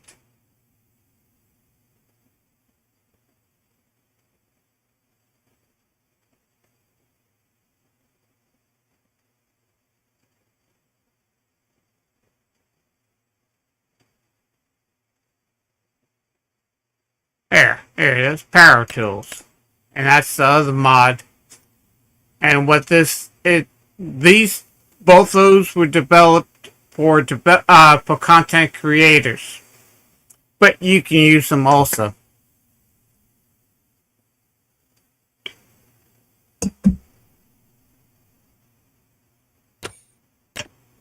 Those are the two mods that I use. Oh, wait a minute. Oh, crap. Too late. Got to deactivate.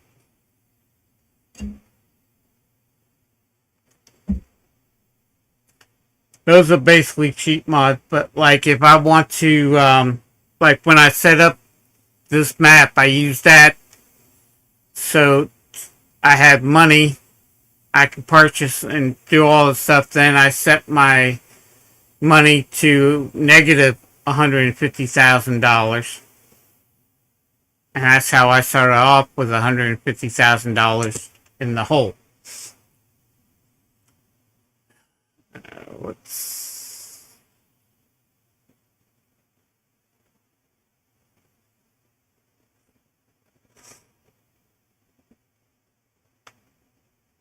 And I'm using new mods that aren't working.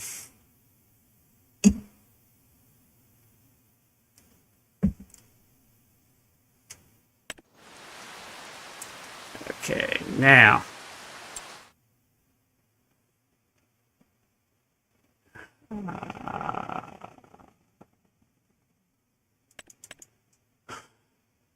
Yeah.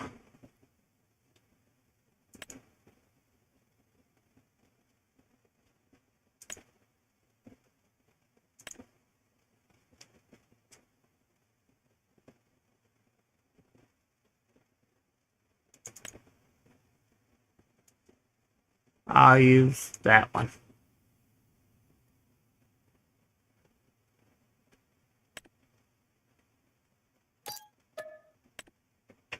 Because that roller didn't set.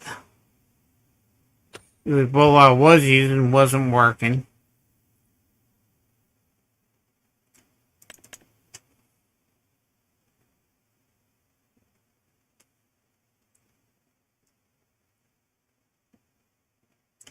That's the roller I bought. That's a straw. Oh, that's a straw machine. It's supposed to do everything. It's supposed to be a forage machine.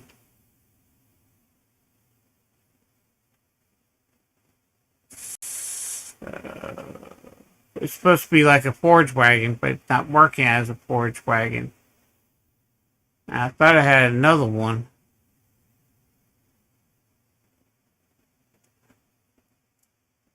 And I'm going to change the mower itself.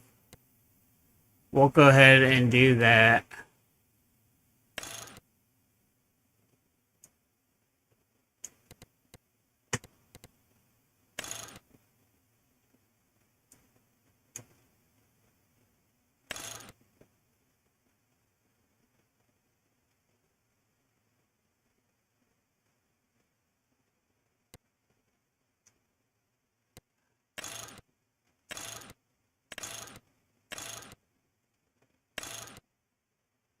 I'll use a standard, twin, standard, hydraulic, 50 horsepower. Okay.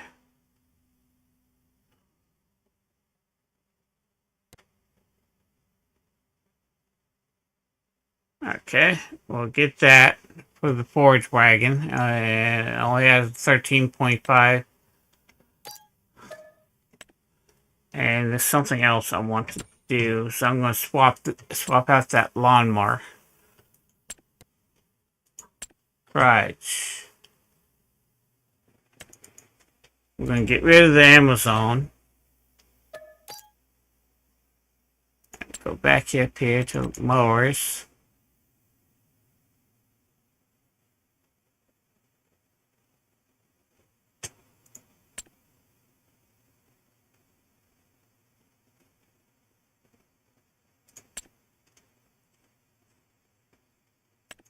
Tractor.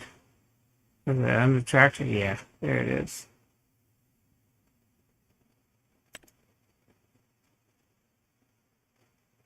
What was that Amazon?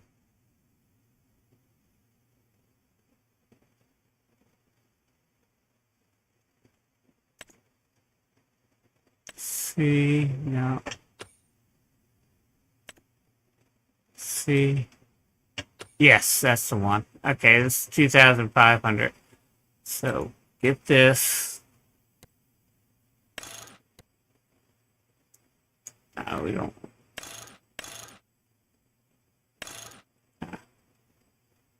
Slim front.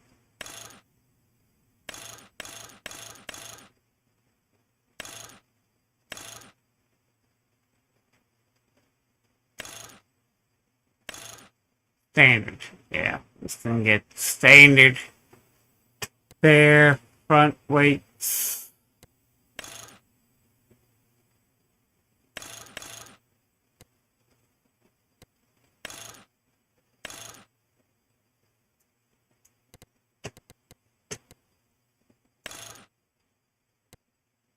Be standard.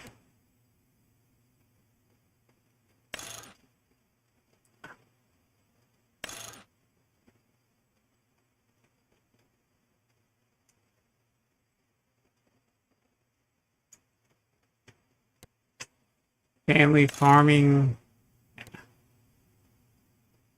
Deere logos, yes.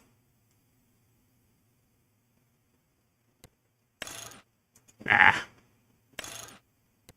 Catcher standard 3-point.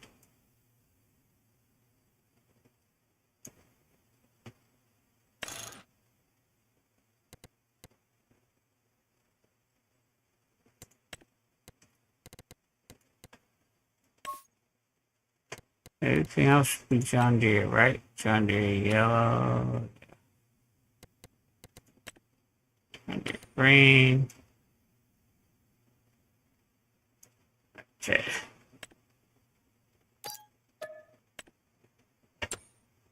And C. It's John Deere yellow. John Deere yellow, yes. Okay. And then this one.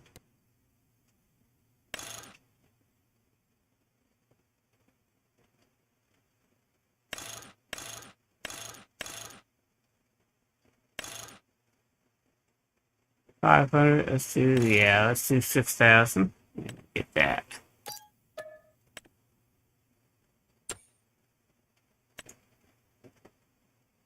Cutting width 1.8 meters. No, I still got the Ford tractor. The mower. Yeah. Actually, this is the mower I wanted to get because it has a lot more. It's basically a.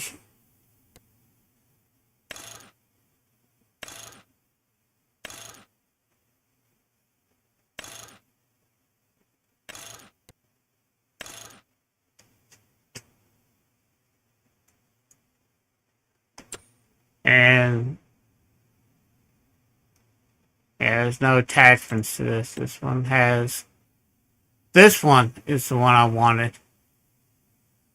It has a cutting deck. It has shovel, attachment, plows, and all. Actually, that's the one I should get. Garage.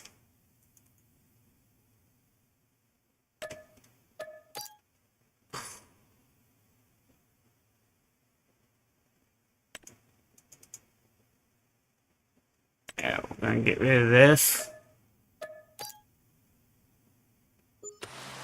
No!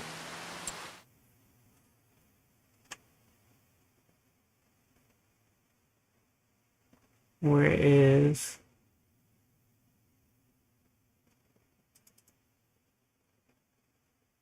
Okay.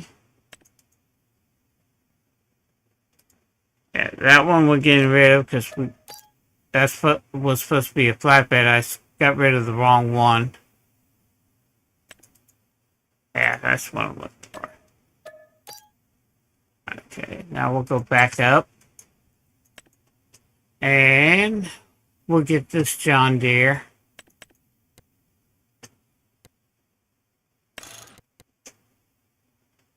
Get some weights.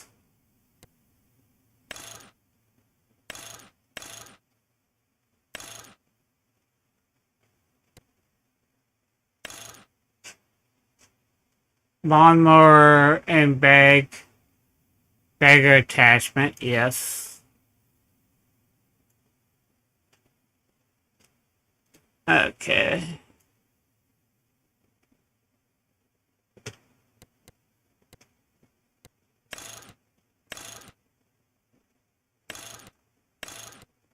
Okay, weights. Standard. 3-point. Yeah, I need the log. And then, C.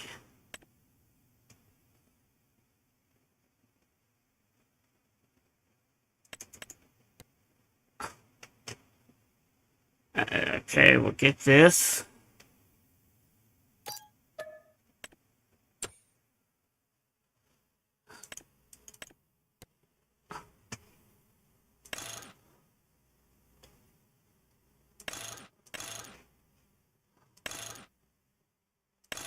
Yeah, it's a little bit smaller than the other one, but that's the one that gets attached to there.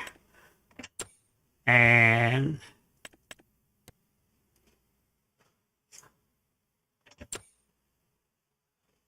if I want to, I can buy the other one. And I think that's the only piece of equipment. Now, set money.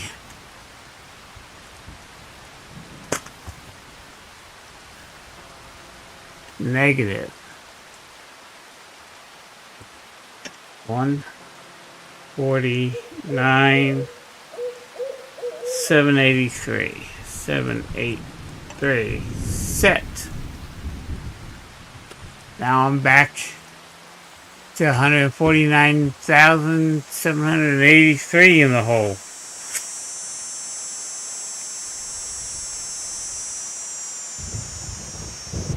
My first gaming system was a Texas Instrument computer. It had 5-inch floppy disk. It had a modem. Not a modem cradle where you had to take the handset of the telephone and actually attach it so you can get onto the internet. I had a printer, and everything was in DOS. There was no such thing as Windows. Oh, nope.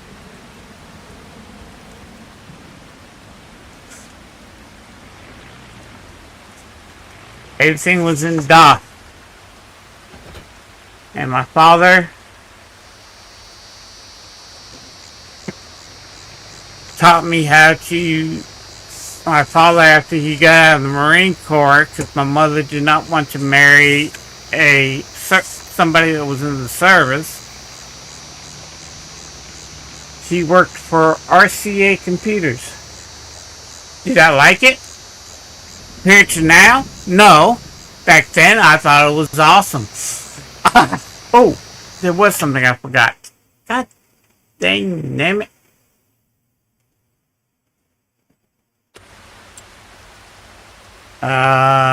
No, we're gonna set money back to the 100,000 because there's something else I forgot to get. 1, 2, 3.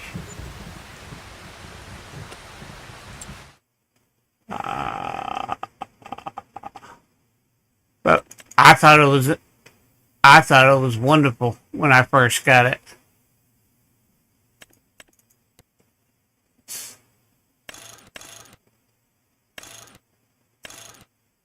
Yeah, there we go.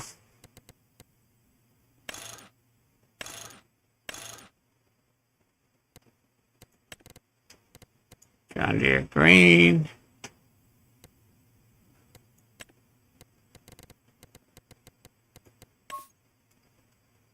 There we go.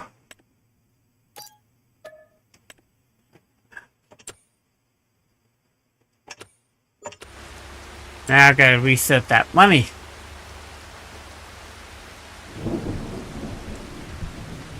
Very good. 149,783, right? Okay, 3? Yep. Okay, now we.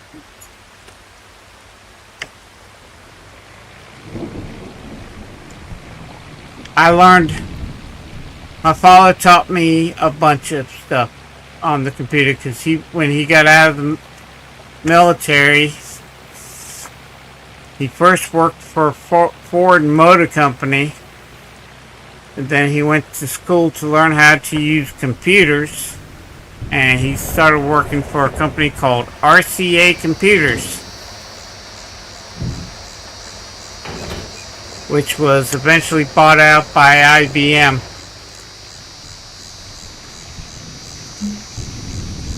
Then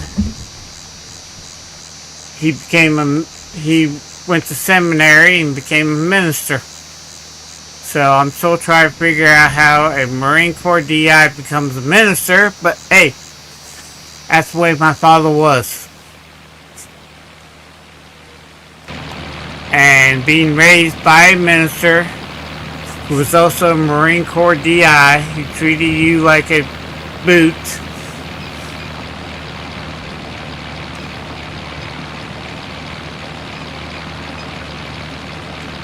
He taught me a lot of stuff. I'm sorry he died at such a young age.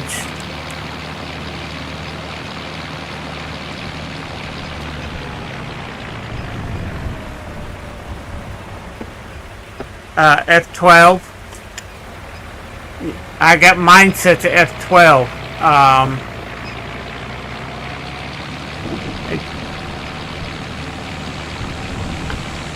That's the way I got mine set right now. The other power tools is default is F9. I think both of them were default F9, so I had to switch the default on the easy tool to F12.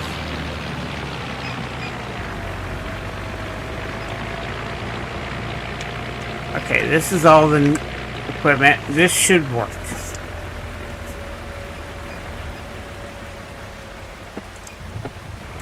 And the majority of the mods I do use some from modhub.com, but the majority of mods I use are from Farming Simulator Mod Hub.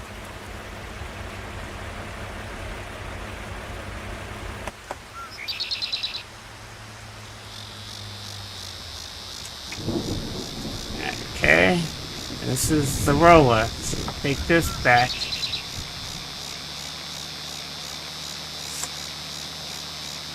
You don't have access to this land. I don't care. I'm driving on the road.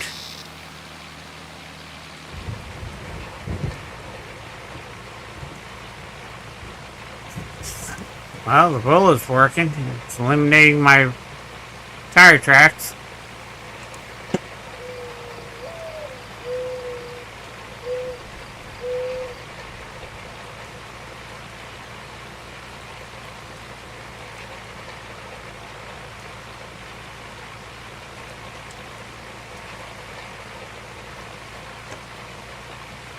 Okay, after this, see what happens. I go on the grass. Okay, nothing.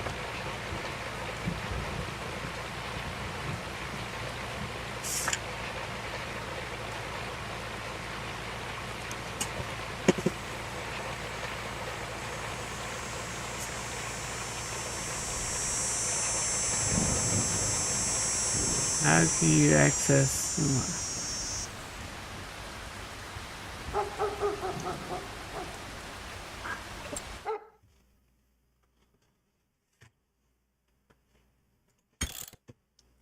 Go to your controls.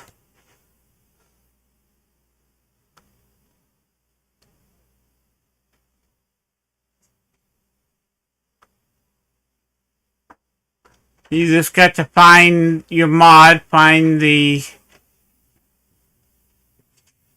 thing, and set it under your controls. This is how you set it. And I set mine to F12. I'm looking for it now.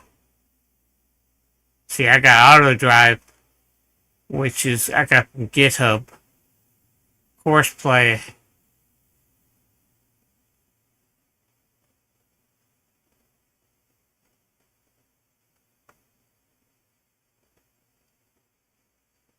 Yeah, easy dev control. Okay. Default was F9. I just set mine to F12. And then everything else is what you have. Power tools, which is the other one.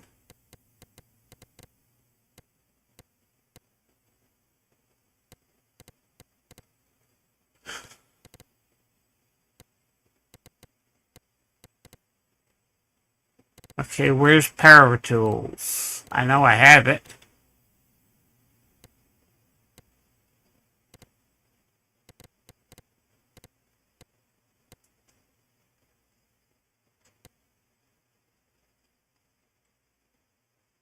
But you can set key bindings to whatever you want it to be.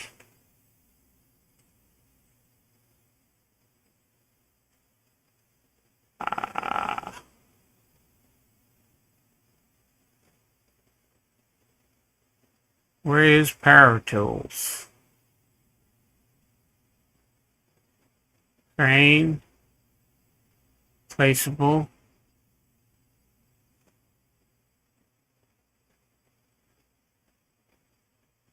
Pitchfork.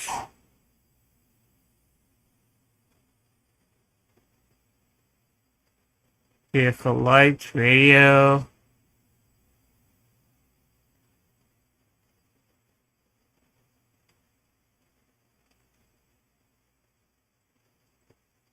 But you just go to your settings and click control, find the mod that you want, or find whatever you want to change it to. Because I also have the Hatari farm, so I can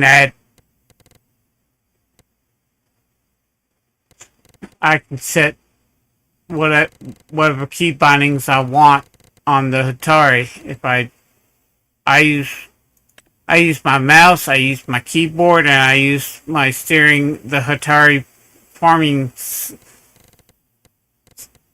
driving wheel and stick and all that. So it just depends on what you want. X. And we're going to be wrapping this up. We are still a negative 148,783. We had to reset some stuff because they weren't working. And I did not want to do that, but I had to.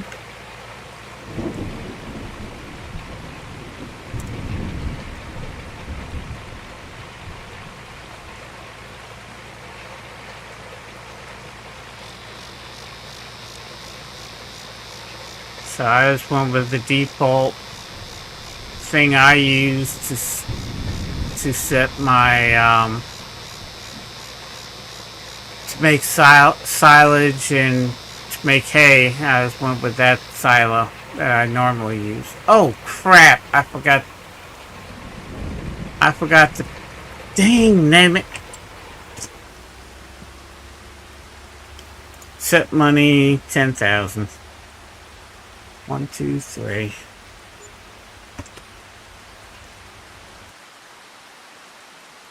There's so many things to do. Tools. There it is.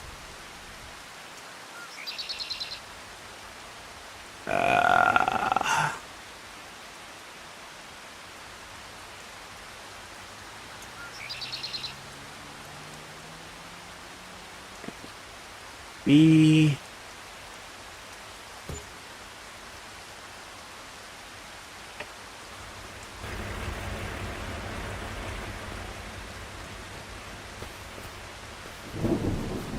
That's 12. It's on. Why is it not running? Why am I not running? There we go. R. 5,000, 8,285. Yes. Not enough money. Set money.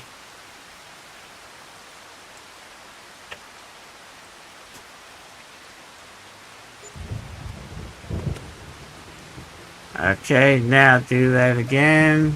Because I had 500. There we go. 5,000 liters. Set money. Negative 1,4,9,7,8,3. And we're back on.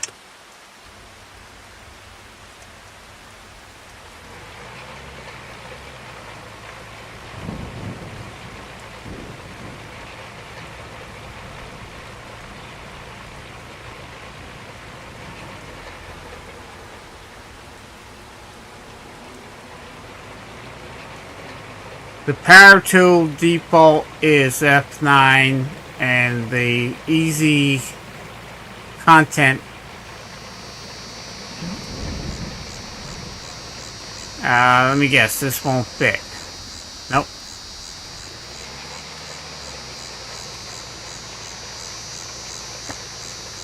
This is just a roll. So we're just gonna lose you.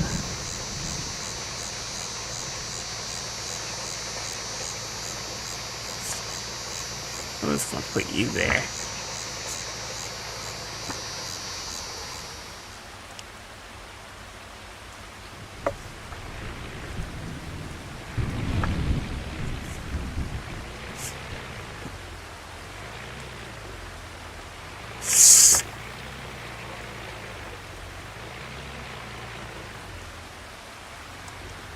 close enough.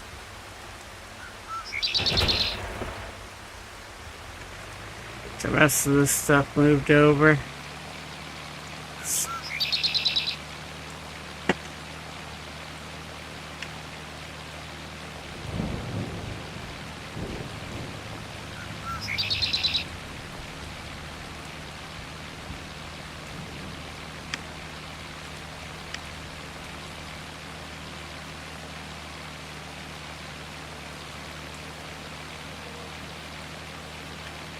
Easy peasy, nice lemon squeezy.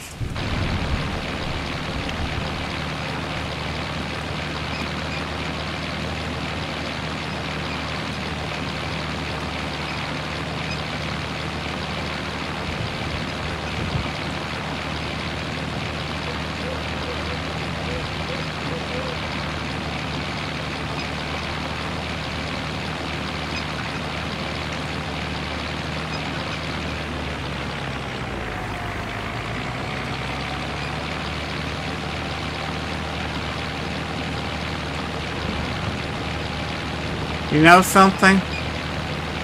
I'll just keep it. Way it's set.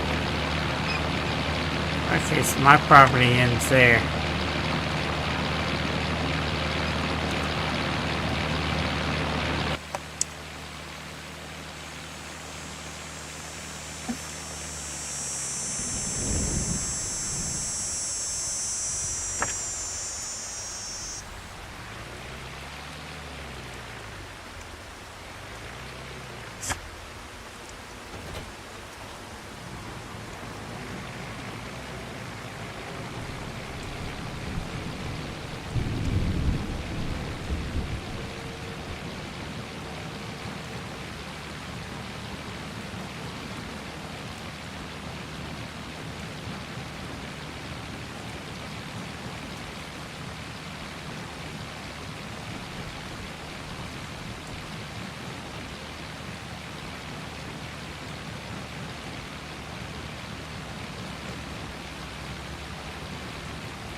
Actually, hang on a second. I'll show you what this took, because I did have... Oops, lost. Straw, grass, chaff.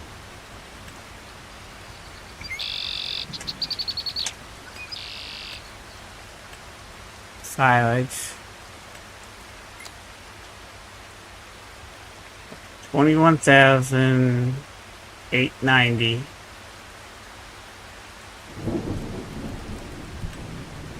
So I got 20. Oh, only got 13,000. Okay.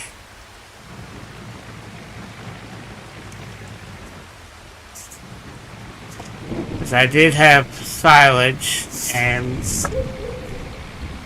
that thing. That bunker wasn't working correctly, so I can sell that. So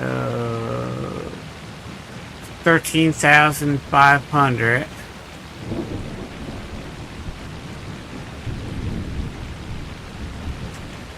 Grab my phone.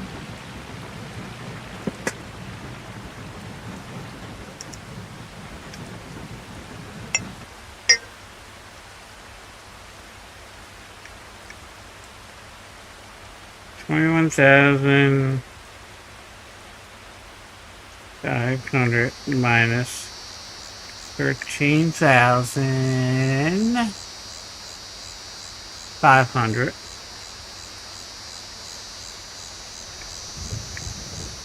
Okay, so I gotta add another 8,000 in there. So this is the silage I made yesterday that we were supposed to harvest. Yes, I was supposed to take here.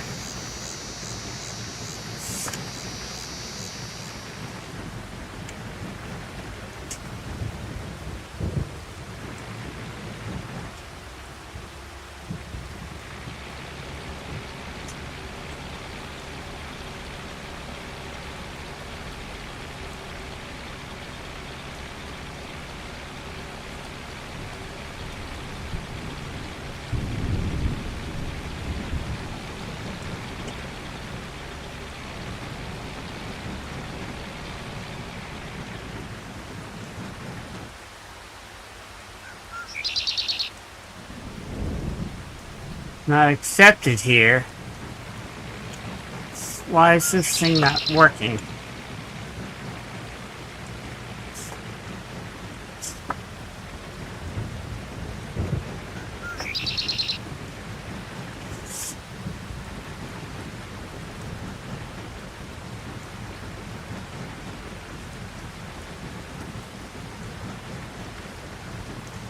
Silence.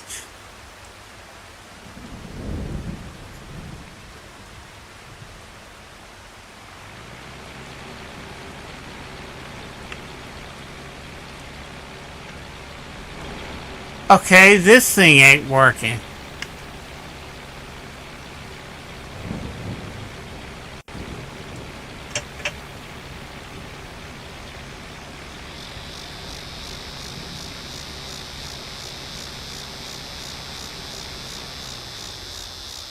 Start overloading.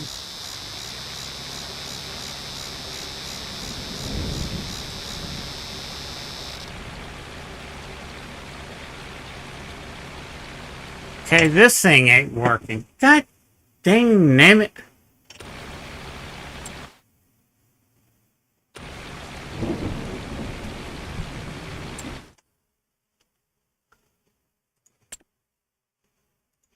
Right.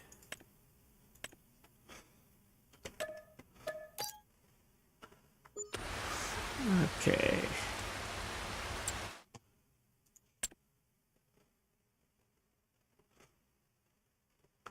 I hate using mods that don't work. Okay, I know this one does. That's the base game. Get that.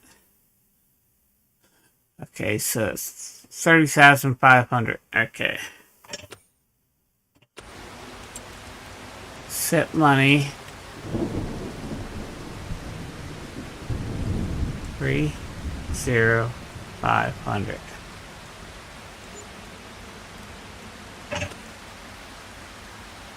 P.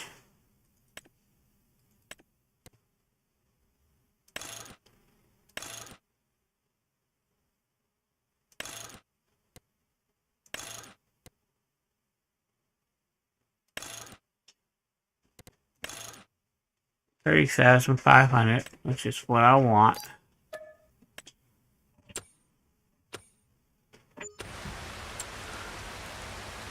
Set money again. -1. -1, 4, 9, 7, 8, 3.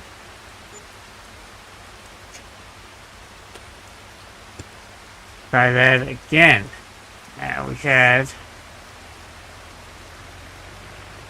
21,500 in silage.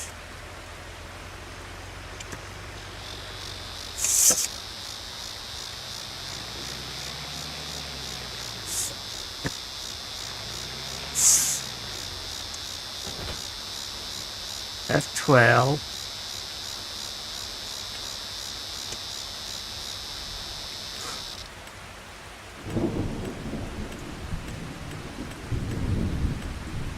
Ouch. 21,500.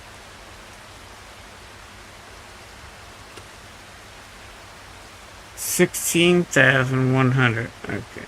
No. There. 21,500 minus 16100. Okay, so additional 54,000. If this doesn't work, I'm going to be adding a new sale point that I know works.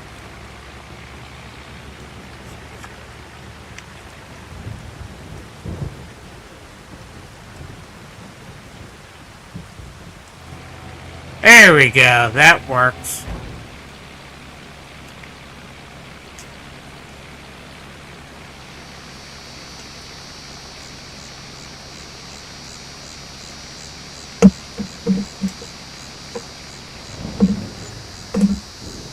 Okay.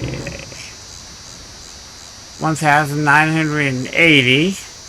Back to F12. Set amount 5,400.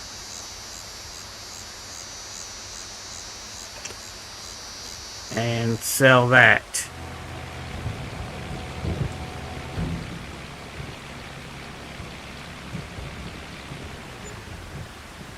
And it's no $666. Okay, we are now at 147,129. So that's good.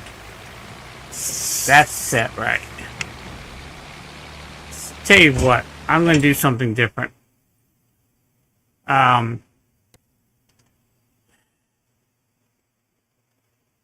Alright, I'm going to get rid.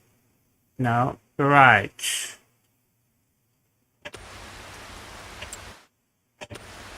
P. Right. Yeah, let's get rid of this. Then get rid of this. Then get rid of this.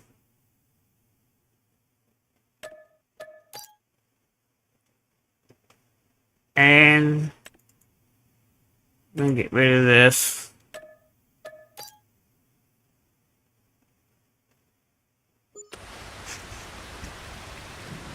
Okay.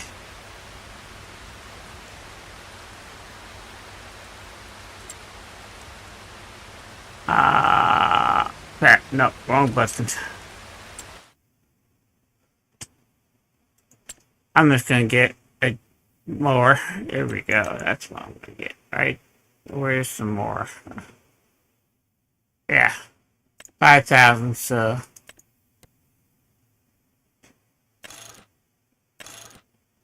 Yeah. John Deere green.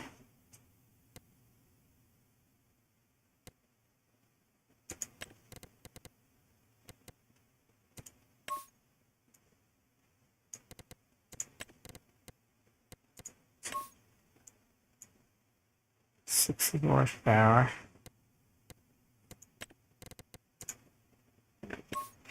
Yeah. Okay, so that's $5,000.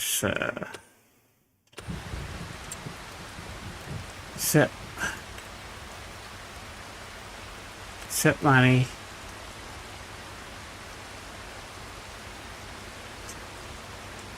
$5,000. Here we go.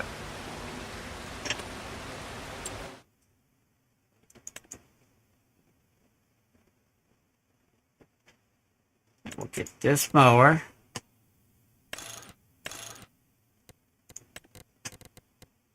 John Deere green. John Deere yellow. Actually, let's set that to John Deere green. Yeah. And rim. John Deere yellow. $5,000. Okay, now we got a mower.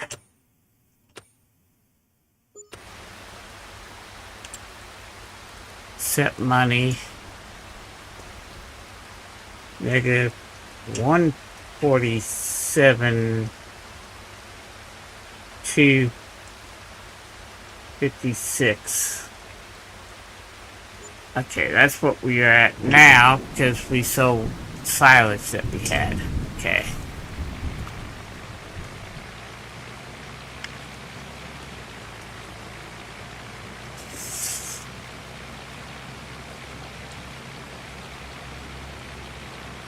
I hate using. I should test the mods. See if they work before I do a series. I should have done that.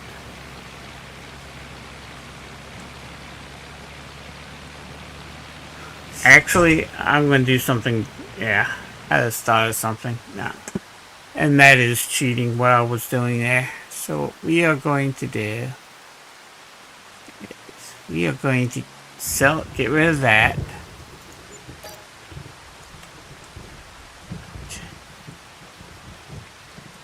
No.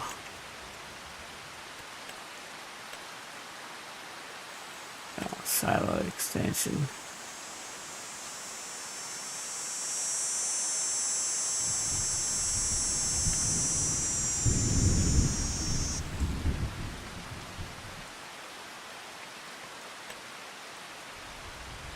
enough money. I know I don't got enough money. Oh. Yeah, let's do that. 25,000. Set money.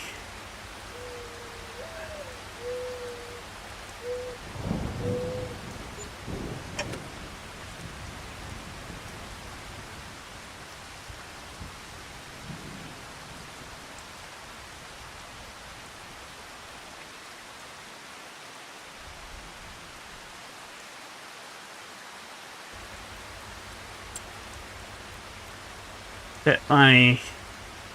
50.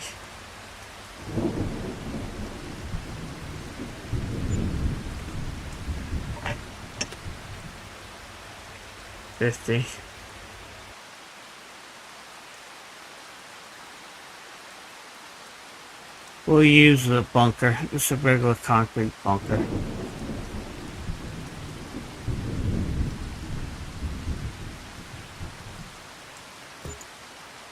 There we go.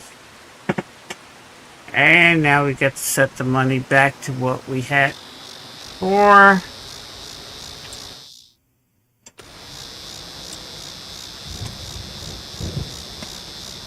Negative 147 256.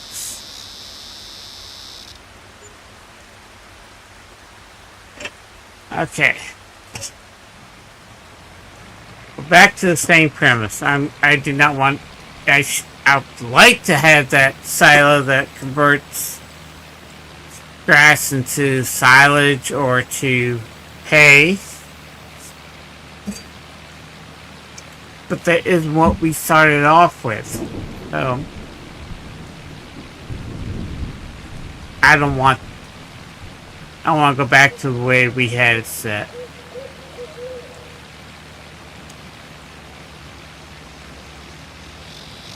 That's better. Oh! I'm thinking about it. No, crap. F12, we're going to set the money back one more time. I'm just going to put 20,000 there. Okay. And I'm going to fix that little mistake I did.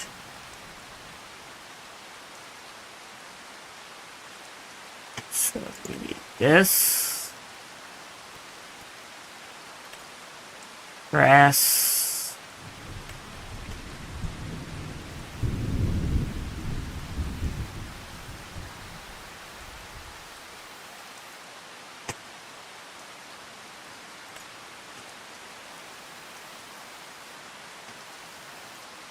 Okay.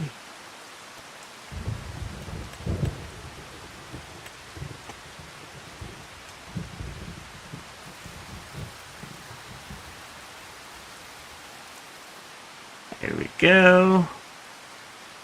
And that's all set. Let's just do that. Yeah. And set this back.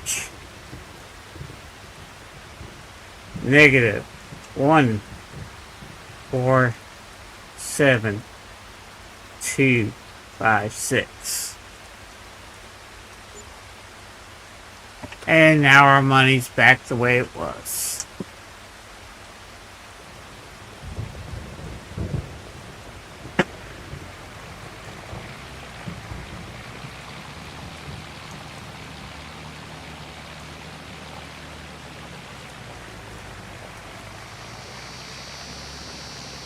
This in this slot.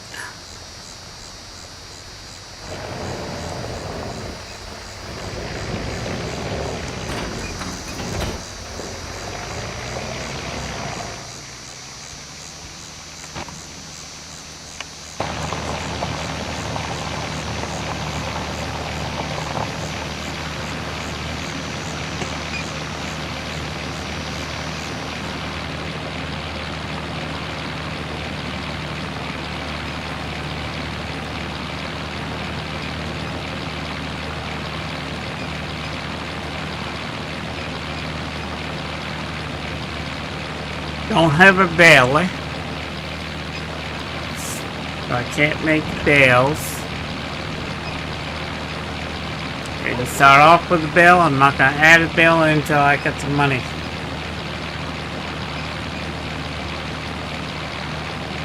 And guys, I'm going to end the stream here. So if you're new to the channel, hit that subscribe button and bell. And as always, have fun playing your games. Be safe out there in the world. And